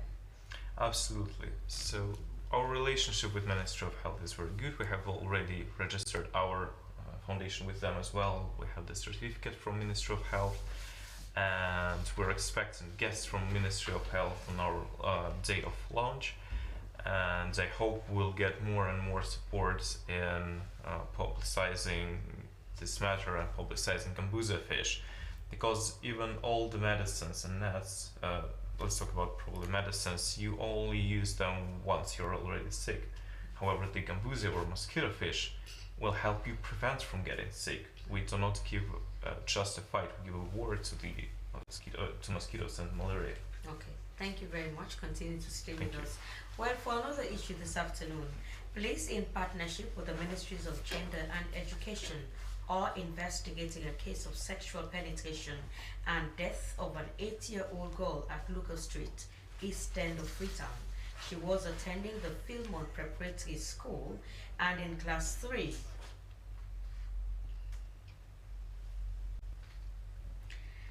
And it involved the teacher of the school, Muhammad Kamara. This incident has sparked public outrage, especially amongst girls campaigners, on the magnitude of the incident amid stringent laws, policies on sexual assault and rape, and for girls and young women. The incident came at a time when the Child Rights Bill is before Parliament for a review, at a time when cases of such are on the increase. Well, in the studio, I have the PRO of CFN, Fatmata Kabo.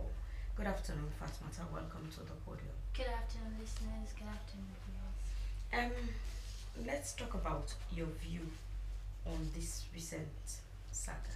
Okay. Thanks for having me today. It's well appreciated. First off, we're deeply, deeply sending our condolences to the family. And as a child right activist and also as a girl champion, I can say it's a disheartening news to hear from, most especially a school wherein a young girl, a child, was being abused by a teacher.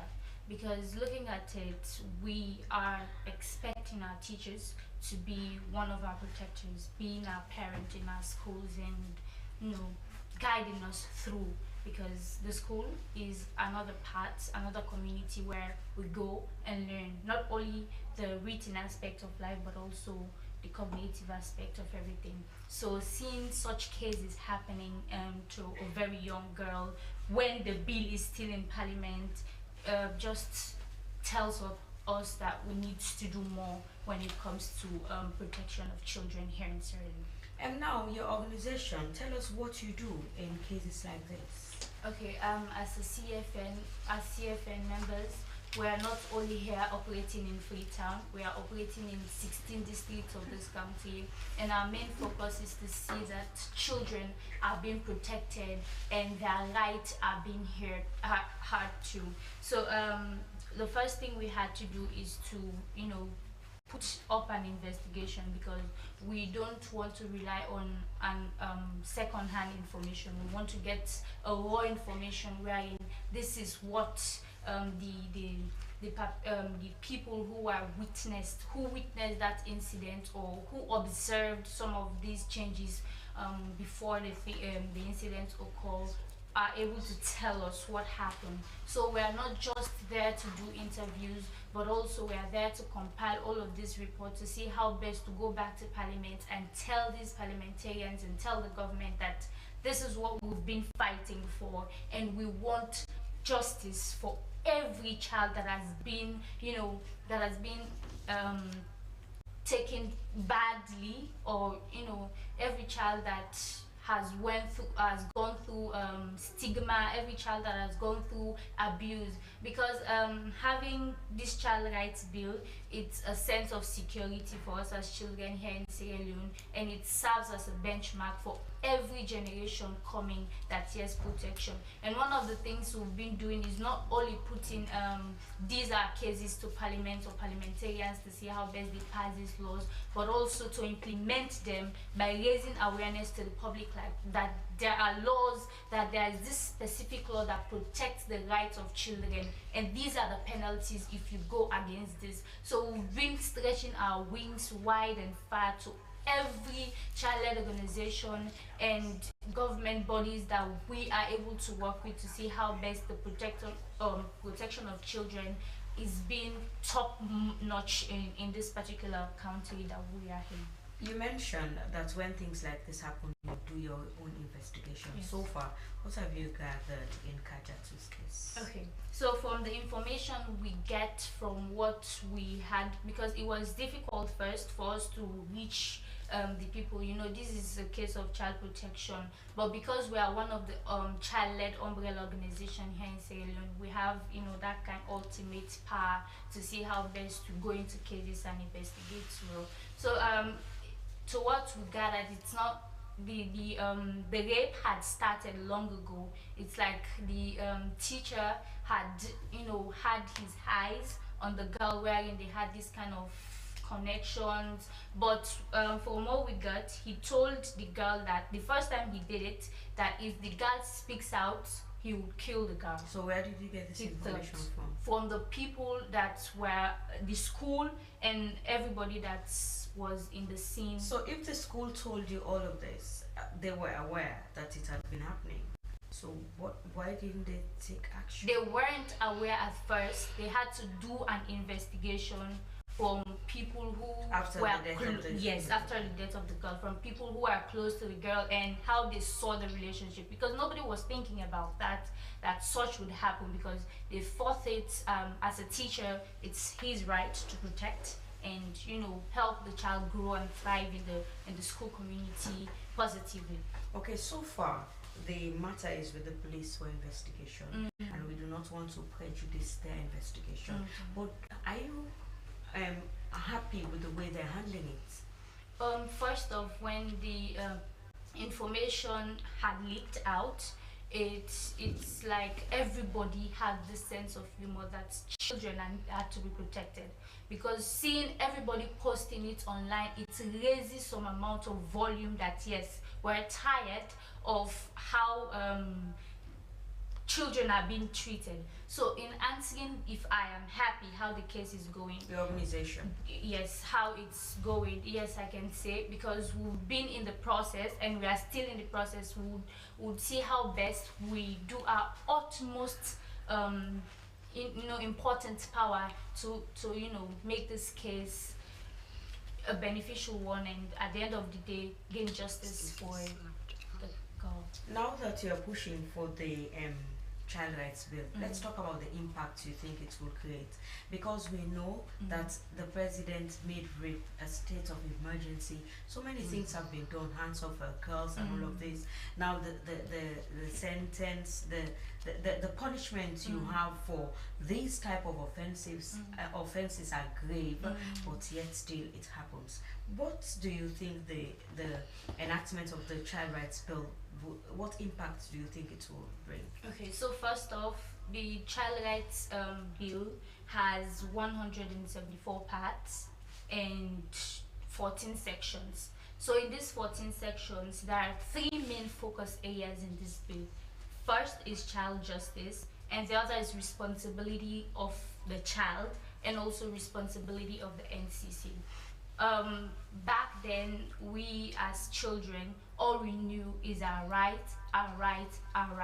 But knowing now our responsibilities in this particular bill will help in protecting us as well. Because if you know your rights backed up with your responsibility, there are some certain things that you'll be able to navigate through. So the impact of this child right bill is not just about having the bill set aside where it will gather dust in a particular table where nobody wants to see it, but it's to see how best we protect children in a way of raising awareness, in a way of educating our peers. Because if that girl back there knew when the teacher came some certain signs or some certain movement that he made, like she would have noticed that yes, this is something that is unreal and I need to report. So all of these coachings and all of this mentorship would help us as children to see how best to navigate through challenges like this. It is going to be difficult at first because children, we don't know what we're like, we don't have total consent, but with learning our responsibilities aligned with these our rights, then I think it will create a very, very big impact that yes, we've done something and children would be protected here in Sierra Leone. Okay, thank you very much, Fatmata. Continue to stay with us. And this brings me to you, Madam Jami.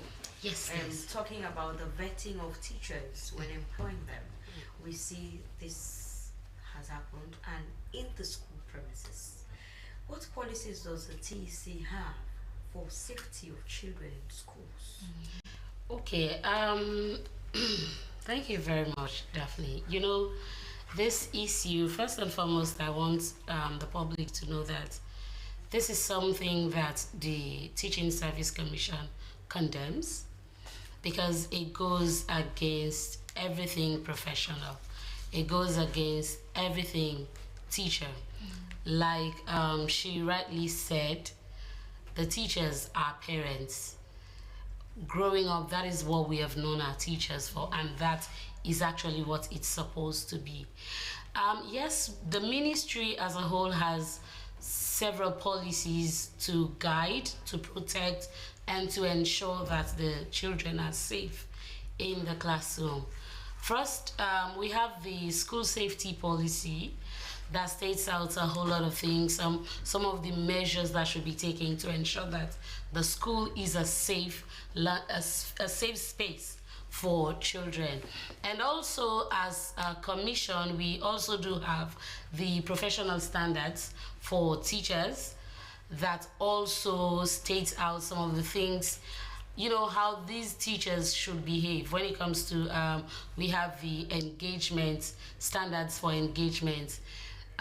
we also have that policy. We also do have the code of conduct for teachers and all other personnel within the school, within the education sector, within the school space.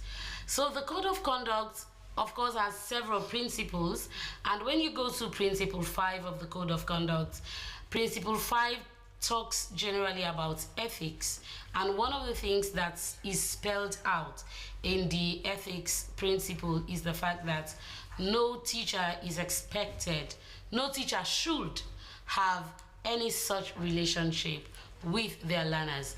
Even in cases when people might say, well, when you have learners that are over 18 and with consent, even in those cases, the code of conduct states it that, yes, professionally, it is wrong. As long as that person is a learner under your care, that should not happen. So, of course, yes, we have documents, we have policies that prohibits this kind of behavior among teachers in the classroom. Yes, and of course, yes. So like I said, this year we are starting teacher recruitment as per the policy, and one of the things we are introducing this year is that the teachers we are recruiting must go through police clearance before they finally complete their recruitment process. This we are doing now for only public schools, that is government and government assisted schools. But of course, because we're concerned about all the children in the country, we will also seek for a way to engage the private school association to ensure that they go through, they also follow this process in their recruitment of teachers. You know, what we want to do as a commission is, because the Education Act states that no teacher has the right to go to the classroom if that teacher is not licensed, even in private schools. So what we want to do now is to extend this vetting to the licensing process. So if it forms, yes, so if it forms part of the licensing process, then we are sure that even the teachers that will not be in the public schools, that will be going to the private schools. So as long as it is a rule now that you have to be licensed, then you have to go through that process. That is what we're working on. The only challenge we're getting now, well, we had a meeting where the chair brought that up. We'll have to engage with the Sierra Leone police to see if we can have maybe a waiver of the police clearance fee or a reduced cost for teachers. But definitely that is one thing we're going to, we will ensure it forms part of the teacher recruitment process. Jamie, would it ever be possible for male teachers to teach only boys and female to teach only girls in this country? To prevent such? Well, tell the minds of people. Definitely, I want to say, to be honest, are you really sure that's I'm asking you. Well, I'm not sure. Even if we go down that route, that will not be prevented. Because this morning we were together with the guy from Rainbow Initiative, and one thing they are reporting is the fact that it's not only girls that are being abused. Boys too are now being abused by their male teachers. So even if we do this restriction, I'm not sure that's going to solve the problem. What I believe we must do now as a government, as you know, other child rights institutions, other bodies, what we are intensifying now is to raise awareness. Like she rightly said, the learners also need to know the warning signs. They need to know what actually constitutes abuse and all school-related gender-based violence. Okay, thank you very much. Continue to stay with us in the program. You're welcome. And now I'll come to you as we round up Mr. Mohamed Kamara. Now for future prevention, until the act or the bill for this lead thing is passed, what do you advise people to do? How do you notice? Because like you said, some people indicated that no lead free or no or lead in paint. What would people do in future so that they do not endanger themselves? I know color is a matter of choice, but first and foremost, I want to avoid too much bright colors because they are the most prone colors. Most people like them. Yes. So it's a challenge, that's one. Then two, avoid using oil-based paints indoor. Okay. Best paint for indoors is emulsion or water-based. All right. Oil-based paints, they are good mostly for outdoor. Okay. After the bill gone through, we'll name names. All right. Okay. Well, thank Sure. you. We'll be name looking names. forward to having We'll you name here. names and take stringent actions. Okay. Thank you so much, Mr. Kamara. And finally, I come to you because in as much as this is sad, but this is an eye-opener for children. You know, some of these people are like predators. They prey on young, naive children. Like that child was afraid that she would die. But in the end, she ended up dying. And now let's talk about you garnering more support to educate these people, like you said, about their responsibilities, about being aware of the dangers ahead of some of these friendships, because most might say, this is my kid wife, or I like her, I'm fond of her, but in the end they have other motives. So first off, earlier I mentioned we're not only operating here in Freetown, we've got branches all over the 16 districts of this county. So awareness is very, very key. And we've been trying our best working with the Ministry of Gender and Children's Affairs, because they're the body that supervises us, and also the National Commission for Children, they are parent bodies.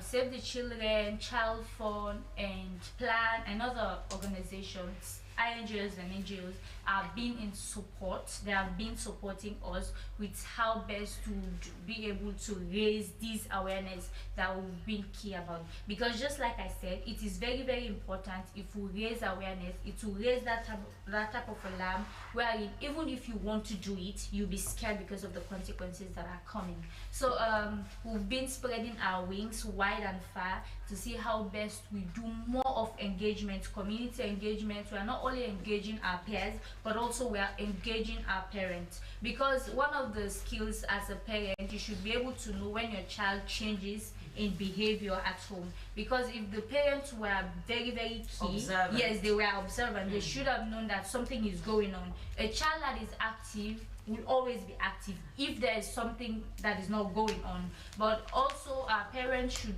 be very, very observant whenever cases of quietness arises. If you know a child is active, then suddenly it becomes cold, then it should be a call to concern for you. Changes behavior in your eating habits also change. So it's important for them to take caution, and also our colleagues out there, be very, very, very, watchful about how people come to you, most especially these men who are not safe, but we are trying to be safe here in this country. So yeah. And like Jerry mentioned too, like I am also aware that it's not only men to women, men to girls, or women and the girls to girls. Recently I heard of someone very close to me, like their neighbor, 2 girls doing this. So what do you have to say to that? Because morally we know that is wrong for kids, and you grow up with that kind of mentality. It's not good. So what do you have to say about someone? So again, the community has a lot of responsibility. Some certain things, some certain habits that we inculcate as children is what we've seen in our community. And if the community is a parent's body as well as the home, it should be able to see how best it trains the child in the best way the child would not regret living in this world. So as the community members, as religious people, it's important to talk some sense. Some kids can be very, very stubborn. Even me, I'm very stubborn sometimes. So certain things, if I don't see example example or not picture. Okay. So if you see example, then you'll be able to, you know, say, okay, I need to move from this. But for those doing that, it's very harmful for your health, your education. It's just to ruin everything. So it's important to stay off things that will ruin us in the future. For tomorrow, we would not want to regret what we've done. Thank you very much. And finally, Atem, when is the launching and where? Launching will take place on Thursday on 7 Lonely Beach. We're gonna have lots of guests. So you'll be giving out the tanks and fishes too? No, at this point we'll mostly present the project. We'll explain it to more people, but the tanks will be given throughout the next couple of weeks. We plan to give out 1,000 more fish. Therefore, 200 tanks. Thank you so much. Well, that's how we end the podium for this afternoon. Thanks to my studio guests for being part of the show. And our quote for today came from Angela Abraham. It says, so rape is an act of violence to the body and soul of the victim, to her spirit, to their enduring sense of self-worth and esteem. My producer has been Sam Mataba. My name is Daphne Zainab Kamar. The podium returns tomorrow, same time. Goodbye.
Kabo to this wonderful program, Famulene Munakushe and Unakabo.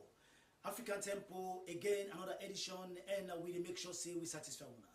Before we start the program, we give some of the messages that we come last week. Some of us send to we email address, and some try for send to the WhatsApp number where they see now them small TV, or it depends on what you get the host. Okay. This one say a name Michael from Bo, and say he get we to Slbc TV for sure, and he say he appreciate the program and he glad the way the program don't come back. Thank you very much, Michael. Do not give your name and not tell whose partner Bo you did. This other one say he did Eastern, and he say he name Almami Conte. He did Black Road, and he say he appreciate the program, especially the type of music them when he be young, in Papa be they play their music they hear. This other one say in name na Umus, he say he really appreciates some of the videos them, and he asks how they go for get the music and they if they want them. And this last person for today we will take say in Joseph Goma. He say he did lonely and he glad for the program, and he go want to know how he go forget some of them music they hear. We thank you very much. We know the sell. We make sure say we promote, and we make sure say we give waiting una want musically. For this week, we don't to line series, good videos them for una and good songs them for una where we believe say Mama and Papa, if they are alive, then we tell una the story or how they live with that type of music. Then if they're not alive, yourself go able for remember your Mama and Papa. Once more, una cabo and cabo. Chers téléspectateurs, bonsoir et salut. We can go na 3 good video. One girl for Common Uganda.